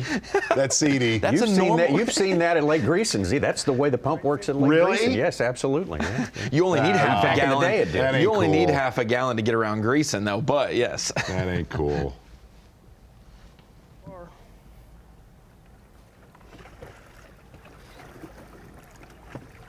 Chris Johnston with the catch, a 3.5 pounder, a minute or two ago. Idle us up towards that buoy. Say that again, Such. Chris Johnston, 3.5 pounder, a couple minutes ago. He's up to 16 even, 37th place. So he's still got a 2.5 and a 3-0. He's tangling in there, but there's. He's going to risk being late. He's going to stay out there as. You're right. Let's go. Hamner's still 42nd with 16 pounds, 1 ounce on Bass Track. That's Bass Track. Johnston, Hamner, Foutz right in the last heat. Right, okay. John Cruz with a nice bag, 23 plus.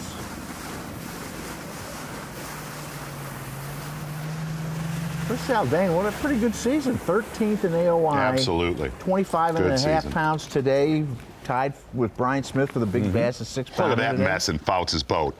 That is so awesome. Yeah, he said that's been there all year. Cameraman moved it, and they were talking about it, that the plastic worms had melted into his carpet, and you could see the outline of them. Or producer Middleton in the truck right. And again, Middleton's been in my boat.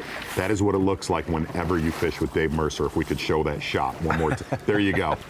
There you go. Right. We spent a week covering a boat like that on Lake Oneida one time. You're right. Winter's boat, as a matter of fact. It was. Yeah, you're right. That? Yeah. Only thing missing is a switchblade. Z, I know you keep your boat very tidy. I do. You do. Very. Yes, I know. Yeah, I'm a little weird about it. Rest of my life, not too tidy. Eerily similar to my man Tommy Sanders. No, wait a minute. I try not to be too obsessive, you know. That'll drive you crazy after a while. I don't want to let anybody see my garage, inside my garage. It's bad. Wow, look at that. That would drive me insane right there. I don't know what all Stuff these are. crawling out of it. If it's smallmouth, there's a gazillion of them. I don't know what else they'd be. Sure look like smallmouth.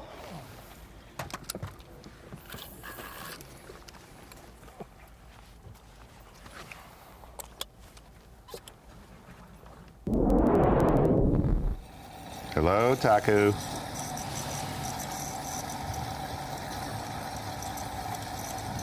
Fill up while that price is still in effect. I'd pay money if you pulled your hair back for Fox tomorrow. It's okay. So hard to get them bite, but finally I found a fish school. So I catch a 3 good one and change the small one. Yeah, it's okay, but tomorrow is a strong wind, so I'm a little bit worried about it. But last spot, it's so good for I think it's good strong wind in the protected spot. So hopefully it's good bag tomorrow.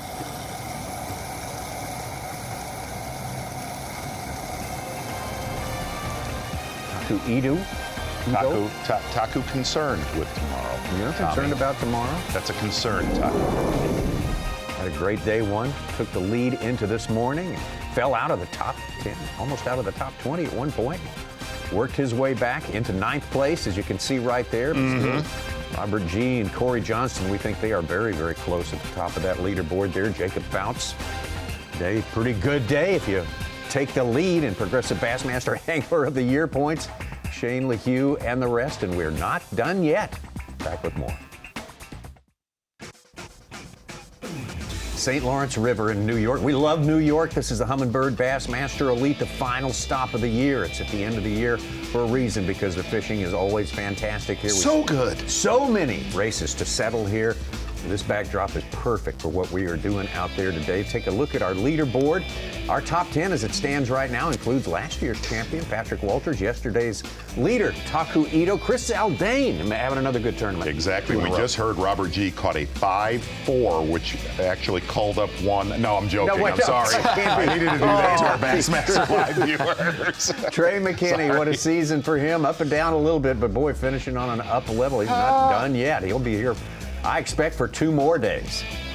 If I was a betting man, but here's the man of the hour all day long. It has been this guy, start to finish, Robert G. of Tennessee. It's been an incredible day. Couldn't really draw it up better. Got here, my first 4 bites I caught were over 5 pounds, or 5 pounds or better. And just catching 4 for 20 like that really just puts you in a good mood and helps you fish calm the rest of the day. And that's what I ended up doing. I just absolutely drilled them today. I think the smallest fish I caught was a 3.5 pounder, and I only caught 2 fish under 4 pounds. All the other ones were 4 pounds or bigger, and I probably caught 12 or 14 fish. So truly one of the best day, probably the best smallmouth fishing day I've ever had, size-wise, just straight up toads. It's been an awesome day. I can't really. No doubt. And we loved every single minute of it. Is he actually leaving the place now? No, he's going to make a few more casts. We'll let it drip down the current seam one more time. What an awesome day with Robert G. Not going to lie, that's my guy. It's the happy Ewok right there. Baby Cub getting it done all day long. Right off the main shipping channel, right around Cape Vincent. 30 foot out to about 53 feet of water off the main channel. 1/4 ounce jig head minnow. A little bit of an oversized minnow, looked like about 4 to 5 inches long. Arkansas shiner color is what it appeared to be. And we kind of wondered right there, Ronnie actually brought up, hey, maybe he ought to go largemouth fishing, and that was get ready. At 10 a.m. Yeah. Right. 6 hours ago. Right. And every one of those 6 hours in between, he's been doing more of that. Yeah. Grab some wood, boy. There he is. All you can get. Getting it done. That's my guy. Stand on him all day long. Fun day with Robert G. He's a good dude. Really, really fun to talk to last night. Special day on the St. Lawrence River. Probably going to weigh in the biggest bag of smallmouth he's ever weighed in his life. Fair to say, but nice Heisman pose right there. Marathon peak performance. Take a look at those weights, friendos. Unofficially with 25 pounds and 9 ounces, going to put him at 51.5. Now, your marathon peak performance ain't nothing but a G. That's so bad. Who did that? I like it, though. I like it a lot. Such, you can start to talk about Century stuff tomorrow on Fox. Marathon peak performance. I was waiting for permission. Well, I'm going to throw something out there. We talked about this at our commercial break for all of our Bassmaster Live viewer friends. For some reason, I feel like he's not going to be the leader at the end of today. Yeah, there's a great chance he's not going to be. It's weird with the initial CJ. The problem, that's not Chris Johnston, it's Corey Johnston. And an update from cameraman Brian Evie, does not think Chris has 16. Chris was saying, I think I probably have 18 pounds today. So not nearly what you need, but probably enough to make the cut. And if Justin Hamner falls below 40 pounds or at 40 pounds and change, he is at risk of missing the cut. And if Chris advances, he would be still a possibility of being in the game for AOR. Yeah, right. Foutz would still be in charge. And it would just be a different story. It would be a Foutz, Johnston, and McKinney battle. at that point. Justin Hamner at 42nd place, listed in the cut, but again, we don't know about several anglers out there, which could adversely affect that to the tune of 8 positions. And we've been only talking about Justin Hamner's magic number, but as soon as half the points are solidified today, a lot of those other anglers, here's the scenario they need to happen, and then we'll be boxing them out for the top 10. It would be very interesting to have 2 guys going into Championship Sunday with a shot at AOY, depending on how they finished. Have we ever had that? No. I mean, no, not in the era since the AOY Championship and things like that. I would say the final day of the AOY Championship, when it was 50 anglers still fishing, we had. Remember the goofy postseason AOY things? Oh my gosh, yeah. That was so the 12-man All-Star. Oh. Yes. Oh. So strange. So strange. Fun. Now we're starting to get fed in a few catches that we didn't have. We're hungry. These are critical ones with Chris Johnston.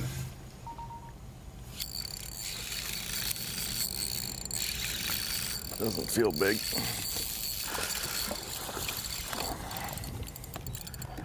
It'll help us though.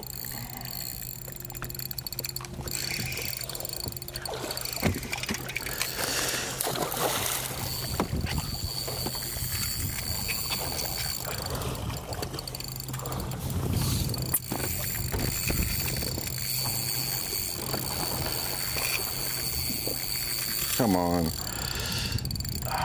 We need these to be 6s. I think it's a 3.5.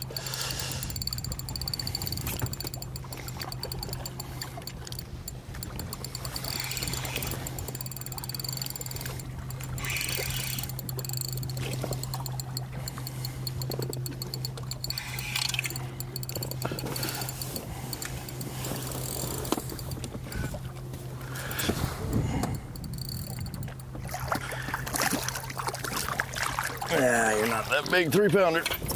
I don't even know if it'll help.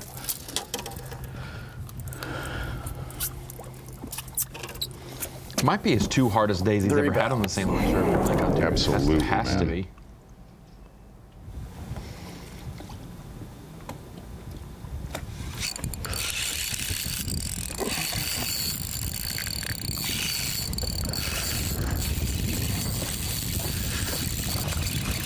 Right. Just go from 2.8 to 3.12 on Bass.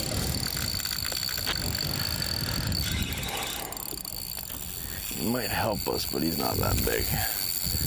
Not what I was hoping for.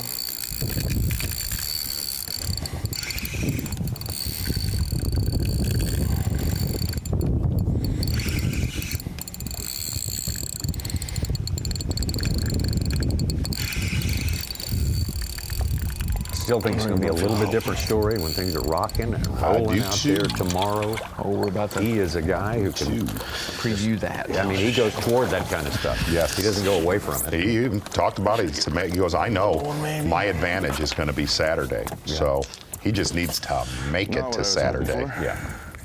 Looks like he's going to, but a little fat one. Nothing's official till we get to weigh-in time. Weigh-in time, incidentally. I want to write it down, 3 p.m. Eastern time, right here on Bassmaster.com. That's when it commences.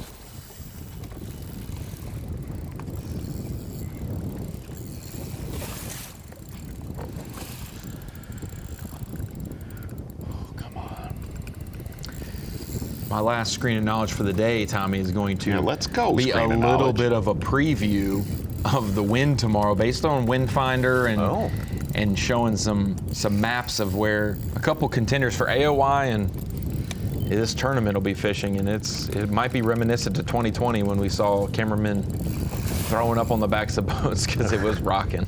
Maybe not to that extent, but it'll be getting there. Yeah, that bad. We've seen some. Everybody wear your patch if you're fairly wild. Yeah. It can get motion sickness patch. Be good to go.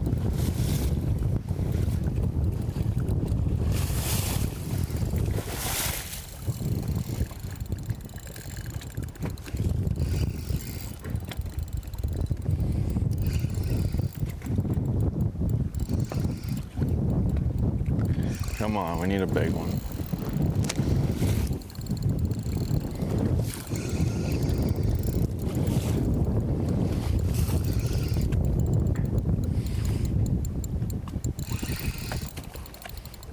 Not that big.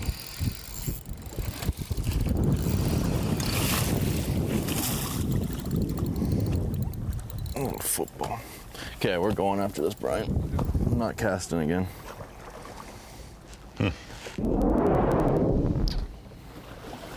Back live now with Chris Johnston.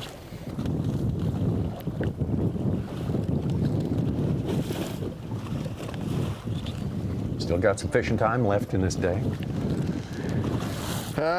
Yeah, not the day I envisioned. Made some bad decisions, to be honest. Don't think I've ever got spun out that bad. I started in the river and watched people on both sides of me probably catch 25 pounds, and all I did was lose a 5. And I would have rather just them not catch anything in me, because then I got stuck there and started spinning out and wasn't catching anything, so then it ate into my time and game plan. So I've really just been scrambling most of the day. I probably should have ran a long ways away like Amherst. It's kind of my thinking, and I messed it up. So not the way I want to finish the year on my home pond. Hopefully I can catch one big one here and at least salvage the day and get in the top 50 and go fishing tomorrow. But that was gross watching G catch like 25 this morning. Whatever he's got, a lot.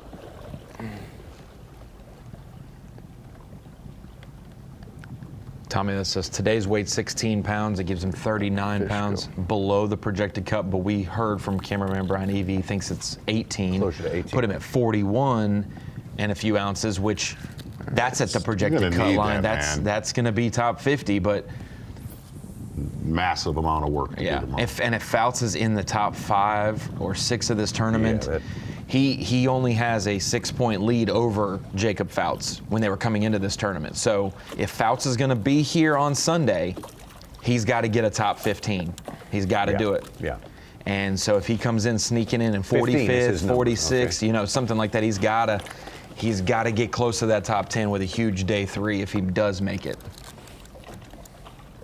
He's got the 4:30 check-in, so he's still got a little bit of time, but he's got to make a couple calls.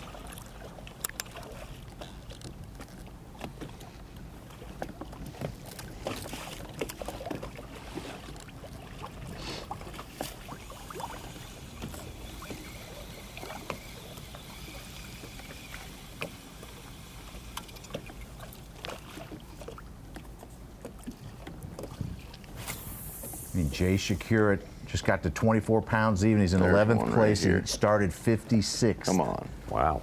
He's caught a bass about a keeper on his bass track every hour, about a 5-pounder.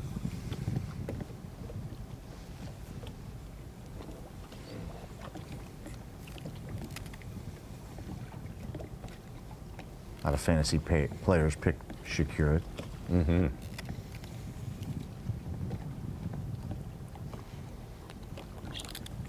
Who'd you pick, Such? Since we always pick on my picks, who'd you pick that bombed yesterday? Yeah, let's go, Such. Cooper Gallant was my worst. Okay, I'm with you. Everybody else right now is top 10. Nice. No, there's a couple in the 30s. Brian Smith, Gallant, Shakira, Ito, Walters, Johnston's, Mueller. Wow, how many people did you pick? Or are you talking about for Drain the Lake? I only play Drain the Lake. I don't play that fantasy stuff. I'm kidding. I'm so bad this year on fantasy.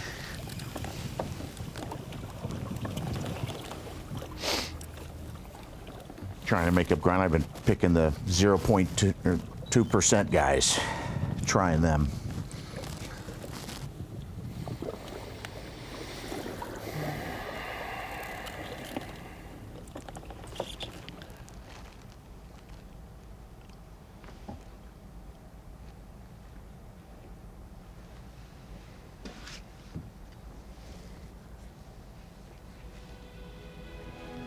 Oh, yeah. Oh.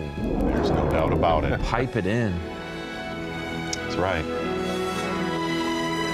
Return of the Jedi music right there. Golden moments. In there. Little belly He's pat. a happy Ewok. He's a baby cub. On the night he's sleeping. done over and over. It's like he was at the batting cage today. Put another quarter in, Robert G. You're not done.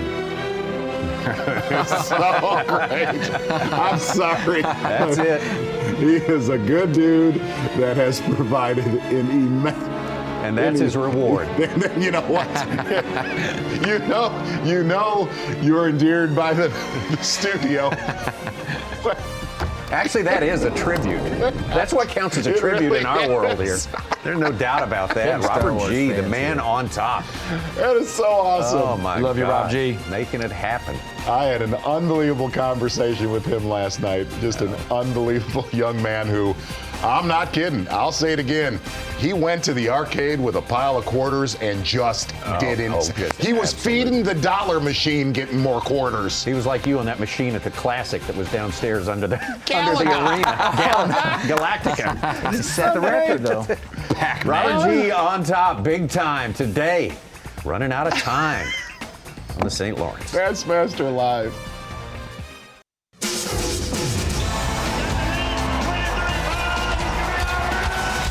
You're watching a B.A.S.S. presentation. Is live in the boat with Chris Johnston, one of the all-time greatest Canadian anglers ever in professional fishing. Certainly one of the favorites here, but he's got some sort of trouble he's dealing with on the water. Yeah, all day. Well, yeah, this is only the latest little. Oh, he's lost a. Lost a flip flop. He's blown out a flip flop. That's. He had a hair jig stuck in a There's rod another sock. rod. Okay. Is that a tomato on the deck? What is that? Chris, what's going on? Boy, that's like what. I would love to see him catch some on this a mile thing. from here right now. There's his flip-flop. Chris Johnson started the day 1 point back in Progressive Sitting under the Bassmaster boat. Angler of the Year points.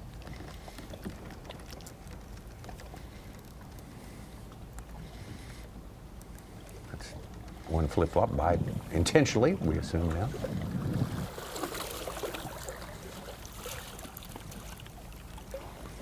There it is.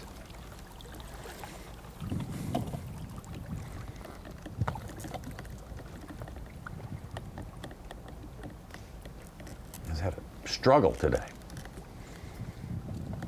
We have said this before, because basically there's always been one Johnston on camera every single time that we have covered them on this body of water. Yeah. We have said this. Do they ever have a spun out day on this place? Today we got to see that, and he admitted it. He literally admitted that. He set it up for us before we even launched. Absolutely. He last night somehow knew said, this was going to be dude, trouble. I am so worried about day 2. Or just spun out in general. Any body water. Like, these guys are so good, rock solid. You would never expect that. No.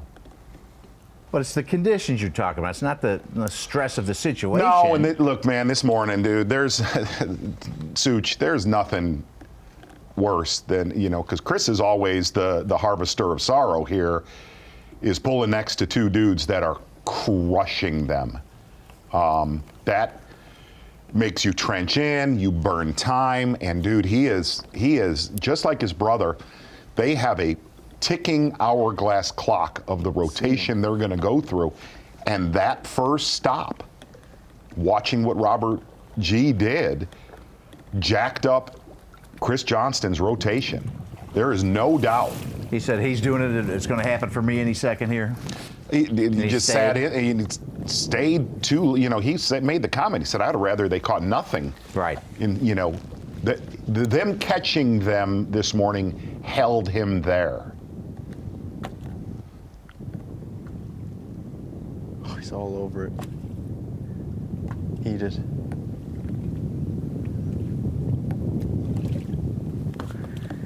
Came right up on it.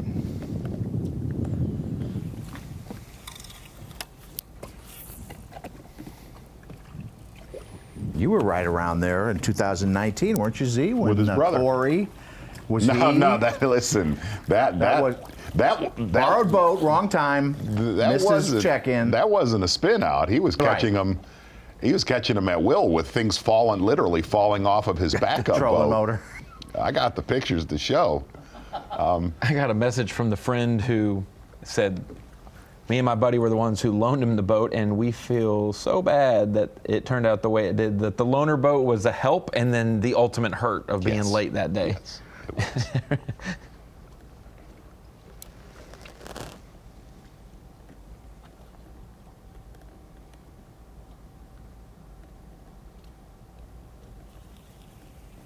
Written it several times. Corey wins AOY if that didn't happen to him, more than Yes. likely. And Chris says he probably wins that tournament. Yeah, agree with that.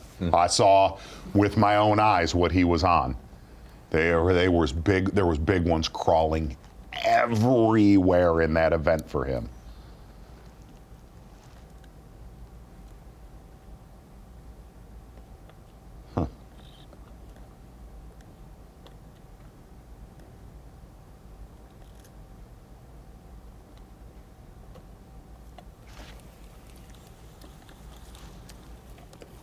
Did a story with them a while back, and Corey said, get me to up north, get me to the St. Lawrence within 20, 30 points. And of course he had his Wheeler Lake 88 that, boy, if he just makes the cut, he's in the mix and leading right now. It's just so hard. It's so hard to inject one if for an angler when the ultimate if is Trey McKinney, and like everybody's had one bad one to a certain point, that if this didn't happen for this guy, if this didn't happen for this, everybody's had a bad one at this point. What is very amazing, actually, though, with Corey and Chris is as much as they share information, and probably at times we've talked about cannibalizing each other a little bit here and there with sharing, all the spots and information. Your Northland trivia is amazing to me. That look at where we're at right now. They're both going to end up somewhere in the top 5 of Angler of the Year points. Yes. There is going to be a season that comes down against Chris, against Corey, fishing a lot of the same stuff. What are they going to do? That is amazing to me. Amazing.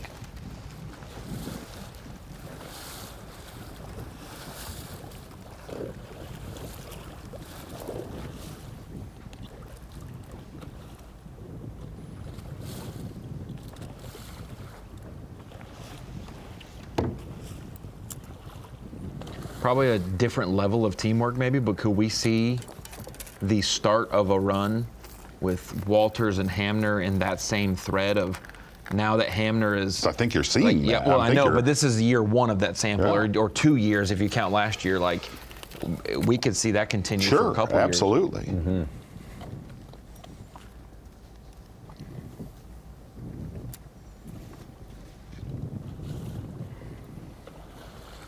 Oh, Rick Clun is right on the cut. He caught a 413. He's 50th place in his 50th season.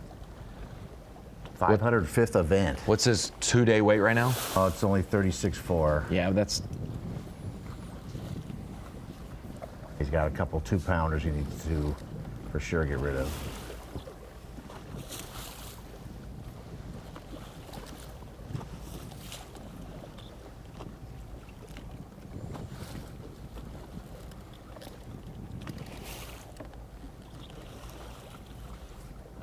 Those were 2 big ones. Yeah. No, they looked at a couple things but wouldn't eat.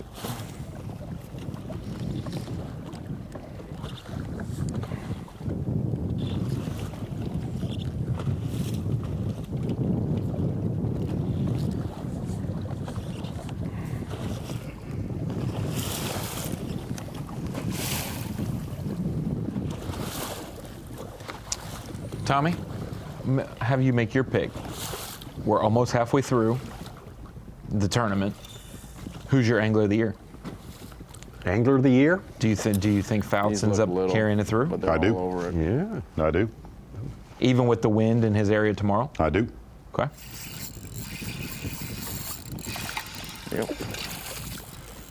Figures.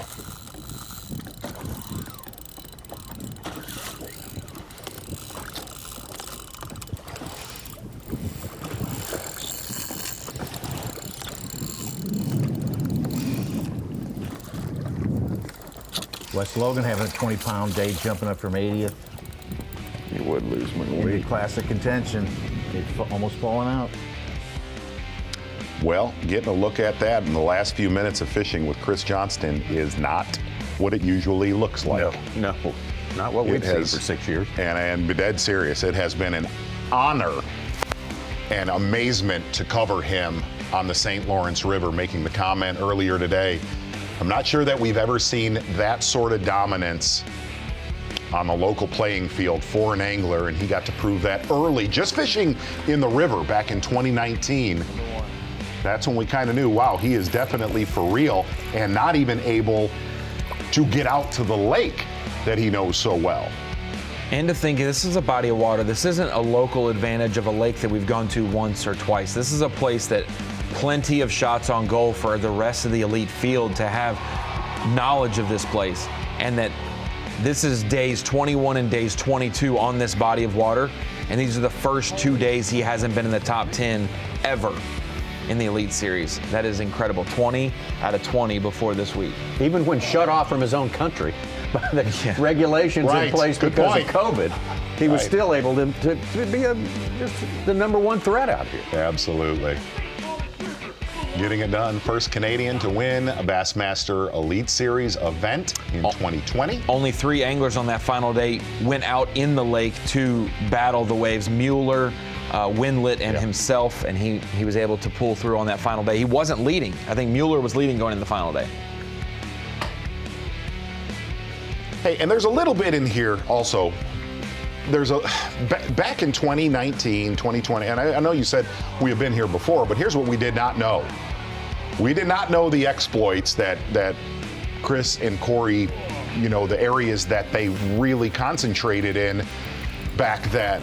And it does not take the Bassmaster Elite Series field to catch up and know where you're doing this damage. The biggest Bassmaster Live viewers on a Saturday and Sunday are Bassmaster Elite Series anglers. Yes, that's right. So a little bit of that knowledge definitely is known now, but even go to just last year, big event for Chris Johnston. And I believe we'll see a little bit of that win tomorrow right there, which... Oh, that's a fatty. They're just fun fishing. Never know. One of 4 to crack 100 last year right here.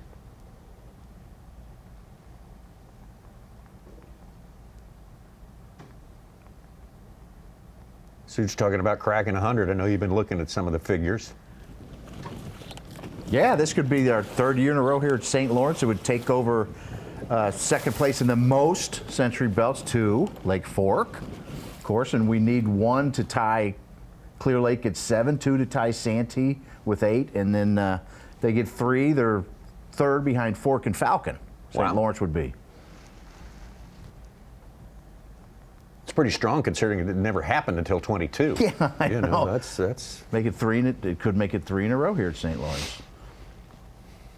And then, heck, we'd have 3 events with Century Belts this year, which has only been done once, and that was in 2022.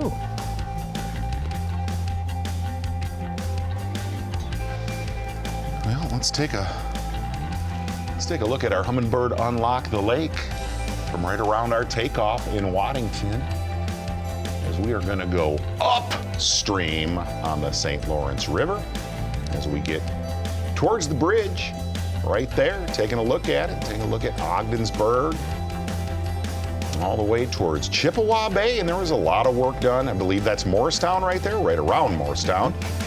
A lot of work done there every time the Bassmaster Elite Series comes. 4+ pounders, Tommy. Yes, sir. Is what we're That's taking a peek 4+ at. only. And now you're going to see a big gap right there. So we go over Lake of the Isles, Alexandria Bay, right towards Clayton, Grindstone Island.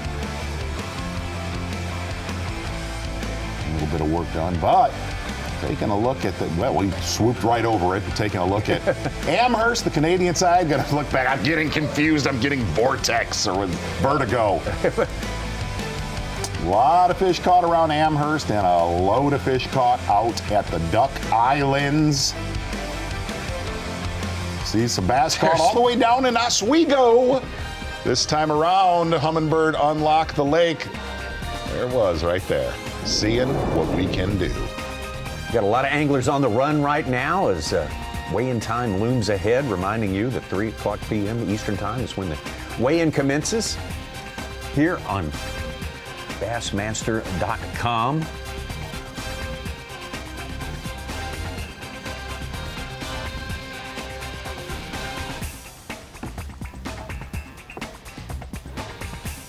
That's Robert G's actually running back to his spot for a few final. Okay, yeah, right. Let me get a little bit of juice, a little nectar off. Always want to remind you to check out the kayak scene right here on Bassmaster.com as well. The Yamaha Right Waters Bassmaster Kayak Series, scored by Tourney X, is a great way for people to get involved in bass fishing for big bass, competitive environment. Boy, it's spawned a whole industry, and it is growing year over year for a number of reasons. People really love the kayak tournaments. Finished a big one on the Susquehanna not too long ago. Got one coming up down in Louisiana, Caddo Lake. I think also a day or two on Lake Bistineau, as I understand it. Shreveport, Louisiana, that's coming up next month. Month after next in October. The Yamaha Bassmaster Kayak Series. Check the QR code and get involved in it. It's fun.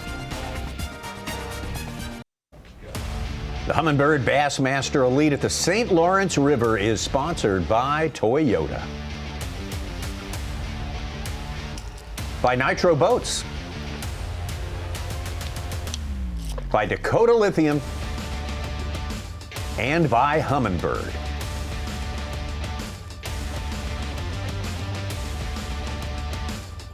We've got very little time left in our Bassmaster Live presentation today. The weigh-in, however, is coming right on our heels. There's your leaderboard as it stands right now with Robert G on top. What an amazing performance today. Corey Johnston, we imagine, very close to that, and Jacob Foutz, big move by him on 2 different levels today. Absolutely, but Jacob Foutz could be not in trouble necessarily because he's done a lot of good work these first 2 days, but there is some developing things this weekend with the weather that Mark Zona has been alluding to. At the Dakota Lithium Screen of Knowledge, wanted to show what the weather looks like on Wind Finder, which is one of the best ways to gauge wind on these big bodies of water. So I'm going to go ahead. I want to pause it real quick if I can. That chart over here, purple is light to nothing wind. Blue is light. As we get greener, that is a heavier version of wind. So looking at Duck and the areas, Amherst even up there in the North Shore, you start to see at 7 a.m. tomorrow morning, it is going to be gassing right in those areas. It slows down a little bit at 10 o'clock, but it's already done its damage because of the residual wind that they're going to be facing. And then 1 p.m., it kicks back up once again. Then they'll start to run back, obviously, and make it up the river, and then it chills out for them. And what that means for the area like Duck, where we saw maybe 6 to 11 anglers fishing around, including our current Angler of the Year leader, Jacob Foutz, and some other guys. Jay Shakur's been around that region as well. Chris Johnston had to visit there today to try to catch some fish. That wind direction is coming this way from the south shore of Lake Ontario, and so all of these places are going to be fully exposed. And Z, what did you say when you get out there, when we're looking at the Lake Master mapping of it? All of this is fishable, but tomorrow it could have 4 to 5 to, depending how strong that wind actually gets, maybe 6-foot waves crashing in there. But getting out there will be the big key, and we will keep an eye on who makes the run, maybe who tries to catch 5 in the river and then make that decision. Yes. We will see. And if you have ever come to the mouth of Cape Vincent where the lighthouse is, I know a lot of our viewers have, it is going to be all kinds of zesty from Cape Vincent all the way out to Duck Islands and where Taku Ito is fished in Amherst. So just really kind of depends on what happens on the way out there. But your Power Pole replay of the day yet again, Baby Cub getting work done. The very kind, the very happy Ewok from Tennessee, Robert G. I mean, standing on them all day long. First 4 bass, 5 pounds or better. Chris Johnston got to view the damage. We kind of thought, boy, he catches another 4 to 5 pounder, he's going to wrap it up. How about no, bud? Just kept going. Quarter rounds jig head minnow. His boat's sitting in about 29 to 30 feet of water, throwing into the main shipping channel out to about 52 feet of water. One key rock formation has been the key. Little belly pat right there for baby cub. Gonna go Nighty Dreamer. Unbelievable day right there for the rookie on the Bassmaster Elite Series. Be very curious to see two things tomorrow. What that area looks like with the wind, because it's definitely going to rock a little bit there. And how many are left? We did see his screen light up several times. Show it one more time. Look at, there he is. Oh, no. Amongst his people. All right. If you're nice to us, if you're a nice young man, you will absolutely get made fun of from the production truck. Good stuff with Robert G today. Powerful replay of the day. That is straight tribute. That awesome is, day two. He is someone who takes us to another world. We appreciate that. He's taken us to a different level of bass fishing today. That Tommy, is for sure. It is refreshing to see some people who love what they do and have a good time doing it. You know, You got introduced to him at the very first event of the year down at Toledo Bend. We said, hey, this guy's not too bad to be around. He is fun. And he so he was. And so he's really good at fishing, too, it turns out. He did it on his own in a different part than where everyone else was fishing at Toledo, which was good as well. And I even had to apologize to him. I was unfamiliar with his game as much as others because he wasn't in the race to win AOY in the Opens last year. And he wasn't, Robert, Yes. and he wasn't at risk of falling. He was just in that third to fifth all year. Well, that about wraps up the day. Not good. Pretty disappointed in it. Now I got an hour and a half drive back to think about it. No good. Made a wrong call today.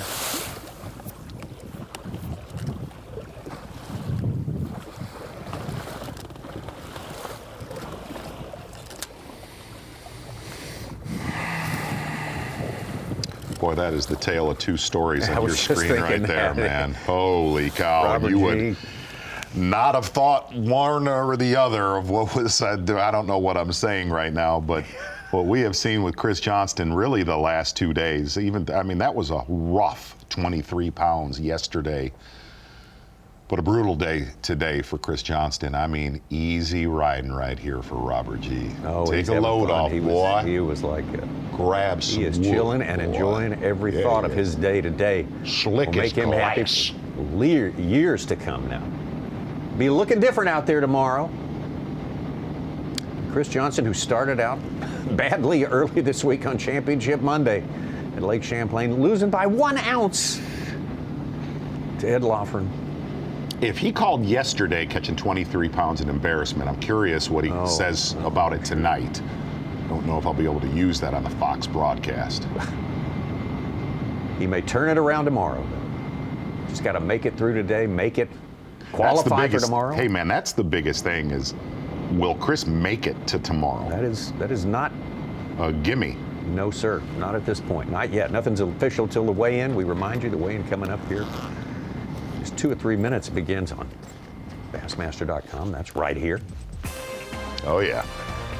Let's go. How about Robert G? We're halfway through. He's got a shot to win another Elite possibly.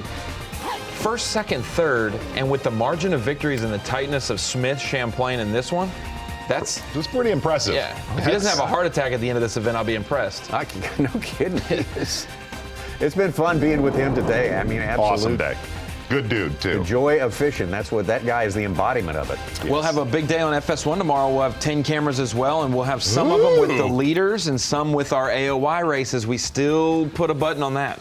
A lot of people think it's not a complete St. Lawrence, Ontario tournament unless we have some big waves and some big-time weather blowing through here, and I think we'll have some of that as well, seeing how these anglers get to deal with that. That's part of the job. It may, Tommy, get a little bit crowded in that mouth tomorrow. Okay. Just saying. All right. Which would be fun. And It'd be of concern at the same time. Yeah, spicy. Great having you all with us today here. Tomorrow, great weekend kicks off on FS1, 8 a.m. Eastern Time. Bring you 3 hours on FS1, then right back here to Bassmaster.com. No, actually 3 hours tomorrow morning on FS. Where are we going? On FS1, and then we go Dave and Davey for an hour and back here. 5 hours on FS1 tomorrow. That's going to be fun. On the Yeti hot seat. Yeti hot seat is lava hot. That's St. Lawrence dripping heat. molten iron. It's Robert G. Young man, Robert G. My goodness, weigh-in starts, as we've said before, 3 p.m. Eastern time right here on Bassmaster.com. And 5 hours on FS1 tomorrow, starting at 8 a.m. Eastern time. We'll have coverage for you on FS1 on Sunday as well. Championship Sunday, last event of the year. Last day of school coming up soon here. Can't wait to get it started tomorrow. We will see you then.